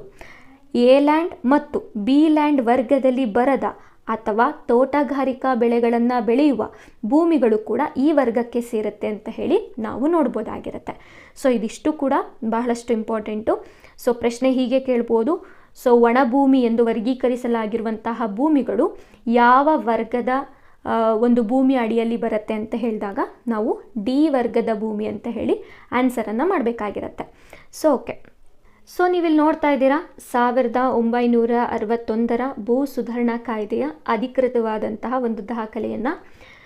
ಈ ಒಂದು PDF ಅನ್ನು ನಾನು ನನ್ನ ಟೆಲಿಗ್ರಾಮ್ ಚಾನಲಲ್ಲಿ ಅಪ್ಲೋಡ್ ಮಾಡಿದ್ದೀನಿ. ನೀವಲ್ಲಿ ತಗೊಳ್ಬೋದು. ಈ ಒಂದು PDF ಏನಿದೆ ಅಥವಾ ಈ ಒಂದು ದಾಖಲೆ ಏನಿದೆ, ಇಲ್ಲಿರುವಂತಹ ಒಂದು ಅಧ್ಯಾಯಗಳು ಆಗಿರ್ಬೋದು ಅಥವಾ ಪ್ರಕರಣಗಳನ್ನು ಅಟ್ಲೀಸ್ಟ್ ನಾವು ಒಂದು ಬಾರಿ ಅದು ಓದಬೇಕಾಗುತ್ತೆ. ಯಾಕೆ ಅಂತ ಹೇಳಿದ್ರೆ ಯಾವೆಲ್ಲ ಪ್ರಕರಣಗಳು ಇದೆ ಅಂತ ಹೇಳಿ ನಮಗೆ ಅಟ್ಲೀಸ್ಟ್ ಗೊತ್ತಾಗಬೇಕು. ಎಲ್ಲವನ್ನು ಅಧ್ಯಯನ ಮಾಡೋ ಅವಶ್ಯಕತೆ ಇಲ್ಲ. ಯಾಕೆ ಅಂತ ಹೇಳಿದ್ರೆ ನಾನು ಇಲ್ಲೊಂದಿಷ್ಟು ಪ್ರಶ್ನೆಗಳನ್ನು ತಗೊಂಡಿರ್ತೀನಿ. ಆ ಪ್ರಶ್ನೆಗಳ ಆಧಾರದ ಮೇಲೆ ನಾವು ಅಧ್ಯಯನವನ್ನು ಮಾಡ್ತಾ ಹೋಗೋಣ. ಹಾಗೆ ಪ್ರಶ್ನೆಗಳು ಹೇಗೆ ಬರುತ್ತೆ ಅನ್ನುವಂಥದ್ದು ಕೂಡ ನಿಮಗೆ ಗೊತ್ತಾಗ್ತಾ ಹೋಗುತ್ತೆ. ಓಕೆ, ಇಲ್ಲೊಂದು ಪ್ರಶ್ನೆ ಇದೆ. ಪ್ರಶ್ನೆಯನ್ನು ನಾವು ನೋಡ್ತಾ ಹೋಗೋಣ.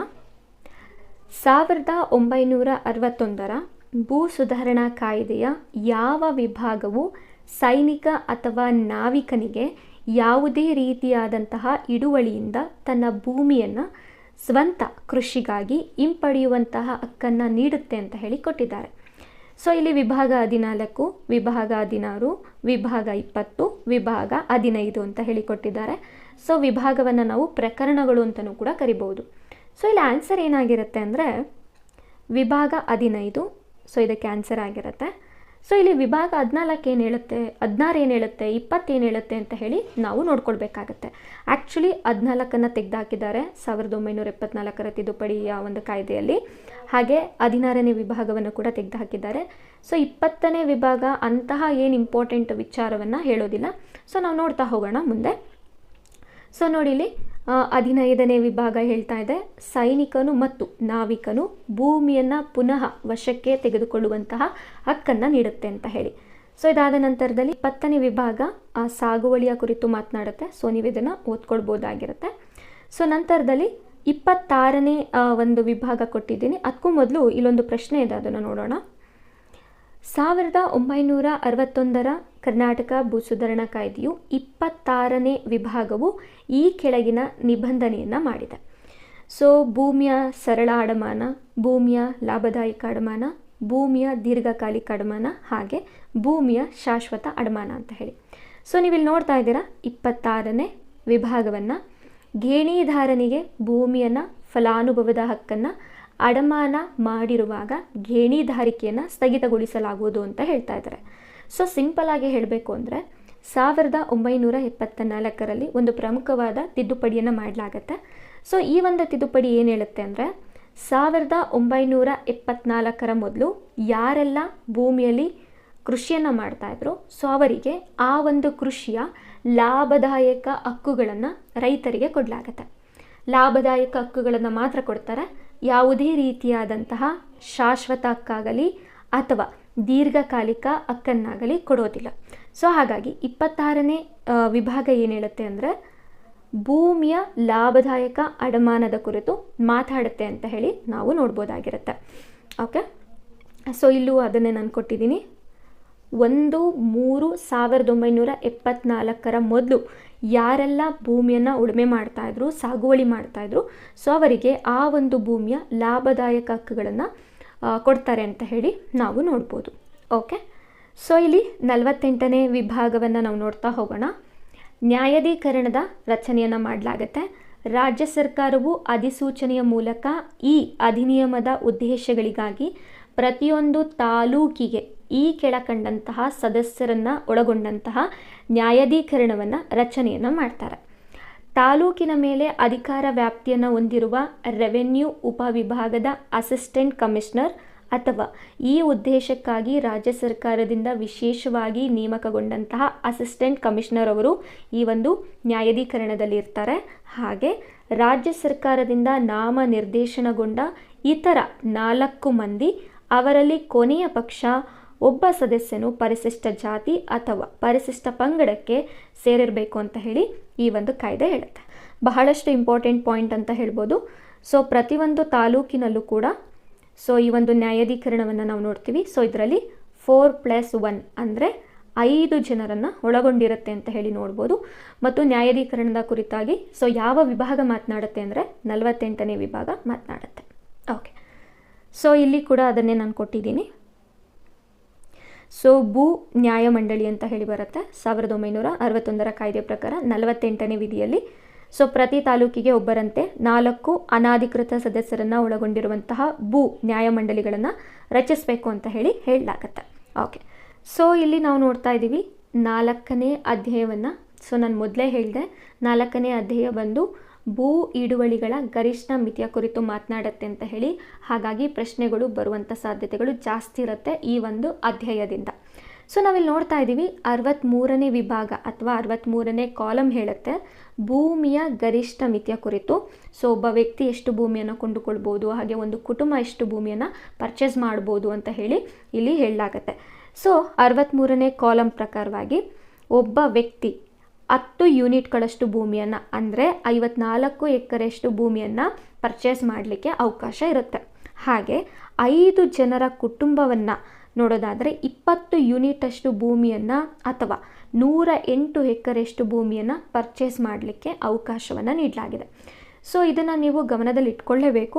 ಯಾಕೆ ಅಂತ ಹೇಳಿದ್ರೆ ಈ ಒಂದು ಗರಿಷ್ಠ ಮಿತಿ 2020ರಲ್ಲಿ ಒಂದು ತಿದ್ದುಪಡಿ ಬರುತ್ತೆ. ಆ ಒಂದು ತಿದ್ದುಪಡಿಯಲ್ಲಿ ಗರಿಷ್ಠ ಮಿತಿ ಇನ್ನೂ ಜಾಸ್ತಿ ಆಗುತ್ತೆ. ಸೊ ನಮಗೆ ಇದು ಗೊತ್ತಿತ್ತು ಅಂತ ಹೇಳಿದ್ರೆ 2020ರಲ್ಲಿ ಎಷ್ಟು ಜಾಸ್ತಿ ಆಯಿತು ಅಂತ ಹೇಳಿ ಮುಂದೆ ನಾವು ನೋಡ್ತಾ ಹೋಗೋಣ.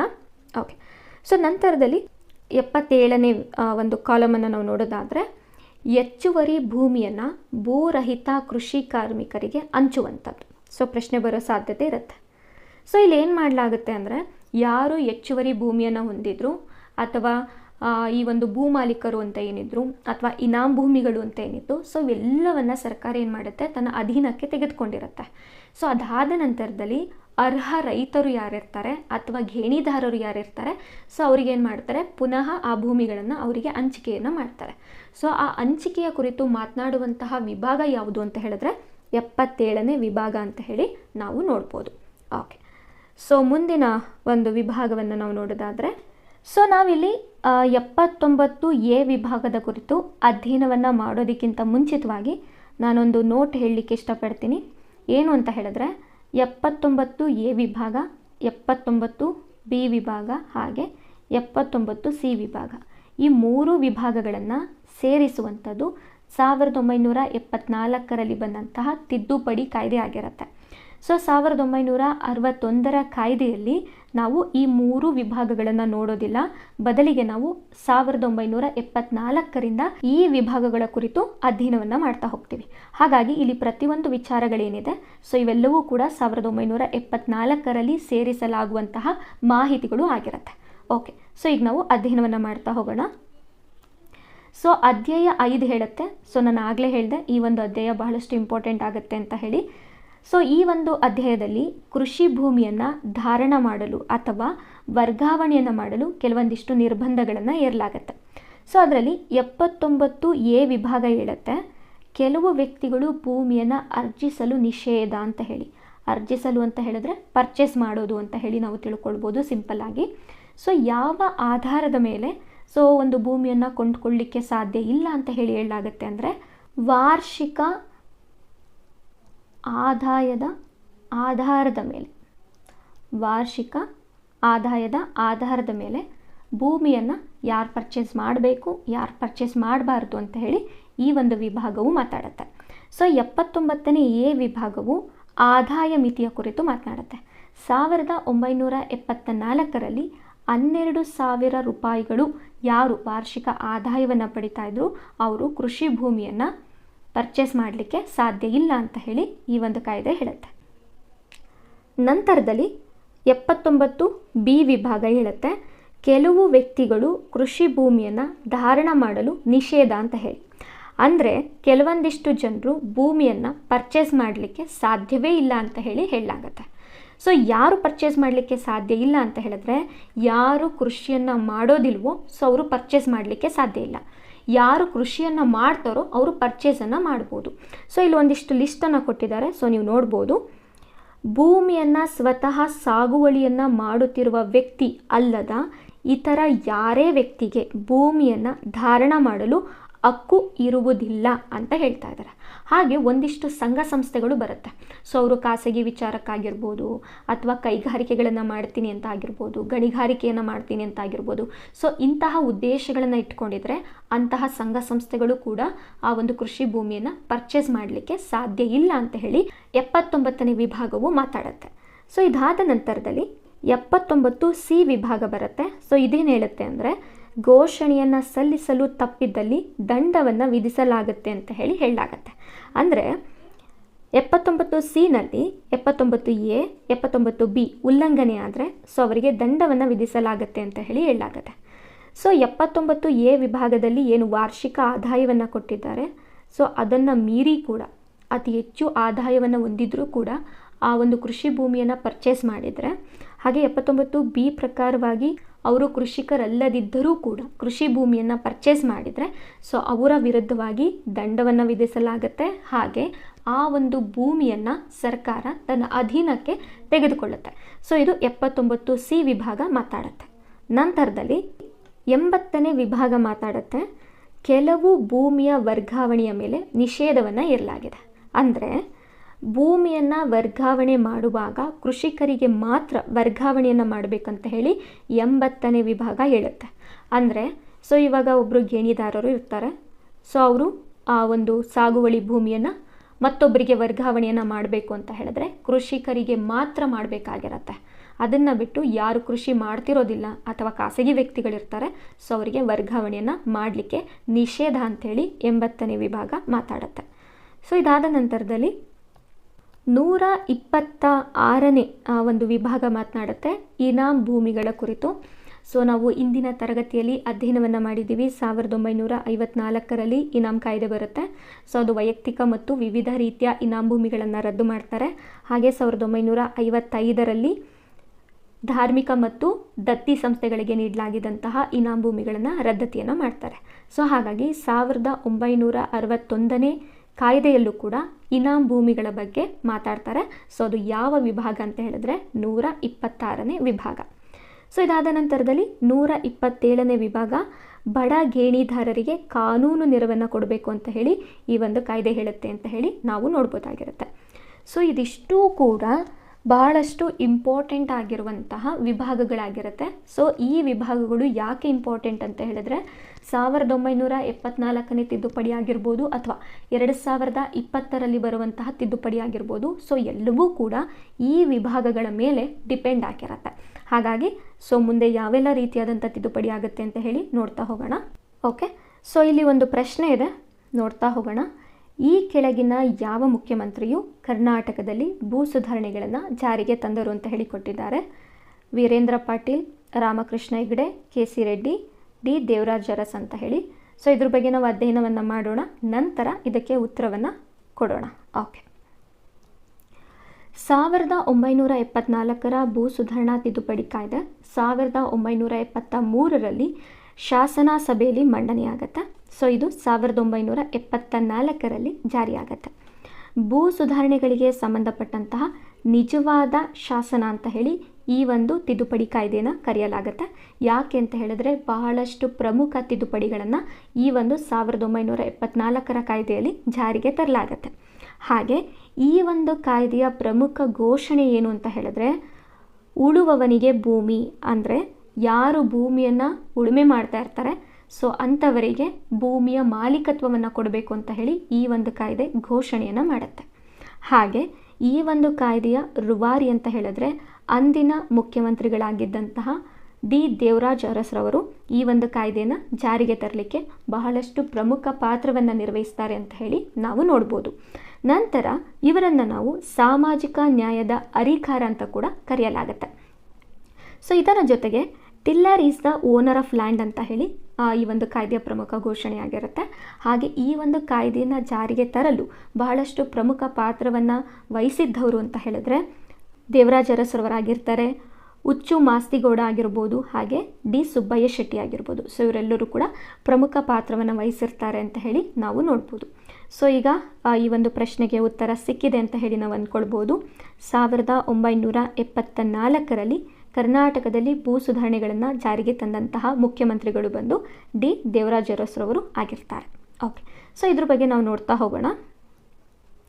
1974ರಲ್ಲಿ ಕರ್ನಾಟಕ ಭೂ ಸುಧಾರಣಾ ತಿದ್ದುಪಡಿ ಕಾಯ್ದೆ ಜಾರಿಗೆ ಬರುತ್ತೆ. 1961ರ ಕಾಯ್ದೆಗೆ ಹಲವಾರು ಪ್ರಮುಖ ತಿದ್ದುಪಡಿಗಳನ್ನು ಜಾರಿ ಮಾಡಲಾಗುತ್ತೆ. ಹಾಗೆ ಈ ಒಂದು ಪ್ರಕ್ರಿಯೆಯು 1984 ಮತ್ತು 85ರವರೆಗೆ ಬಹಳಷ್ಟು ಗಂಭೀರವಾಗಿ ಚರ್ಚೆಯಲ್ಲಿರುತ್ತೆ ಅಂತ ಹೇಳಿ ನಾವು ನೋಡ್ಬೋದಾಗಿರುತ್ತೆ. ಈ ಒಂದು ತಿದ್ದುಪಡಿ ಕಾಯ್ದೆಯ ಪ್ರಮುಖ ಅಂಶಗಳನ್ನು ನಾವು ನೋಡ್ತಾ ಹೋದರೆ, ಸೊ ನಾನು ಆಗಲೇ ಹೇಳಿದೆ 79A, 79B, 79C ವಿಭಾಗಗಳನ್ನು ಈ ಒಂದು ಕಾಯ್ದೆಯಲ್ಲಿ ಸೇರ್ಪಡೆಯನ್ನು ಮಾಡಲಾಗುತ್ತೆ. ಹಾಗೆ 63ನೇ ಪ್ರಕರಣಕ್ಕೆ ಅಥವಾ ವಿಭಾಗಕ್ಕೆ ಇಲ್ಲಿ ತಿದ್ದುಪಡಿಯನ್ನು ಕೂಡ ಸೇರಿಸಲಾಗುತ್ತೆ. ನಂತರ ಸೊ ಇಲ್ಲಿ ನಾವು 44ನೇ ವಿಭಾಗವನ್ನು ನೋಡ್ಬೋದು. ಸೊ ಈ ವಿಭಾಗ ಹೇಳುತ್ತೆ ಭೂಮಿಗಳು ರಾಜ್ಯ ಸರ್ಕಾರದಲ್ಲಿ ನಿಹಿತವಾಗುವುದು ಅಂತ ಹೇಳಿ. ಅಂದರೆ ತಿದ್ದುಪಡಿ ಮಾಡಿದ ಕಾಯ್ದೆಯು ಕಾಲಂ 44ರ ಪ್ರಕಾರ 1/4/1974 ಇದಕ್ಕೂ ಮೊದಲು ಘೋಷಿಸಲಾದ ಮತ್ತು ಹಿಡುವಳಿದಾರನ ಒಡೆತನದಲ್ಲಿರುವ ಅಥವಾ ಸ್ವಾಧೀನದಲ್ಲಿರುವ ಎಲ್ಲ ಭೂಮಿಯನ್ನು ಆ ದಿನಾಂಕದಿಂದ ವರ್ಗಾವಣೆಯನ್ನು ಮಾಡಲಾಯಿತು. ಹಾಗೆ ಸರ್ಕಾರವು ತನ್ನ ಅಧೀನಕ್ಕೆ ತೆಗೆದುಕೊಳ್ಳುತ್ತೆ ಅಂತ ಹೇಳಿ ನಾವು ನೋಡ್ಬೋದಾಗಿರುತ್ತೆ. ಸೊ ನಂತರದಲ್ಲಿ 63ನೇ ವಿಭಾಗದ ಅಡಿಯಲ್ಲಿ 1974ರಲ್ಲಿ ಒಬ್ಬ ವ್ಯಕ್ತಿ 10 ಯೂನಿಟ್ಗಳಷ್ಟು ಅಂದರೆ 54 ಎಕರೆಯಷ್ಟು ಭೂಮಿಯನ್ನು ಪರ್ಚೇಸ್ ಮಾಡ್ಬೋದಾಗಿರುತ್ತೆ. ಹಾಗೆ 5 ಜನರ ಕುಟುಂಬ 20 ಯೂನಿಟ್ಗಳಷ್ಟು ಅಂದರೆ 108 ಎಕರೆಯಷ್ಟು ಭೂಮಿಯನ್ನು ಖರೀದಿಯನ್ನು ಮಾಡ್ಬೋದಾಗಿರುತ್ತೆ. 1974ನೇ ತಿದ್ದುಪಡಿಯ ಮೂಲಕ ಈ ಒಂದು ವಿಚಾರವನ್ನು ಸೇರ್ಪಡೆಯನ್ನು ಮಾಡಲಾಗುತ್ತೆ. ಅದಾದ ನಂತರದಲ್ಲಿ 79A ವಿಭಾಗದ ಅಡಿಯಲ್ಲಿ ಆದಾಯ ಮಿತಿಯನ್ನು ನೋಡ್ತೀವಿ. 1974ರಲ್ಲಿ 12,000 ರೂಪಾಯಿಗಳ ಆದಾಯ ಮಿತಿಯನ್ನು ನೋಡಿದ್ರೆ 1992 ಮತ್ತು 93ನೇ ಸಾಲಿನಲ್ಲಿ 2 ಲಕ್ಷ ಆದಾಯ ಮಿತಿಯನ್ನು ನೋಡ್ತೀವಿ.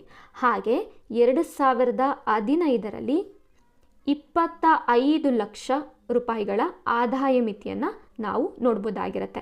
ಅಂದರೆ 2015ರ ನಂತರ ಯಾರು 25 ಲಕ್ಷ ರೂಪಾಯಿಗಳು ವಾರ್ಷಿಕ ಆದಾಯವನ್ನು ಪಡೀತಾರೆ ಅವರು ಕೃಷಿ ಭೂಮಿಯನ್ನು ಪರ್ಚೇಸ್ ಮಾಡೋ ಹಾಗಿಲ್ಲ ಅಂತ ಹೇಳಿ 1974ರ ಒಂದು ತಿದ್ದುಪಡಿ ಕಾಯ್ದೆ ಹೇಳುತ್ತೆ ಅಂತ ಹೇಳಿ ನಾವು ನೋಡ್ಬೋದು. ನಂತರ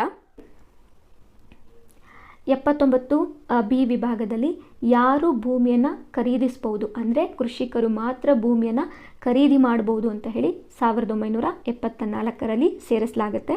ಹಾಗೆ 79C ವಿಭಾಗದಲ್ಲಿ 79A ಮತ್ತು 79B ವಿಭಾಗವನ್ನು ಯಾರು ಉಲ್ಲಂಘನೆಯನ್ನು ಮಾಡಿರ್ತಾರೆ ಸೊ ಅವರಿಗೆ ದಂಡವನ್ನು ವಿಧಿಸಲಾಗುತ್ತೆ. ಹಾಗೆ ಅವರ ಭೂಮಿಯನ್ನು ಸರ್ಕಾರ ಮುಟ್ಟುಗೋಲು ಹಾಕೊಳ್ಳುತ್ತೆ ಅಂತ ಹೇಳಿ ನಾವು ನೋಡ್ಬೋದು. ಸೊ ಇದಾದ ನಂತರ 1974ರಲ್ಲಿ ಮತ್ತೊಂದಿಷ್ಟು ಅಂಶಗಳನ್ನು ಸೇರ್ಪಡೆಯನ್ನು ಮಾಡಲಾಗುತ್ತೆ. ಸೊ ಭೂಮಿಯನ್ನು ಕಳೆದುಕೊಂಡ ವ್ಯಕ್ತಿ ನ್ಯಾಯಾಲಯದಲ್ಲಿ ಮೊಕದ್ದಮೆಯನ್ನು ಹೂಡ್ಬೋದಾಗಿರುತ್ತೆ. 1974ರಲ್ಲಿ 1961ರ ಕಾಯ್ದೆನಲ್ಲಿ ಏನು ಭೂಮಿಯನ್ನು ಸರ್ಕಾರ ತನ್ನ ಅಧೀನಕ್ಕೆ ತೆಗೆದುಕೊಂಡಿದ್ದು ಅಂತಹ ಭೂಮಿಯನ್ನು ಅರ್ಹ ರೈತರಿಗೆ ನೀಡಲಾಗತ್ತೆ. ಸೊ ಇದರಿಂದ ಏನಾಗುತ್ತೆ ಅಂದರೆ ಭಾಳಷ್ಟು ಭೂ ಮಾಲೀಕರಿಗೆ ಇದು ಒಂದು ರೀತಿ ವಿರೋಧ ತಂದಿದ್ದ ರೀತಿಯಲ್ಲಿ ಆಗುತ್ತೆ. ಅಂದರೆ ಈಗ ಯಾರು ಅತಿ ಹೆಚ್ಚಿನ ಆದಾಯವನ್ನು ಹೊಂದಿರ್ತಾರೆ ಅವರು ಭೂಮಿಯನ್ನು ಪರ್ಚೇಸ್ ಮಾಡೋ ಹಾಗಿಲ್ಲ. ಸೊ ಈ ಮೊದಲು ಯಾರು ಅಂತಹ ಭೂಮಿಯನ್ನು ಪಡೆದಿದ್ರು ಸೊ ಅವ್ರಿಗೆ ಎಷ್ಟು ಕೃಷಿಯನ್ನು ಮಾಡಬೇಕು ಅಷ್ಟು ಮಾತ್ರ ಅವರು ಭೂಮಿಯನ್ನು ಉಳಿಸ್ಕೊಂಡು ಮಿಕ್ಕ ಎಲ್ಲ ಭೂಮಿಯನ್ನು ಸರ್ಕಾರ ತನ್ನ ಅಧೀನಕ್ಕೆ ತೆಗೆದುಕೊಳ್ತಾ ಇರುತ್ತೆ. ಸೊ ಇವೆಲ್ಲವನ್ನು ಗಮನಿಸಿದಂತಹ ಈ ಭೂ ಮಾಲೀಕರು ಏನು ಮಾಡ್ತಾರೆ ಅಂದರೆ ಈ ಒಂದು ಕಾಯ್ದೆಯ ಕುರಿತಾಗಿ ಸುಪ್ರೀಂ ಕೋರ್ಟಲ್ಲಿ ಅರ್ಜಿಯನ್ನು ಸಲ್ಲಿಕೆಯನ್ನು ಮಾಡ್ತಾರೆ. ಸೊ ಇದು ಒಂದು ಕೇಸ್ ಬರುತ್ತೆ, ಶ್ರೀನಿವಾಸ ರಾಘವಾಚಾರ್ಯ ಇತರರು ಮತ್ತು ವಿರುದ್ಧ ಕರ್ನಾಟಕ ಸರ್ಕಾರ ಅಂತ ಹೇಳಿ. ಸೊ 1974ರ ತಿದ್ದುಪಡಿ ಕಾಯ್ದೆಯನ್ನು ಪ್ರಶ್ನೆಯನ್ನು ಮಾಡಿ ಸುಪ್ರೀಂ ಕೋರ್ಟಿಗೆ ಅರ್ಜಿಯನ್ನು ಸಲ್ಲಿಸ್ತಾರೆ ಅಂತ ಹೇಳಿ ನೋಡ್ಬೋದು. ಹಾಗೆ ಬಹಳಷ್ಟು ವಿಚಾರಣೆಗಳು ಕೂಡ ಆಗುತ್ತೆ.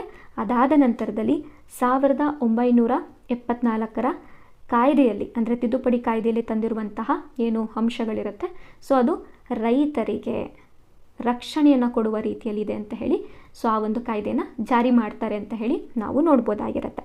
ಓಕೆ, ಸೊ ನಂತರದಲ್ಲಿ ಆ ಸಮಯದಲ್ಲಿ ಭೂದಾತರಿಗೆ ನೋಂದಾವಣಿಯನ್ನು ಮಾಡಿಕೊಳ್ಳಿಕ್ಕೆ ಅವಕಾಶ ಮಾಡಿಕೊಡ್ಲಾಗತ್ತೆ.